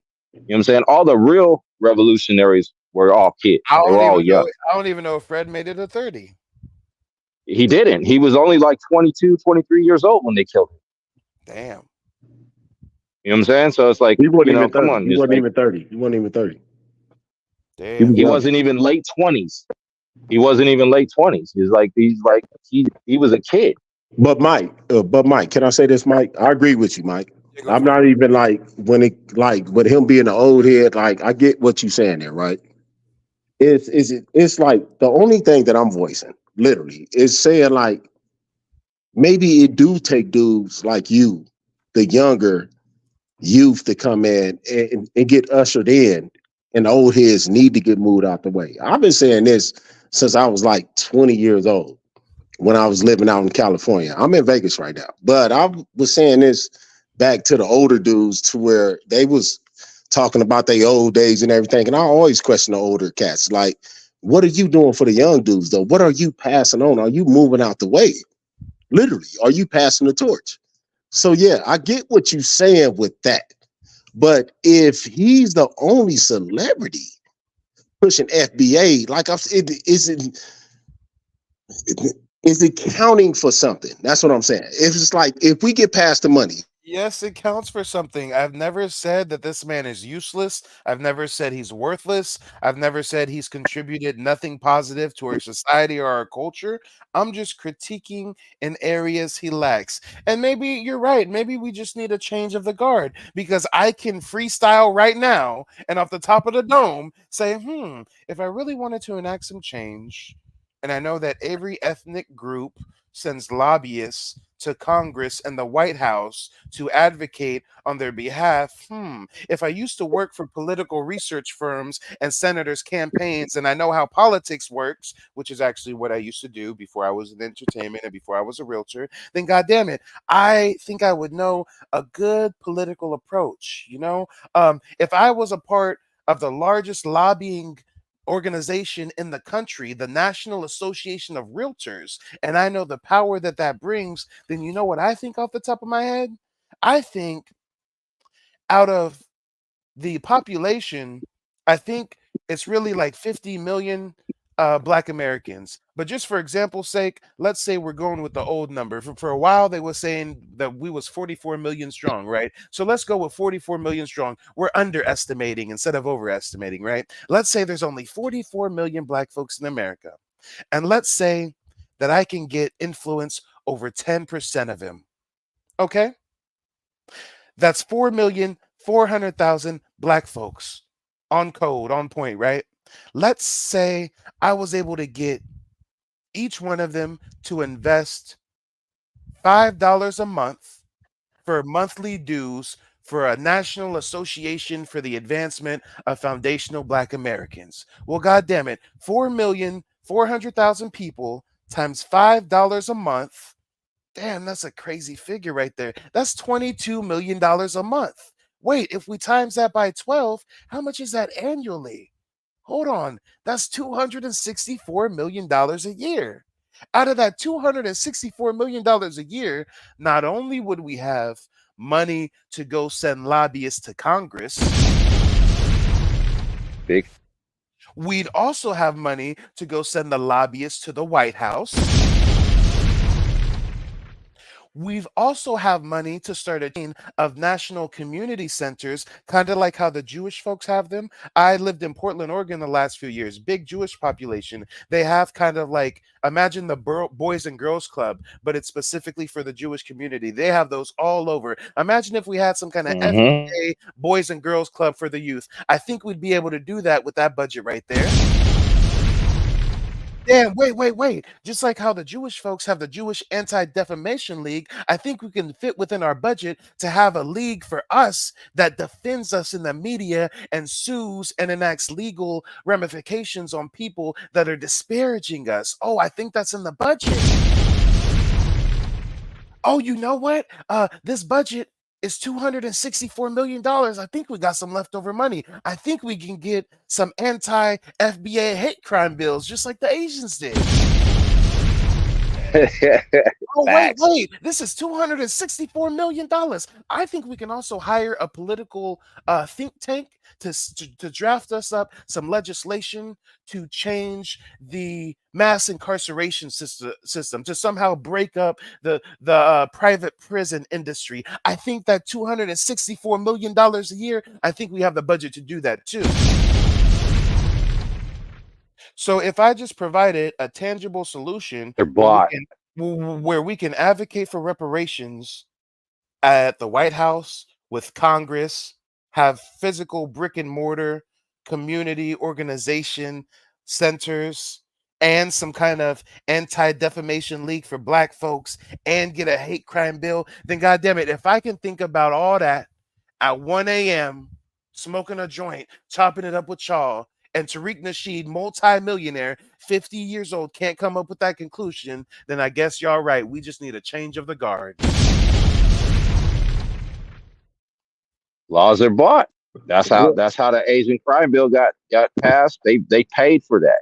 You know what I'm saying? You pay for one of these politicians' mistresses and their yachts and their kids' college for the next 20 years or whatever, however long it's going to take for them to get their scientist degree. You know what I'm saying? That's how these people get pass laws, because they go to these community events where this guy is like turning out and he's like, I'm running for such and such and such. Oh, how you doing? Congressman Johnson, here's a little envelope for you. Have a nice day. I just want to show my appreciation. Why can't we make our own third party? Like, it's. Hold on real quick. Jonathan Kidd says, maybe you need to start pushing this ideology you're speaking of. See, here's the thing. Those are actions that I would take, but I don't have the influence. I've been on YouTube 2 years. I barely just reached 16,000 subscribers. Once I've got over 1 million subscribers across all socials like Tariq Nasheed, yes, when I do my GoFundMe and my Kickstarters like he's doing, that's the type of shit I'm advocating for. But right now, the only thing that I can do with the little bit of influence that I can is continue to produce the type of content that I do to grow my audience. Once I grow my audience to that size, to that stature, then we can do some of those things. But right now, I just simply do not have the audience for it. Right now, I'm trying to crowdfund to start a community streaming site. YouTube's demonetized me, it shadow banned me. My subscribers keep saying they get unsubscribed from YouTube. So I'm started a GoFundMe to raise $3,500 so that I can start my own streaming site. And out of that $3,500 goal, we only had 300 so far. So just by metrics and numbers, I don't have enough clout. I don't have enough influence. I don't have a large enough base to push forth the type of legislation and goals that I just promoted here today. So that's why y'all don't hear me on my live streams all the time talking about that master plan, because we ain't at that stage yet. Right now, I'm on the road to 20,000 subs, and then I'm on the road to 50,000 subs. Then I'm on the road to 100,000 subs, and we branched out to TikTok and other platforms. And once I got 500,000 subs, 1,000,000 subs, once I got the influence, and guess what? I'll have the influence over the youth, or at least the younger folks at that point in time. I won't necessarily be the youth. I'll be in my mid 30s, but I'll still have the pulse, a pulse on as to what the youth is thinking, how to properly influence them. And I think that the future is with the youth. And all these people that have the influence right now, the only ones that's focused on the youth is the scammers, is the fraudsters. Our opposition spends billions of dollars trying to socially engineer the youth. Umar Johnson is going to colleges every day to talk to young black folks. I think the youth need to get the right message. But what I want to do real quick is we have a new caller. We've got Blue in the building. Blue, go ahead and unmute yourself. Let us know where you're calling in from. And do you think that microphone check was a cash grab? Hello? Yep, we can hear you. Okay, yes, I just want to say I've been listening for quite some time now. I do like your content, by the way. I do like the fact that from the beginning I didn't know what FBA stand for, and I figure it out and I understand it now. Just a side note. I just want to say that right there from Jump Street. And secondly, Umar Johnson and Tariq Nasheed, their information is wrong and they're scammers. I've been hearing the conversation for the past hour.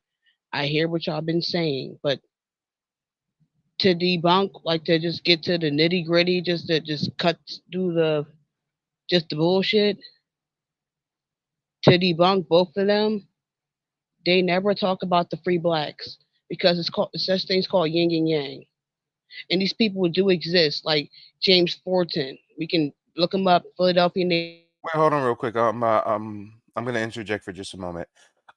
When you say free blacks, just the other day, I was part of a author's speaking engagement for a black woman, foundational black American woman who's a professor. And she was talking about freedmen that fought in the American Revolution. She was also talking about freedmen that fought during the Civil War. And I didn't realize until I heard her speech that not every black person in America came from slavery. Even when slavery was in its peak in the antebellum South, there's black folks in the South and Alabama enslaved, right? There's also free black people in the South at the same damn time. Before the 13 colonies were even 13 colonies, there were free black people here. Some of these free blacks fought for the British, some of them fought for the Yankees, but nobody really wants to talk about the free blacks. They talk about the freed men, the men who were enslaved and then got free, but no one talks about the free blacks. Are those the ones that you're talking about, Blue? Look, on some of these levels, don't play my emotions because that right there is like I talk about the black one specifically because like Vince is right. I'm from Philadelphia, Pennsylvania. Let's talk about the Freeman's anti-slavery society that created things that that we're talking about today. I'm that person. I'm born here, Black American, whatever you want to call me. I'm talking about them specifically, not the immigrants, not nobody else. About what we did specifically. If we want to have that conversation, that's why, like I said, I like your content because there's few people talking about American blacks and about what we did. Is no matter we're talking about man, woman, and child, because we achieved a lot of things, all ages. American blacks specifically. Facts. Whole And cities, whole towns, thousands of inventions. Yeah, facts. I just want to add on to that. I just want to say I like your content, by the way, because like you're literally one of the few people that's talking about American Black things that's taking place and talking about American Black perspective, American Black comprehension skills. By the way, because first of all, you're from America, right? Common sense ain't common. And like what's going on right now, the whole Drake thing, you can see like the ideology of somebody not being from a different country trying to pretend or cosplay and trying to take on the ideology of being American Black and don't realize, sweetie, you don't have that effect because you're not living here, living what's going on. You don't comprehend the reality what's going on realistically. And granted, we have the history to back it up. But my thing, if you're not here to comprehend what's going on, you don't comprehend to understand what to be American Black. I could be wrong. I don't mean to go on a soliloquy or a rant. I like your content. I've been hearing the information in the background, but my thing is, you want to get to nitty gritty, sweetie. We can backtrack. And so my thing is, start where you stand. Let's start where your street signs come from. Let's start who created your state. I'm that person. The Dutch created Philadelphia. The 13 colonies that you was talking about, whatever. I'm the original 13 colonies before they became America. I get what you're saying. I like your content. Keep going, brother. That's all. Will do, will do. Thanks for calling in, Blue. Don't hesitate to hit that link in the future. Absolutely. But All right. I would say right here is just talk about the free blacks because my thing is James Fortin do exist. We do have we have historical sites that tell each state how they came about. Free blacks actually, did certain things and enslaved blacks. Like, Chubbstown. Like these things do exist. Jared Road, these things do exist. Free African Society, these things do exist. My thing is, how informed are you to see the how can I put this the misinformation on top of want to be praised or just saying what it is makes any sense. If we tell the truth about what happened, you can't. That's just what it is. But you want to make up a lie. Yeah, It's no, real right now. so it sounds like what you're saying is that our history is much more nuanced, and they kind of try to force feed us these narratives that really don't represent historical accuracies. Absolutely. And my thing is, it's just not Black America. Imagine all histories at once. Like imagine white, Asian, Australian, Native American. Like my thing is like because we're Americans, we get it so bluntly in our faces. Other countries don't comprehend like what we go through every goddamn day. No, I'm sorry, pardon my French. No, you fine, you fine. Hey, and real quick, I only want to pause and acknowledge this because I know Storm Fluent been watching for a while, so each one teach one. Storm says, "I cannot sleep. I put the wrong cover letter on my resume. It's bothering me." Now, Storm, I'm not sure if you're saying that you can't finish writing the cover letter, you don't know what to say on the cover letter, or if you're saying you already turned in the resume and you put in the wrong cover letter, but in the future, I just want you to know about something. I want you to know about a little thing. It's called Chat GPT. Wait. Before you go any further, by the way, side note, because I'm a researcher, by the way, just side note. Do you know like these Chat GPTs and Microsoft like they're rogue. They're Oh not yeah, of telling. course. Yeah. No, I'm all into that. Yeah. I actually got banned from ChatGPT for a while because I jailbroke it and played a war game with it. Oh, you sound like me on so many levels. I got Oh banned from yeah. Microsoft Bing. Yeah, we on the same page. We on the same page. But hey, I'm gonna bring you back in just a moment. We also got Mark calling in. Mark, where are you calling in from? And do you think that microphone check was a cash grab? Well, first of all, with regard to microphone check being a cash grab, I mean, that's what Tariq does. I mean, he makes documentaries for money because that's his business, you know? And if the people want to give him money to make this film, make this documentary, I mean, it's really up to them, you know? However, one of the things that you said that I liked was when you spoke about raising enough money to lobby Congress and that kind of stuff. But the problem with that is that even if you were to raise $200 million, it would never work because there are no black families anymore. The reason why Asians and all these other groups can actually get government to Wait, do. hold on. Let's slow down. Let's slow down. So I brought up a proposal to create a national organization where we could send lobbyists to Congress and do many other things as well. But let's just focus on the lobbying. You said it will never work, and you said that it'll never work because the black family isn't intact. Let's kind of peel this like layers of an onion. Um, you say it'll never work. Um, has it ever been tried before? No, it's never been Okay. tried before. So if it's never been tried, how can we already kind of have a defeatist mindset and say it's never going to work if we haven't even tried it? Well, it's not about having a defeatist mindset. It's about understanding how things work. For example, one of the reasons why people trust Tariq so much is because everyone feels as if they know his family. He uses his family as a, well, quote unquote, front for Yeah, every. yeah, no, I get it. He does the preacher tactics. He even calls his audience his family. Hey, family, come on in here, family. But I want to get to you trying to discredit my proposal. Do you think, first of all, I understand you think that it'll never work, even though it's never been tried, but do you think it's worth trying? Of course, it's worth trying. I'm not trying to discredit what you propose because what you No, no, no, propose. no, no. It's cool. I don't think you're trying to discredit anything. You just didn't really believe that it was something that can come into fruition. So if you say that it's worth trying, we can now get to your next comment about there not being any black families. Can you expound upon that? Okay, sure.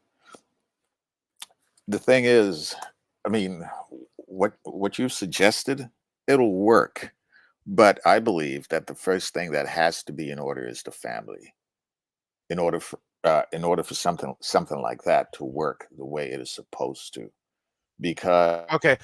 So many people are advocating for reparations. Do you think reparations, if it was given out, it wouldn't work because we don't have black families, as you said? black people already got reparations. Reparations wasn't for every single black person in the United States. Reparations. Okay, wait. You said black people already got reparations. Educate me. What reparations did black Americans receive? Because reparations were only for people who were free. Sir, I'm not asking for a definition on who reparations refer. I'm asking what reparations did black Americans receive? What was it? Did they get 40 acres and a mule? Did they get a college grant? What reparations did black Americans receive? Yes, they did because they got their land back. That's what reparations. Okay. I've got to ask you, sir. And I think it's just because I'm getting a little tired. We're going on 4 hours now. It's 1 in the morning. I asked everybody else when they called in where they're calling in from. I don't think I got the chance to ask you. Where you calling in from, Mark? Okay, I'm calling from Hong Kong. I work and I live here. Okay. So, And and do you identify as a black American?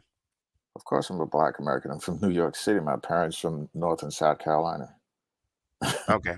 And if we take it a step further, would you say you identify as, a foundational black American, or have you traced your genealogy and you're a descendant of slaves, or how far back to the Americas does your lineage go? Around the 1500s. My parents are from North and South Carolina. My grandparents are from North and South Carolina. My great grandparents are from Alabama and North Carolina. Of course, I'm a so-called FBA.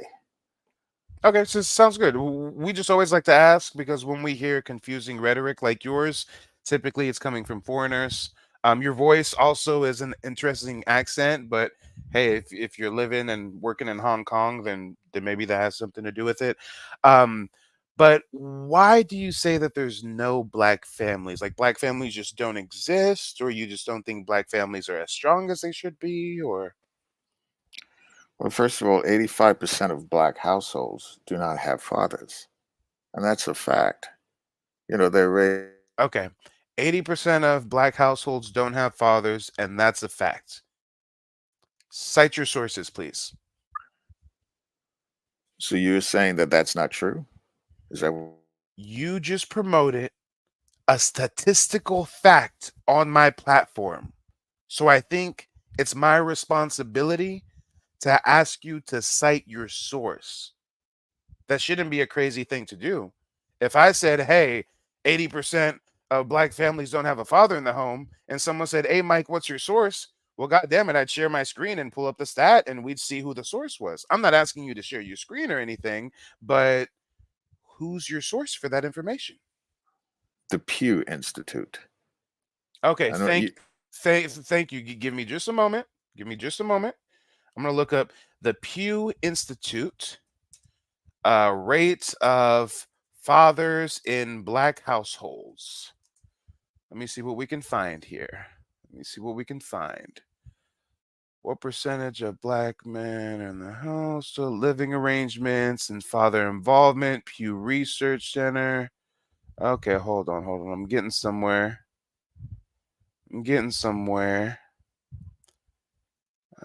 67, 57. All right, and you said it was the Pew. Okay, so let's see if we can find something to support your claims. Living arrangements and fathers, share fathers' non-marital births, biological children, biological fathers, whether they're married. Okay, it doesn't say anything about the household yet.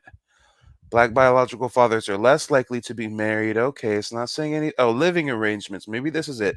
Living with all children, living apart, or from some or all children. Okay. So this isn't by race now. It's starting to say that 73% of men with children 18 or younger report that they live with these children, but this isn't classifying it by race yet. So let's see when they start talking black versus white. There is little historical trend data directly measuring the share of fathers co-residing with their children. Okay. So if you're co-parenting, they don't have stats on that. The U.S. Census Bureau offers a related measure, the share of children living with or living apart from each parent. Okay. In 1960, 89% of minor children were living with their fathers, and 96% of children. Okay, this still isn't talking about black versus white. Let me see where some race. Here we go. Race and ethnicity. Here we go. Shares of father living apart from their children. Children 18 or younger. White men, 20% of them live apart for their children. Black men, 44% of them live apart from their children. So do you see why I ask you to cite your sources? Because if I never asked you to cite your sources, you would spout misinformation on my platform and some people may just believe you. You said 85% of black fathers are not in the household. This says 44%. Damn, that's a big difference. That's a big difference. Good Lord. Good Lord, that's a huge difference. You see why they call me the king of receipts? You see, it doesn't take a whole lot. It doesn't take a whole lot to do the digging. You got to know where to look. But, I mean, sir, what do you have to say for yourself? You cited the Pew Research Institute as your source, and now I'm here on the Pew Research Center, and they say that the number is 44%. Not 85%. What do you have to say, Mark? That's a nuanced number. That's a nuanced number. What in the actual fuck is a nuanced number? I've never heard of it. Matter of fact, I can't take your word for anything that you say seriously. So let me Google a nuanced number. What the hell? I'm learning something new every day. Every time I go live, I learn something new. What nuanced definition? No. A nuanced number. I need a nuanced number. Nuance. There's no such thing as a phrase that is nuanced numbers, but let's just see what nuance means. Nuance means a subtle difference. A subtle difference. So when you say it's a nuanced number, I think you're saying there's a subtle difference. Motherfucker, have you lost your goddamn mind? There's a big difference between 44% and 85%. What the fuck? He just told us. He just told us. Mike, I know you just caught me in 4K. Mike, I know you just fact checked me and I'm wrong, but Mike, that's a nuance number. Oh, sir. Do you realize that is not a nuance number? There's a big difference between 44 and 85. Do you know simple Well, math? first of all, you got me muted. Now you're unmuted. The fact of the matter is, even if you did your own research with the black people that you know, excuse me, you would find that most black families don't have fathers in there. You know that. I wonder if you know that I know he's lying right now. Oh, you got the new Margellas? That's what's up. That's what's up. I see you. That's your BMW? That's nice. That's your girl? Golly. Okay, I see you. But I just want to know one thing. You ready? Why the fuck you lying? Yes, J9. That number is also not very far from the Hispanic number. The Hispanic number is 35%. The black number is 44%. God damn it. With all the oppression that we have to overcome, I'm surprised that that number isn't more drastic. I'm surprised that that comparison is a nuanced number. But ladies and gentlemen, boys and girls, this is a tether. This is a man who is not a foundational black American. He's most likely an African that fled and is now living in Hong Kong. He knew all the talking points. He knew all the buzzwords. Yeah, Mike, my people go back to America since the 1500s. Peep game. If we caught him lying about statistics from the Pew Research Center, why do we believe him when he says he's a black American? As he's promoting misinformation about black Americans. All right. Desmond. Yeah. You clicked the link because I think you had something to say to Mark, huh? Yeah, because that's a fresh and fit talking point. You know how many times it's been said in the red pill community about the 85%. Mike, you're not an American either. Come on. You think I'm not? I'm not? No, he said Mike. And you're right, Mark. I'm not an American. I'm a Native American. You're absolutely correct. You're absolutely correct. I'm not just an American. I am a Aboriginal American. There's a difference. There's a big, big difference. But go ahead, Desmond. Set him straight. Yeah, I'm a Native American as well as a veteran. So I'm still here and Thank you serving for your the country. service. That's right. So my passport bro, because that's what you're sounding like to me. You sound like a passport bro. You already given up on us. You've already left. You already ran. You already don't like our women. I don't know. Maybe I'm wrong. Maybe I'm right. But you in Hong Kong working, right? You're in Hong Kong, right?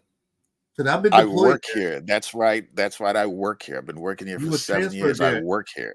You I transferred there work on the here. work Exactly. visa, Yeah, right? because my job transferred me here. Yeah, because they pay you Correct. more money once you get transferred.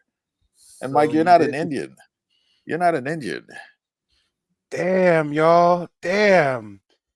This week alone, I've been told I'm not an Indian. Like, how many times has it been, Desmond? Like 3 or 4 times this week, huh? Yes. That's Yes, crazy. 20 more times. That's great. Hey, why are they so triggered that we're Native and they're not? I think it's the color of your skin, Mike. They think you're white, bro. Is it jealousy? Is it envy? I mean, No. They think Mans is in Hong Kong, pressed about the percentage of black fathers in the home, spouting misinformation. We fact check him, and now it's you're not Indian, sir. You're not American. You're a foreigner. We can tell by how you talk. We can tell by your rhetoric. Nobody believes you. I can't either. I don't believe passport bros anymore. I mean, they have already given up on us. It's basically, I mean, you literally sound like a passport. Don't give them the benefit of doubt. Most passport bros are Americans going abroad. This is a tether. This isn't some Oh, American who got my bad. He transferred to ran. He Hong ran. Kong. This is some man who fled Ghana and ran over to Hong Kong. Peep game. I'm sorry to those that are in the UK. At least y'all got rid of the bad ones. Yeah. Hey, just like it's 85% who aren't in the home, but it's really 44%. And just like 44% is a nuanced number. But Well, shit. I guess I'm not a Native American no more. that's I a guess. Fresh and Fit talking point. Pearl talks about it. Fresh and Fit talks about it. I mean, that's all in that red pill manosphere. They always talk about that. Ladies and gentlemen, boys and girls, whenever you talk about Umar Johnson or Tariq Nasheed, the tethers are bound to come out and play. So before we get rid of the tether, is there anybody else on the panel who'd like to chop it up with the tether? Yeah, I want to know real quick. Define Indian. Are you asking me or Mark? No, Mark. Don't go. He said you're not an Let me Indian. ask him, Mark. You're not an Indian. Yeah. Wait, hold on. Let me finish. Define that. Define the history of that word. Mike, that's a fake ID. You know it, and I know it. What you're not talking. Mike didn't ask you the question. I did.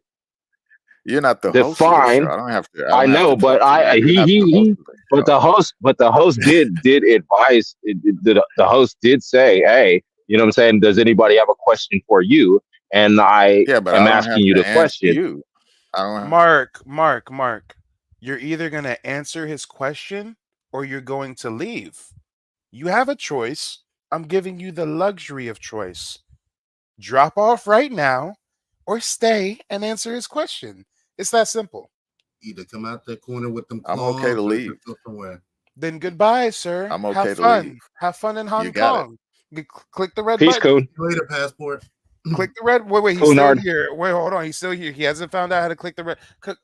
African man. Click the red button. It's called Leave Studio. It's called, Leave Studio. Just click Bye, it. Conan. Oh, there we go. He figured it out, y'all.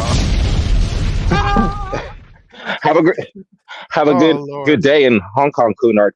Hey, if there's anybody who's new to the broadcast, if there's anybody who's new to Mike TV, do you now understand why they call me the king of receipts? Did this foreigner not just try to tell us that 85% hey, I'm raised by a single father, and this motherfucker gonna tell me 85% of us black dads aren't in the home and shit? What? He goofy, bro. He's gang goofy. Wait, hold on. And guess what, guys? And guess what? And guess what? That false statistic has been spread around so much, I believed him. I thought when I went to look up the stats, it would really say 80%, 85%. I didn't know it was so low. You learn something new every day. That number. He put the Sacramento Smackdown. He put the Sacramento Smackdown. That's a sack Smackdown.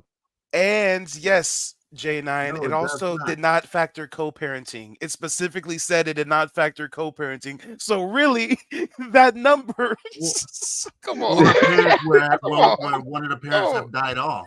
It doesn't factor in that either. Peep game, guys. Peep game. Since that doesn't include co-parenting, you know what that means? That for all we know, out of those 44%, 80% of them are still co-parenting in their children's lives. They just live separately. It doesn't mean that 40% of black men aren't in their kids' lives at all. It just means 44% don't live with the mother of their child. They don't live in one household. That's all that means. Look at the power, the importance of fact checking. Yep. And not was just that, Pew only talk to like a certain part, partial part of the society. I just want to hear the reparations argument. So like, who got paid reparations? I just need to finish. Oh, I forgot about that. That motherfucker said we already got reparations. Hey, wait, hold on, y'all. Hey, I break down a wonderful plan for us to lobby Congress. Wait, hold on. I give a wonderful plan for us to lobby Congress, and he gonna say that's never gonna work. Well, why is it never gonna work? Because we don't have black families. Well, why don't we have black families? Because the Pew Research Center says. Wait, the Pew Research Center doesn't say that. Oh, wait. It's a nuanced number. Nigga, stop lying. Just stop lying. To add on to that, didn't Tariq Nasheed? Wait, hold on. In order, guys. In order. It's a lot of us up here. Blue is next. Go ahead, Blue. Oh, I'm still okay. Matter of fact, he can go next. I forgot my train of thought. My bad. All right, it's all good. Tyrone, go ahead. All right. Also, to coincide with what this clown was talking about, Tariq Nasheed also used the same talking points as this coon because he said that only male-led households should get reparations and not black women. Also, if you're going to Hey, use that, I heard that dumb shit. I heard that I too. heard that. Somebody, if you know where that clip is, email me that clip. But it was years ago, right? It was years ago. He yeah, was it was saying years on ago. some manosphere shit. He said that single mother households shouldn't get reparations. I said, nigga, what? Like I said, You cult followers of Tariq Nasheed got the nerve to call me a pocket watcher, and he pocket watching the sisters. Y'all don't get your reparations if you ain't got your nigga in the house. What? It don't matter if that nigga beat you, cheated on you. If y'all are better off co-parenting, if you don't have him living at your zip code, you don't get a check. What? That shit for real. That's crazy. I never heard him say that, but yeah, that's crazy. It was years old. Yeah, it was Everybody years. heard that shit. Yeah. Nah, I ain't never heard it. I mean, clip it, like he said. I This like man to was all sexist. say it He again. even threatened to beat up Pearl Jr., bro. Beat up who? Pearl Jr. on his old blog talk radio shows. Oh, Pearl. He said he would catch all types of domestic violence charges against this woman because he. What we have to realize is Tariq, like a classic chameleon, has changed shape and form so many times. I am the king of receipts for a reason. I didn't even know where to go find this clip, but I found it in record time. Peep game. Listen to what he says. All right, so let's get into some game. He said, what do I think about slavery reparations? Yeah, there should be reparations, but there's a way that we need to do it because black folks as a whole mentally will fuck up any kind of money that's given directly. There has to be some. Damn, what the fuck kind of disrespectful shit is that? What the fuck kind of disrespectful fuck shit is that? What? Wait. Time out. He sounds just like Umar Johnson. But don't you think that if we got reparations, that would have helped? Let me ask you a question. The question on the table. If we get reparations, will that help us?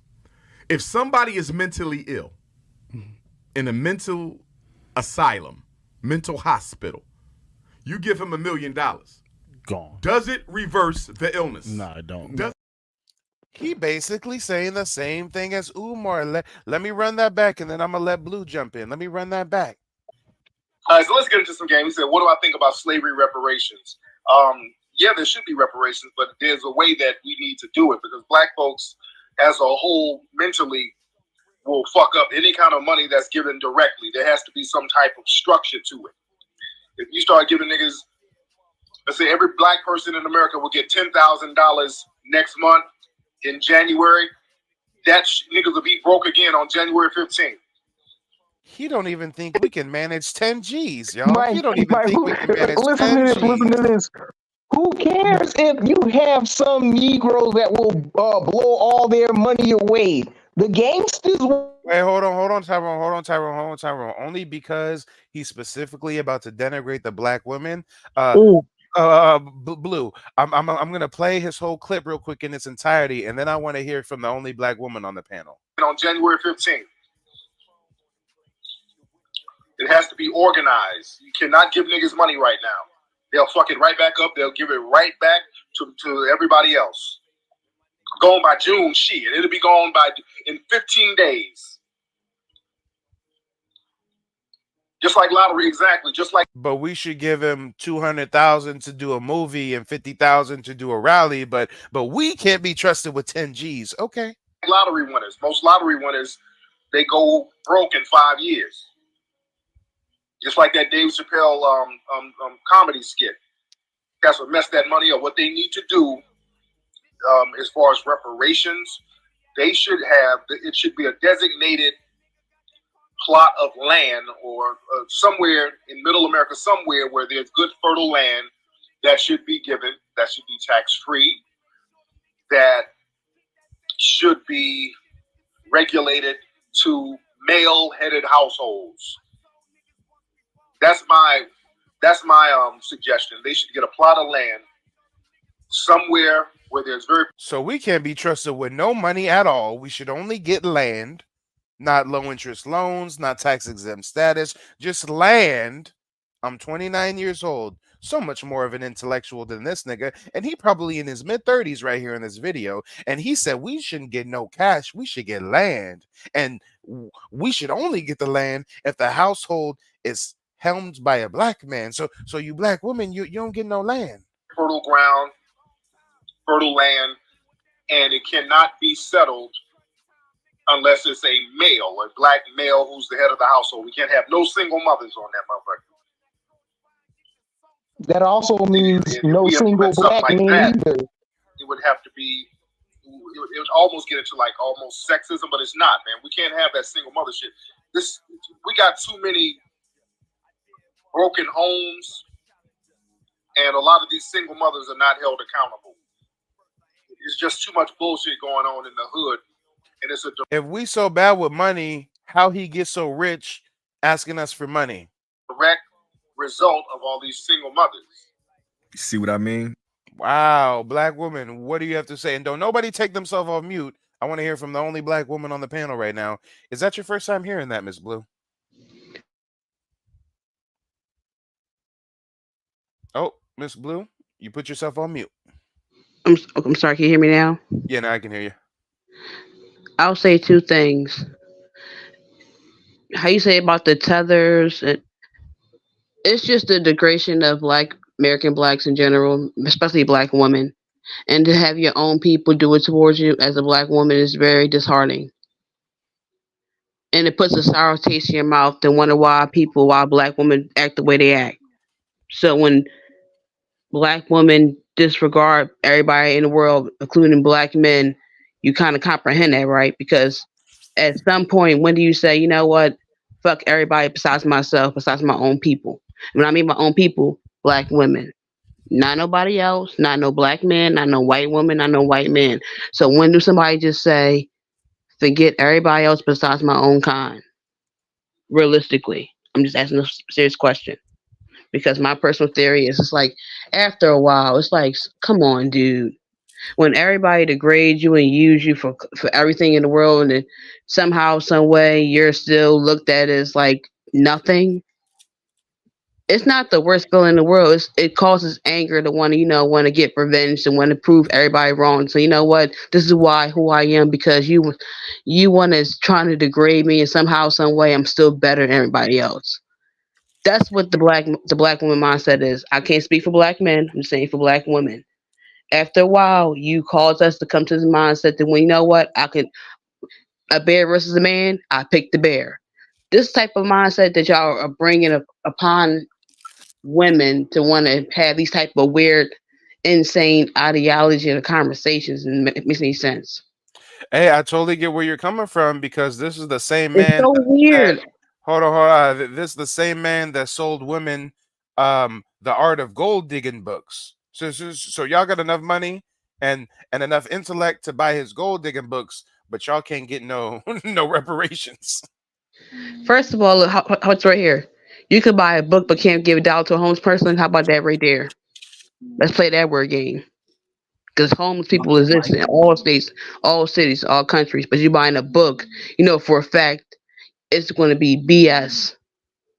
Like, it's just certain things that when they trying to sell you false hopes, and it's like, oh, after a while, it's like, my God, like, just stop. Like you said about the tethers.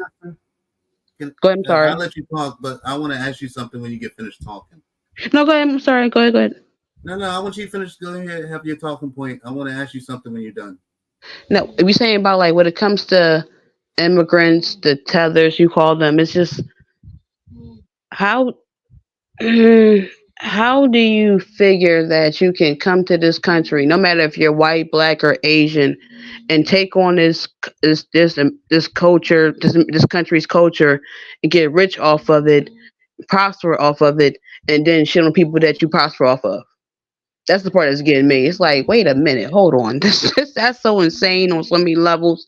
It's like, No, I feel you. I feel you. And I only cut you off because I keep looking at the time and keep saying I'm gonna wrap up, and then the stream just keeps on going. Real quick, Desmond wanted to jump in and ask you a question, so let's have Desmond ask the question, and then we'll see what the general consensus from the panel is on the no reparations for single mothers talk, and then we'll go ahead Yeah, and that's start what I providing want to closing ask remarks. about. I'm not again. Thank you, Storm, for writing that down.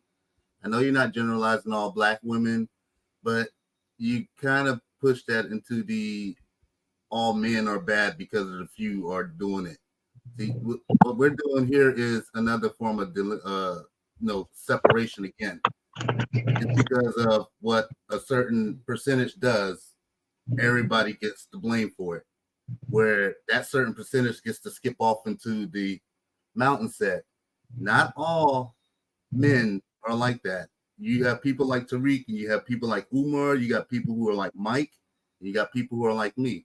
We're all different people here. So you don't want to do the bunching up talking points. We're not going to do the gender war thing. I get where you're coming at, and I do understand that 100%.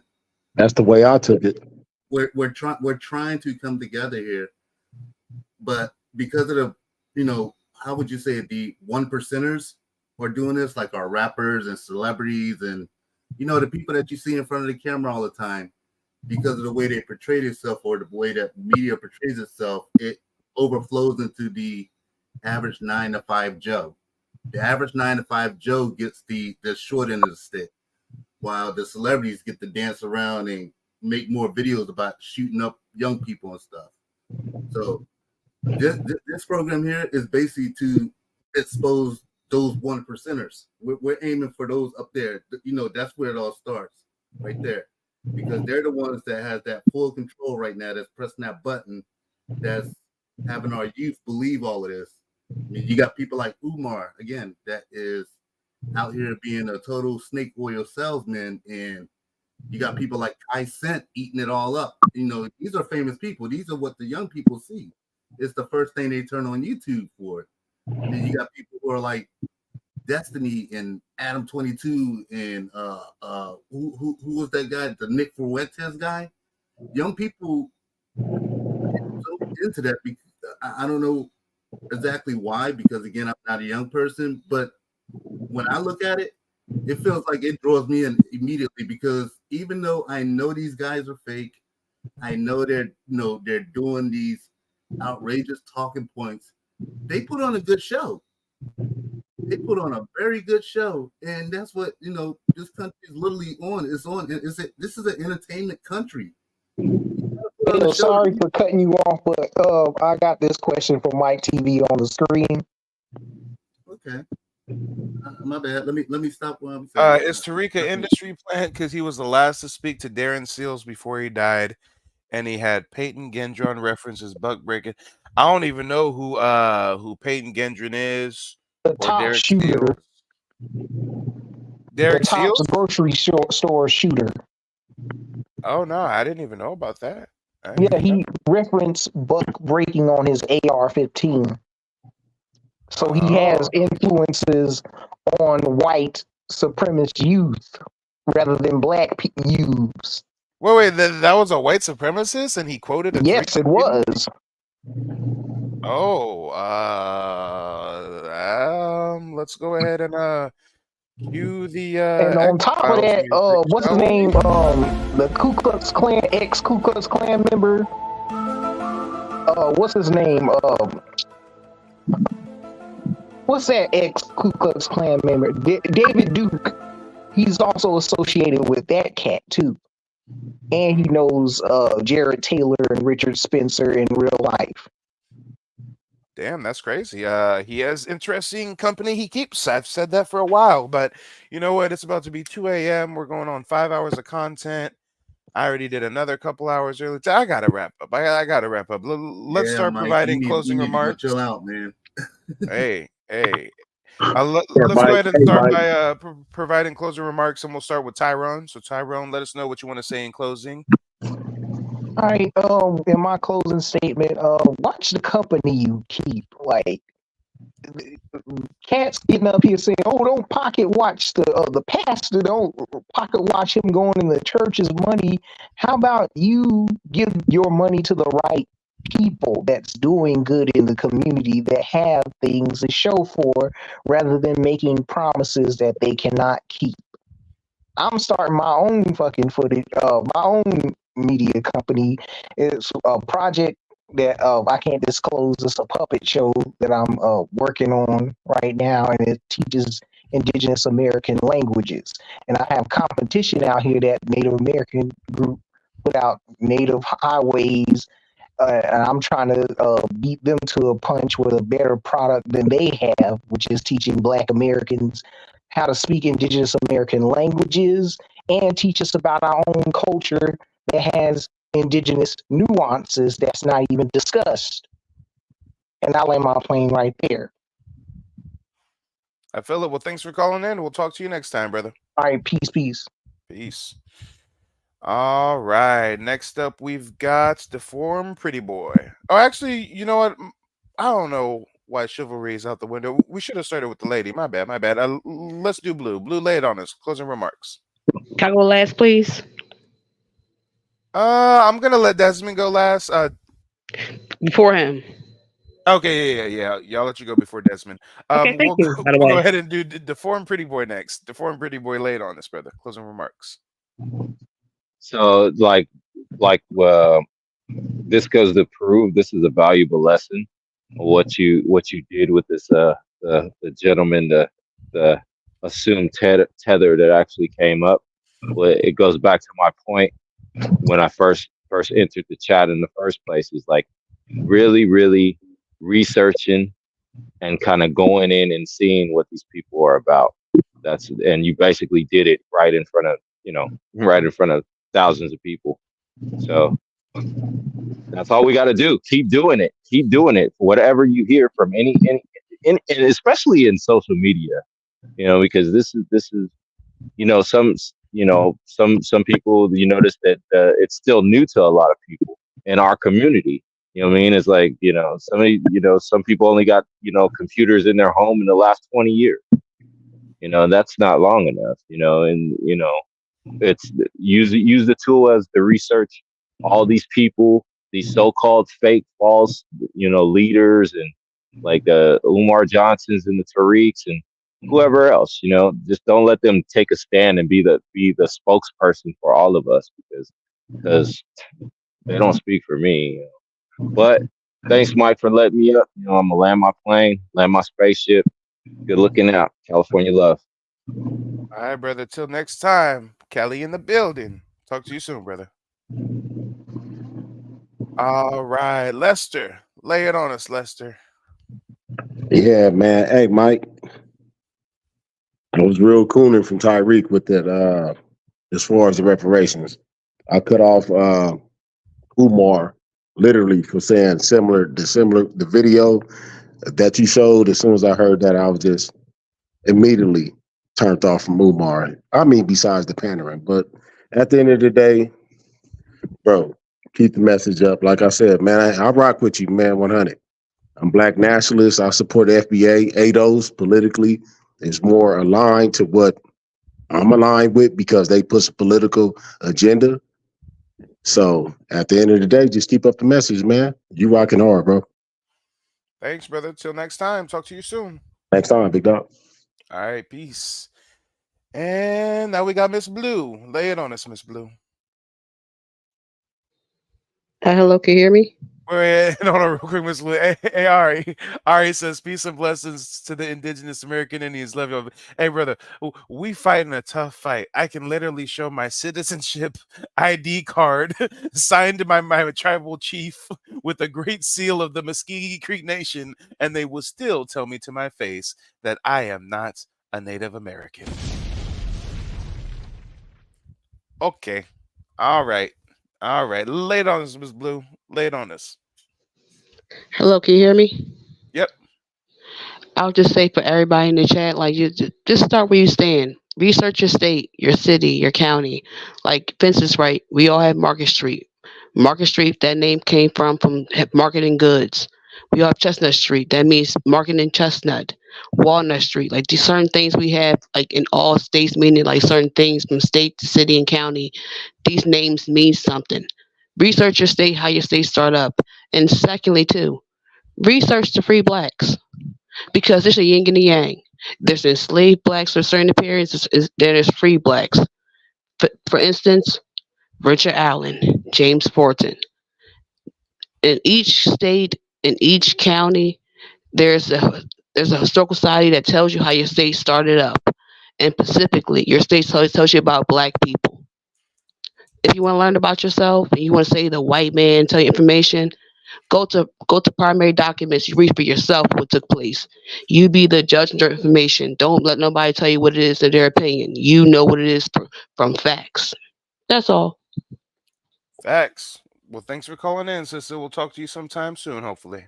And thank you for, by the way, for having me. By the way, I do just want to say I love your content because you're like one of the few people to talk about. I talk about American Blacks organizations, like stuff that took place. And here's the one thing too, right? Just side note, that I watched one of your videos. Maybe it's just me, but do you get the feeling that everybody in the world is envious of American Blacks and jealous? Because if you think about it, we created the most inventions that benefit the world. Nobody, no American Black, no other Black person in Canada, Australia can say that. Makes any sense? Well, so if I answer that question, and I'll try to keep it brief. The question was, do you think that everyone else around the world is jealous of us Black Americans? I think no. I think absolutely not. I think European Americans are jealous of us.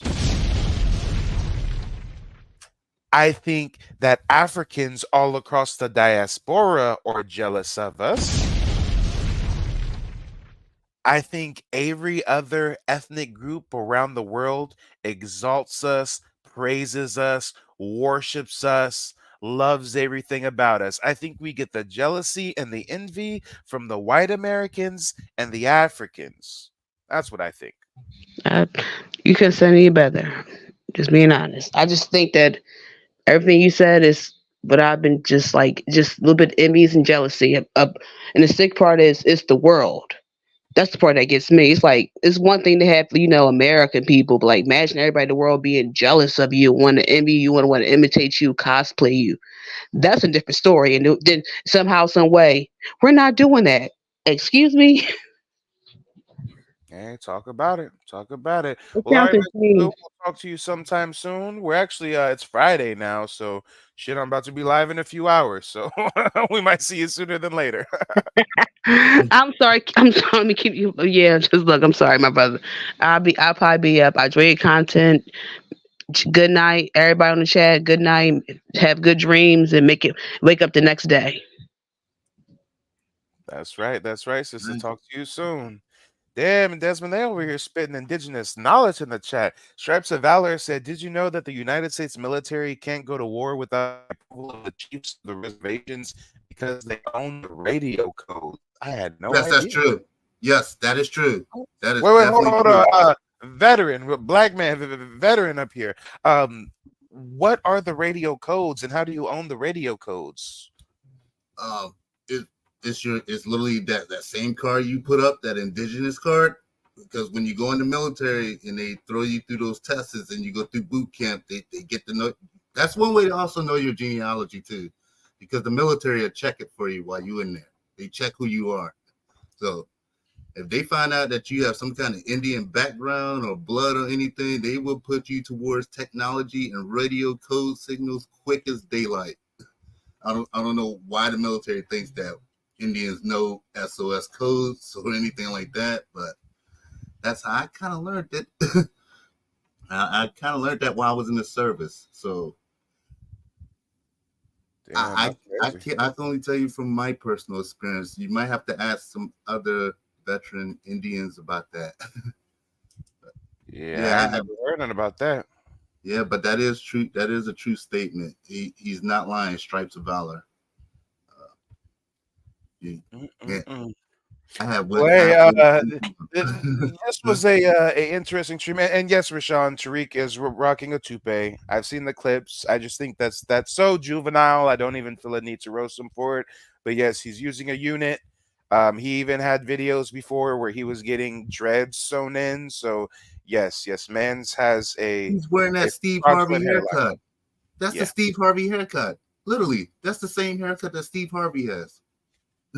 Yeah, So, facts. But yeah, Desmond, what's on your yeah. mind? I mean, this was an interesting stream. I think I got a lot of flack. I got a lot of smoke because, this is a polarizing discussion, of course. But once we got into it and once I presented my findings, I mean, I think people kind of agreed with me in more ways than one. And Mike, at this point, I know you say you're the king of receipts, but your Watchman came out on this one. Hey, you went back a little. You stepped back a little bit back into the past, and you brought out that Watchman again. So, let's go, y'all. Let's go. The king is undefeated. Always. Basically, what I wanted to say to the chat and everybody else who might be listening in and not talking is, I understand that everybody says we all need to get together and we all need to connect together as a unit, but we also need to know who is slithering around in our unit. See, because we as Mike has already done in programs before, and y'all guys can go back and look that up. A lot of our historical leaders been underneath false pretenses. I mean, everybody at one point, I'm pretty sure, even including myself, and I will admit it, I thought Rosa Parks was a revolutionist until all that stuff came up. I even thought, about Malcolm X being this thing until I found out what his life was before he became a revolution. Even Martin Luther King. I mean, like, some of our greatest always had bad passes, but the good ones always died young. You notice? Facts. So, basically, at this point, Mike, just keep pulling out receipts, man. If you get the receipts, just keep on doing what you're doing, man, because you're going to get up there. More people are coming here on this chat that I've never seen before. We got people from all cultures just popping their head up in here, and you never know when a celebrity decide to pop in and say, "Oh man, this man's speaking facts. Let me go ahead and bring one to show and get him pulled up." I mean, keep doing what you're doing, because right now people are coming in. They're popping in. You got people popping in and out. So that's all I can literally put up. I'm not going to sit here and promote anything of my source, but I'd rather promote you right now than even my own, because the word needs to get out. The more people that know about their background and their lineage and where they come from, even our revolutionists, they need to know the whole story, man. I mean, you can't just say one verse of the Bible and not have everybody else read the rest of the Bible. So just keep doing what you're doing, my man. Just keep doing it, and I'm still gonna be here. So I've been here since the beginning, and I will. Yeah, shout out to them day one. Hey, Desmond, I think you might be one of the only day ones left, right? I mean, it's a we few got Miss of us. Bridget, and it's a few other ones, but yeah, one of the only day ones still rocking with your boy. Yeah, I've been here since you've been Mr. Real Estate, man. Yeah, from Mr. Real Estate to Who Watches the Watchmen to Mike TV. Oh man, I remember those days. I remember all of them. So if anybody's new to Mike TV, Desmond can speak from firsthand account. Since day one, I came on these YouTube streets exposing frauds and charlatans. Did you guys know in the chat that when Mike only had 200 viewers, he actually challenged someone very, very particular? Hey, wait, not 200 viewers, 200 subscribers. I only had only 200 subscribers. Yeah. I forgot who was that. Anton Daniels. Anton Daniels. Yeah. It was Anton, and then you went after the lead attorney. Yeah. So, and then I started letting the manosphere have it ever since. Now, the one thing that really got me today that I did not know about, because like I said, we all know about Kevin Samuels being the godfather, but at this point, if Kevin Samuels is the godfather, then Tariq Nasheed is the great grandfather. He's the straight up ancestor. Yep. Exactly. He's the ancestor, literally. I mean, this is the same guy that talks about Umar, but yet he's Baba Yaga. Umar. So, everything he talks about, he created. So Facts. it's kind of hard that people are like, oh, he's not famous, or he's not known, or he's not this or that. I mean, before before the internet was out, he was dancing with P. Diddy and all up in the rap videos and being a pimp.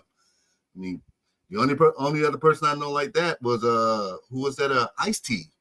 Ice-T. Yeah. Literally. You got a point there, brother. You got a point.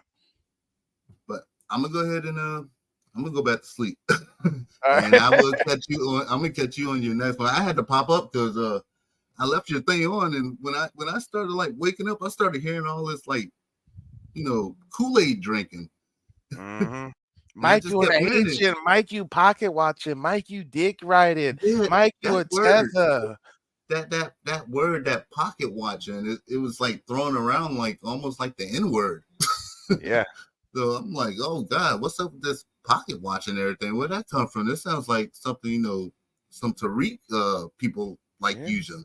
Like, I ain't pocket watching. I'm just wondering why the movie tickets is $29. That's all. You want to know one thing? That movie is not even shown here in Florida. I didn't even know that movie existed until I had to look that up and see where it was like shown at. Like, it's But only he claims like, there was a marketing budget, though. He claims there was a marketing budget. He claims it's been marketed. All right. But if you're supposed to reach the masses, don't you supposed to put it out everywhere? I mean, I thought that's how social media business works. I mean, if you're trying to promote your video or promote what you're doing, you kind of go on every single platform and you throw your video up on it and you promote it. You don't just say, "Hey, I'm just going to stay on YouTube." But P-Game, maybe he knew that he didn't have the pool to do that, because if he only has about 8 theaters that it's screening in, and if earlier I showed how most of those theaters are empty, all of the ticket solds aren't even, so all of the seats aren't even reserved, right? There's so much space in each theater, barely anybody's And I buying noticed tickets. most of these theaters were not in any black communities. Like, I didn't hear anything Some of about them were. Chicago. Some of them were. There was like a New York. There was like a New Orleans. There was a. Did I hear any Detroits or Chicago or even Atlanta? I mean, Atlanta is pretty much up there with the money, but it is full of us here. So yeah, no, there was a Atlanta. Yeah, there was an Atlanta. So there's LA, New York, Detroit, Atlanta, Washington, New Orleans, Chicago, Denver, Oakland. Okay, so he did hit all San the Diego. major black ones. Yeah, he hit all the major ones. He hit all the major ones for sure. He did. He went for the rich blacks, not the 9-to-5 blacks. He went for the black lawyers and the businessmen that already done been through 12 years of whitewash school. Hey, so, the folks who don't mind paying $29 for a ticket that they already paid $261,000 to make the movie. Oh, okay, man, all right. I can go watch Planet of the Apes for $12, and that movie just came out, literally for $12. Was it what do they call it? A AAA movie production that has millions and billions put into it for $12. But yep, and shout out to Juggernaut. Yeah. Juggernaut says he should have shown it at the Tower Theater in Sac. Yeah, hey, the closest one to would've- Sac is Oakland. I'm like, damn, motherfucker got to drive to the Bay to go see it and pay $29 to go see it. Okay. Hey, if I gotta travel to the Bay, that's gonna be gas money, and then the bridge tolls, and then $29 for the ticket. And by the time I sit down and got popcorn and a drink, damn it, I'm $300 in. And you know that food's expensive. you know about movie food. It ain't cheap. Facts. Well, all right, brother. I'll talk to you soon. Thanks for calling in. I'll see you on the next one, man. I'm gonna catch some Z's. All right, peace, brother. Peace. Shout out to Ari. Ari says, my grandfather was a Muskogee Creek from Mobile, Alabama, and my grandma was Choctaw and Chickasaw on my pop's side. We claim our tribes, and they claim in a whole damn continent. I always ask the Pan Goofies, so what tribe are you? Oh, what country in Africa are you guys from? Oh, you don't know that. Oh, have you ever been to Africa? No? Oh, you don't even talk to Africans? Oh, all right. All right. Hey, yeah, shout out to the Muskogee Creek Nation. You see, they try to paint so many false pictures. A lot of them are running around talking about the 5 civilized tribes and why you even want to be native if them tribes enslaved you. Motherfucker missed me with that shit. There were thousands of indigenous tribes, and out of the thousands, after hundreds of years of invasions, 5 out of the thousands assimilated and held slaves. And when you say you Muskegee Creek, a lot of them want to diminish it and try to be like, oh, so you were part of those black slaves that the Creek Indians had, and oh, so that's how you got your citizenship. No, when I researched my lineage, I was not part of those that were slaves held by the tribe. We were tribal members. Some were slaves held by the tribe. Some black natives have that relationship through their lineage, but some don't. History is nuance. History is very, very nuanced. But ladies and gentlemen, boys and girls, I want to drop a bomb for all of the new people who joined in, all the new subscribers. I want to drop a bomb for everybody who helped me create this live stream. This 5-hour production would not be possible without the folks clicking the link and calling in. Even the bullshit trolls who want to lie about Pew Research data and claim we not native and claim our families don't exist and shit. Yeah. Thank you as well. You serve a purpose. I want to acknowledge the chat. Shout out to the chat. Salute to the chat. Let me know while we wrap up how long y'all been watching. Some of y'all been in the chat the whole 5 hours. Some of y'all 4 hours. Some of y'all 3 hours. Some of y'all 2 hours. Some of y'all 30 minutes. But either way, let me know how long you've been rocking with me here tonight. But again, shout out to the chat. And for everybody who hit the Cash App and the PayPal, I thank you for the contributions. I appreciate it. Thank you for the support. YouTube got me shadow banned and demonetized, so your support means the world to me. See, Laser said he been here the whole time. That's what's up. Hey, in a world where the attention span is so low, the fact that I can hold an audience for 5 hours straight. All right, I'm gonna pat myself on the back for a second. Pat, pat. But ladies and gentlemen, we'll be live later today. I will see you there. And let's go ahead and close out with a classic tune. I like to close out with a little music. I'm about to spark one up and get jiggy with it, okay? Y'all may be going to bed. It may be 2 a.m. on the West Coast, but shit, I gotta play me some Helldivers 2, smoke a joint. I might even eat a bowl of cereal after said joint, okay? I'm gonna be up for a couple more hours. Let's go. I'll see you guys later today. Keep it real.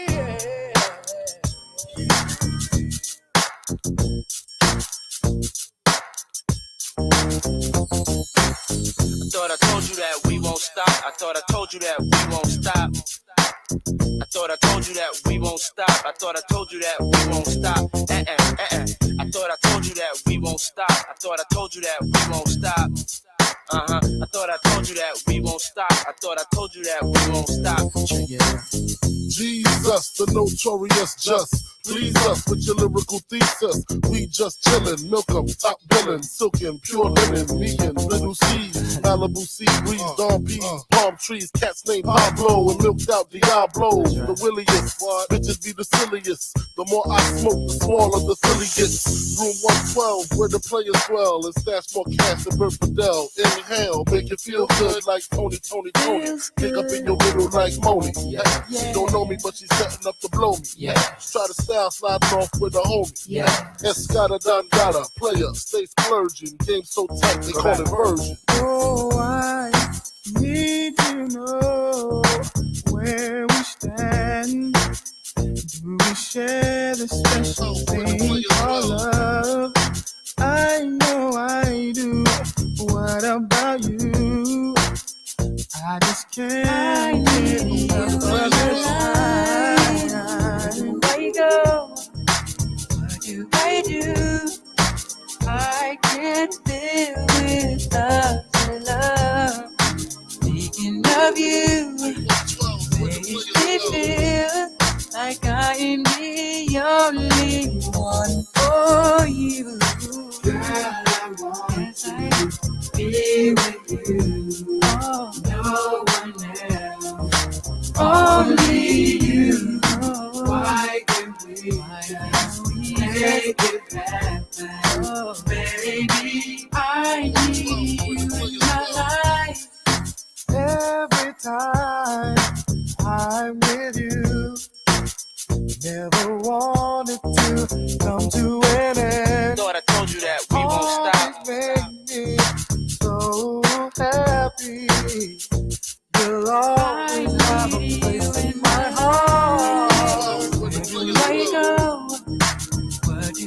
need you, 'cause I can't live without your love.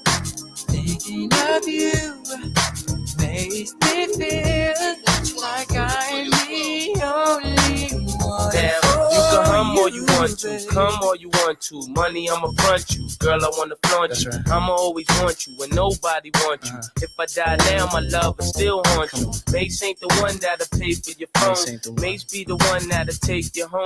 Even though I'm not the one that gave you the stones on your days alone, I can make you moan. Everybody know I got more bounce than an ounce. Bad boy, get more money than you can count. Why I'm buying things you can't even pronounce. I do it to you, cat, for a large amount. And when the beef come, you know where to be found. Why I be around till the winner is announced? Then you go, girl, with thousands in your palm. Why you can't let bygones be bygones? Where do I go? What must I do if I can't live without love? Thinking of you makes me feel, baby, like I'm the only one for you. Girl, I want you. Oh yeah. No one else. I need you in my life, oh, baby. Why can't we have that? Oh, baby, oh, baby, I thought I told you that we won't stop. I thought I told you that we won't stop. I thought I told you that we won't stop. I thought I told you that we won't stop. I thought I told you that we won't stop. I thought I told you that we won't stop. I thought I told you that we won't stop. I thought I told you that we won't stop. and I need you. Gotta have you in my love.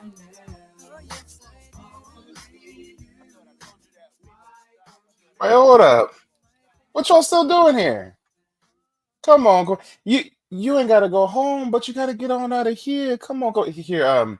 Maybe it's because the tunes were so pleasurable. Maybe the tunes were so pleasing to hear. Hold on.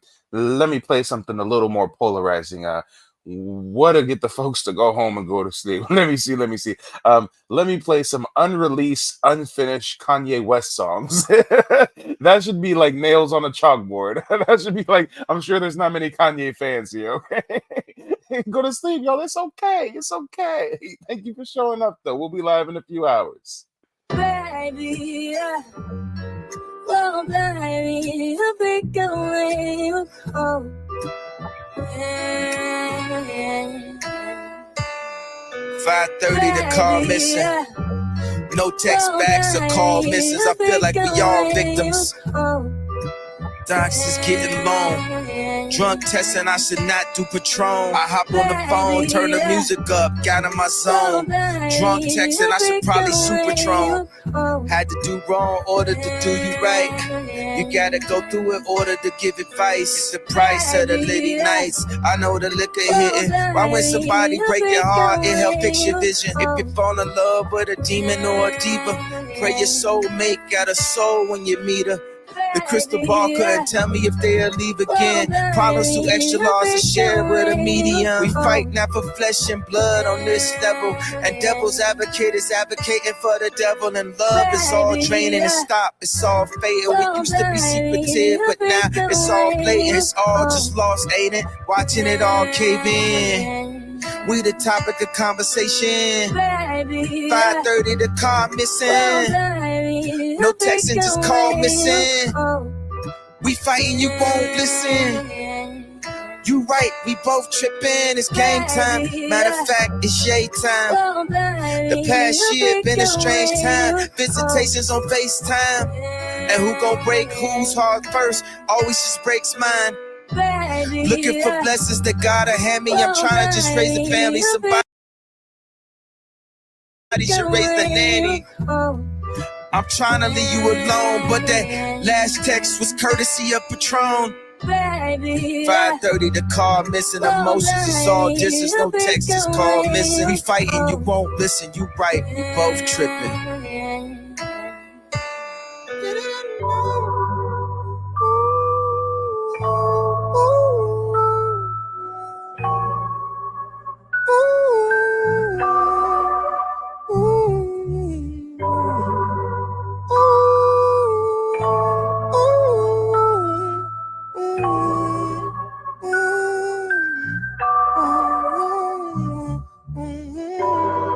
5:30, the car missing. Is this what you call distance? One song from the glass prison. Dun dun for our last visit. That did it. Whoa, whoa, that did it. That gets it. That did it. Mad with it. The phone that we had did it. Everybody want too much of us. Everybody except for us. I don't know what's left of us. Running enough with us. Trying to write what's left of us. Trying to write what's left of us. Wanna know nothing us. Wanna know what the red of us. Everything they said it was. Everything they bet it was. I don't know how I bet it was. Wanna know forget it does. I don't know how forget it does. You know it was, you know it is, you know the kid, you know we did, and I know it is. Know it is, on the go with it, I'm gonna throw it in, and I go with it. So I'm gonna go with it, and I throw it in, and we going in. Pump on the whole length, and the throwing up, and the thunder, and I can't take it. I can't take it. You a fake bitch. You don't really love Jay, go listen to Drake, bitch. You don't live in thong song with a tape, bitch. Go listen to Lil Baby, go listen to Future, bitch. Go somp, you don't think about your future, bitch. Don't somp on the thumb, I'm new with this. Dun dun, I don't I'm gonna do with this. Pound lamp, don't think this. Can't bump on the thumb for you fake bitch. You don't really love Ye, go listen to Drake, bitch. You don't dun I wanna do to bitch. Listen to Lil Baby, listen to Future, bitch. Want some done a temper for a fugitive. Wanna done, and I don't love hoes. You don't love Ye, you love money bag, yo. I'm the son of where you shining, what he bad for. When he mad for. You a fake bitch. Don't listen to me. You don't go listen to Drake, bitch. Listen to Lil Baby. Go listen to Future, bitch. But if I'm another thunder for your future, bitch, and I hope your baby daddy was a fugitive. Ooh, y'all still here? Yeah, y'all are still. I thought the unreleased, unfinished Kanye West songs would turn you guys off, and and you click away and you go to. Hey, on some real shit though, tell me that isn't the most hateful, spiteful retort. This motherfucker said, and I hope your baby daddy is a fugitive. Oh Lord.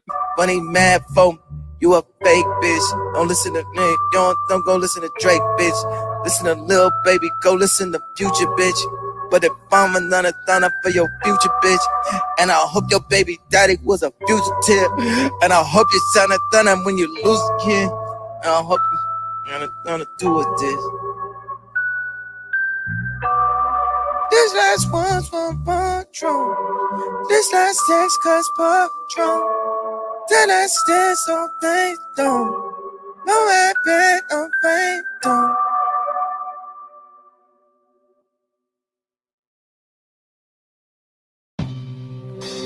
Once I had a little girl. It's like 4 a.m. in the morning right now, and I'm on. Sometimes I think about. It's like 2 a.m. in the morning right now, and I'm wondering why y'all still here.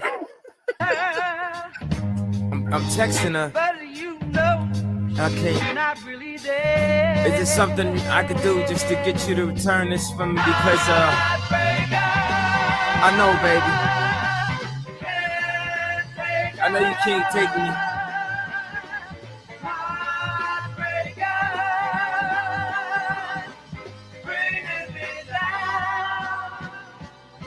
Can you believe it? I can't even look myself in the mirror sometimes when I underneath the rhymes. I can't even fucking up mine. There's nothing, I'm scared of what I might find. I won't sit down to psychics or psychiatrists. I come from no something I look out no line. I'd rather not see my future, motherfucker. I'd rather just go blind into the thumping of and then off the wild man. Rise to the sunset. He done did everything possible to set by his dying gun yet. I got the lumps for something, son. Tell me, Jax, are we having fun yet? Am I a laughing stock? I haven't got something nothing that I haven't got. I had nothing that you can't understand. And I don't like that to be a man. My pride won't let me call it no more. My pride just lets you fall to the floor. How could I break a young girl heart? How could I just break a young girl's heart?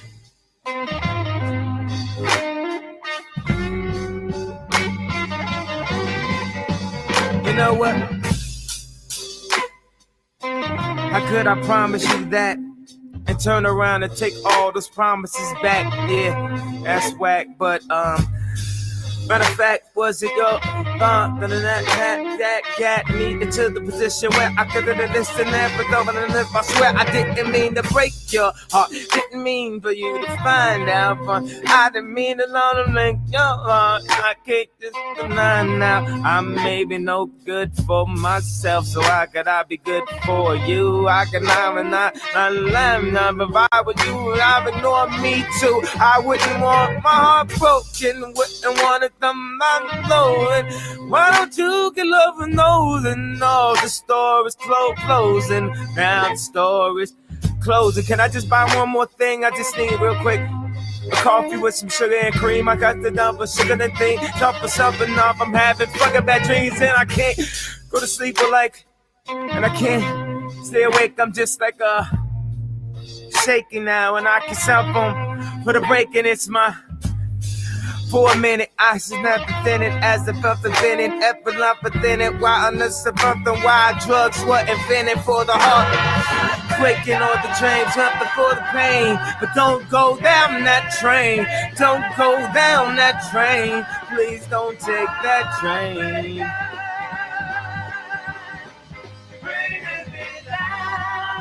I know you can't bring me. Oh, room 3B. Once I had a little girl. So I'm texting her, right, and I can't. Sometimes I think about her. You know, it's like, But you know, I ain't talked in a while. I don't know why she would talk to me, you know? It's like, after what I did, I wouldn't talk to me either.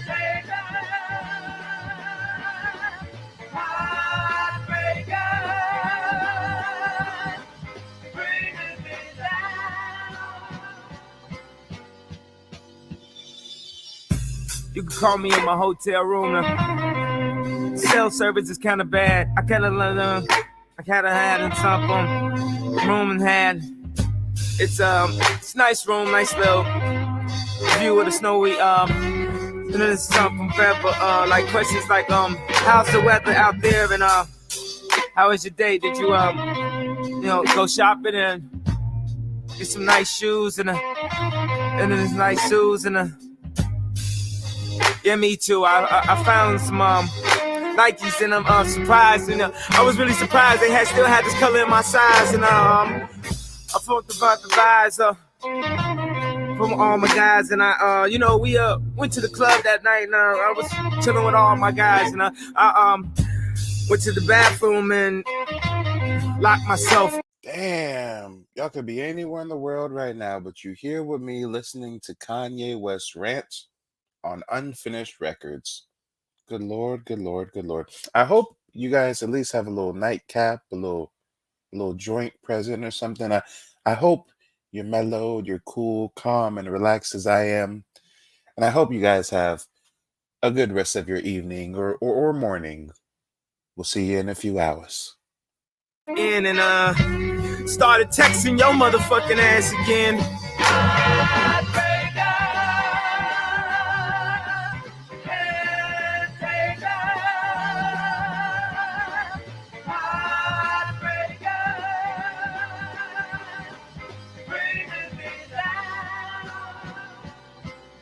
Texting your ass again.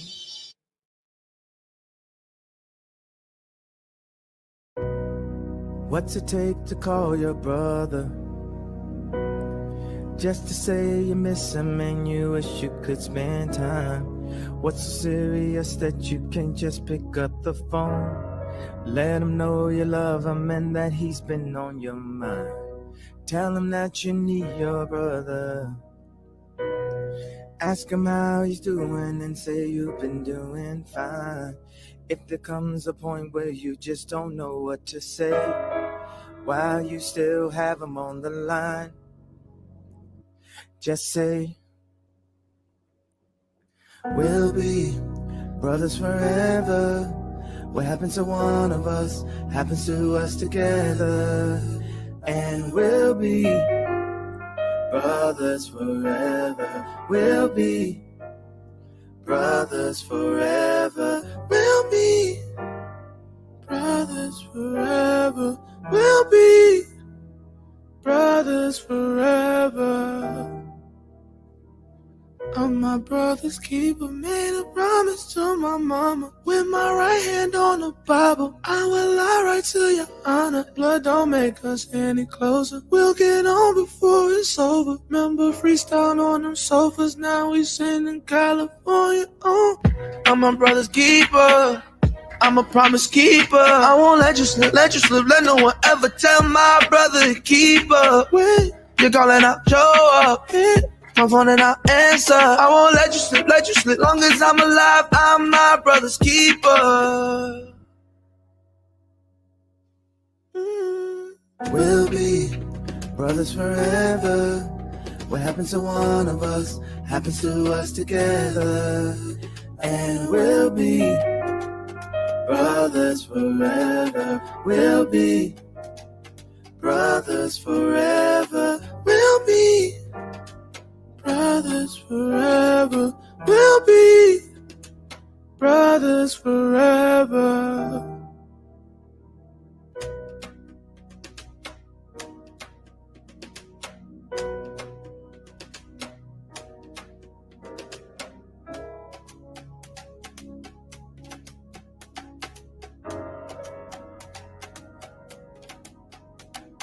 Falling, dreaming, talking in your sleep. I know you want to cry all night.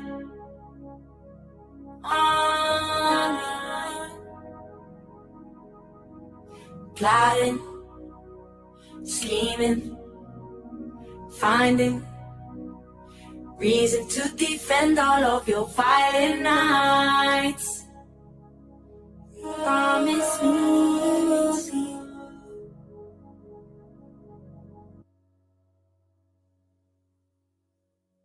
Don't you grow up in a hurry. Your mama be worried. Oh, it was all part of the story. Even the scary nights, thank you for all of the glory. You will be remembered. Oh, thank you to all of the heroes of the night.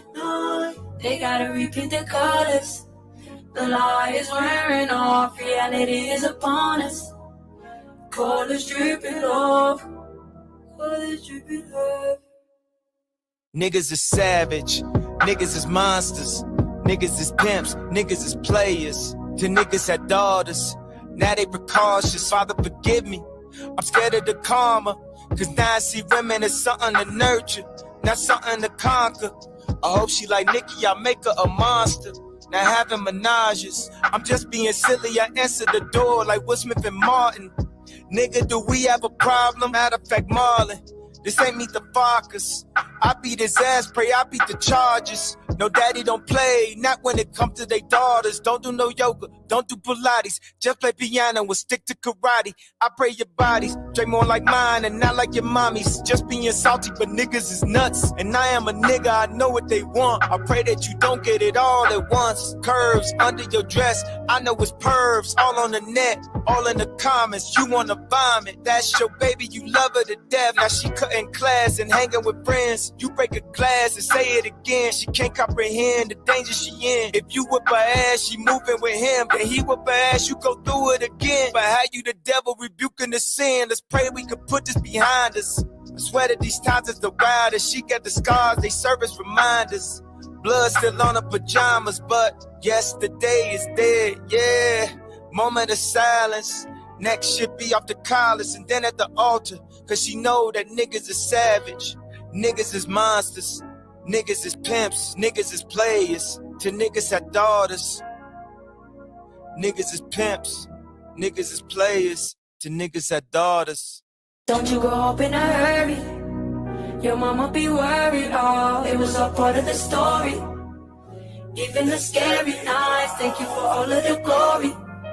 You will be remembered. Oh, thank you to all of the heroes of the night. They gotta repeat the colors. The lie is wearing off, reality is upon us. Colors dripping off, colors dripping off. Sturdy, solid and sturdy. The voice of a birdie told me, just stay determined. She would deter me. Purdy, pretty and curvy, developed early, curved me till she finally heard me. And one day she served me, hurt me. She just kept yelling, hurt me, slapped me and choked me and cursed me. She still got wounds from the nursery. This is the woman who nursed me, gave me some water when thirsty, gave all the best to the worst me, showed me my first bit of mercy, showed me that someone could substitute love for so long that they don't know the difference, and sex for her now is a bad anniversary. She went the alley like Kirsty, she don't remember the first me. Someone went into a person, she just wanna know when they gon' reimburse me. She don't want no one in her sleep. She don't want no one to court her. She don't want no one to curse her. You know how people in church be calling her fast, but no one to ask, like who the fuck put her at her speed? She covered the sum in the tertiary, and all of this happened at 13. Don't you grow up in a hurry? Your mama be worried now. Some people owe you a sorry, but that's not your story now. Don't you grow up in a hurry, in a hurry, in a hurry. Hurry, hurry. Don't you grow up in a hurry now. In a hurry now.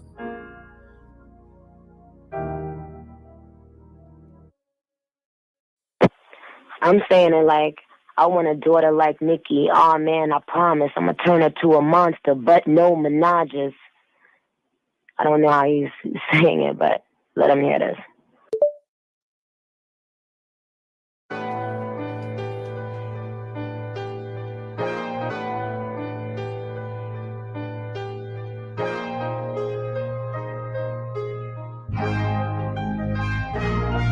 Oh yeah, we're gonna end it with the best one, y'all. The last call for alcohol. Okay, you ain't gotta go home, but you gotta get the hell up out of here. Last dance, y'all. Last dance. We in here on the late night though. Okay. Make sure to subscribe, and don't just subscribe, but you have to click the notification button and select all, so that you're notified whenever Mike is live, because you know it's a good time.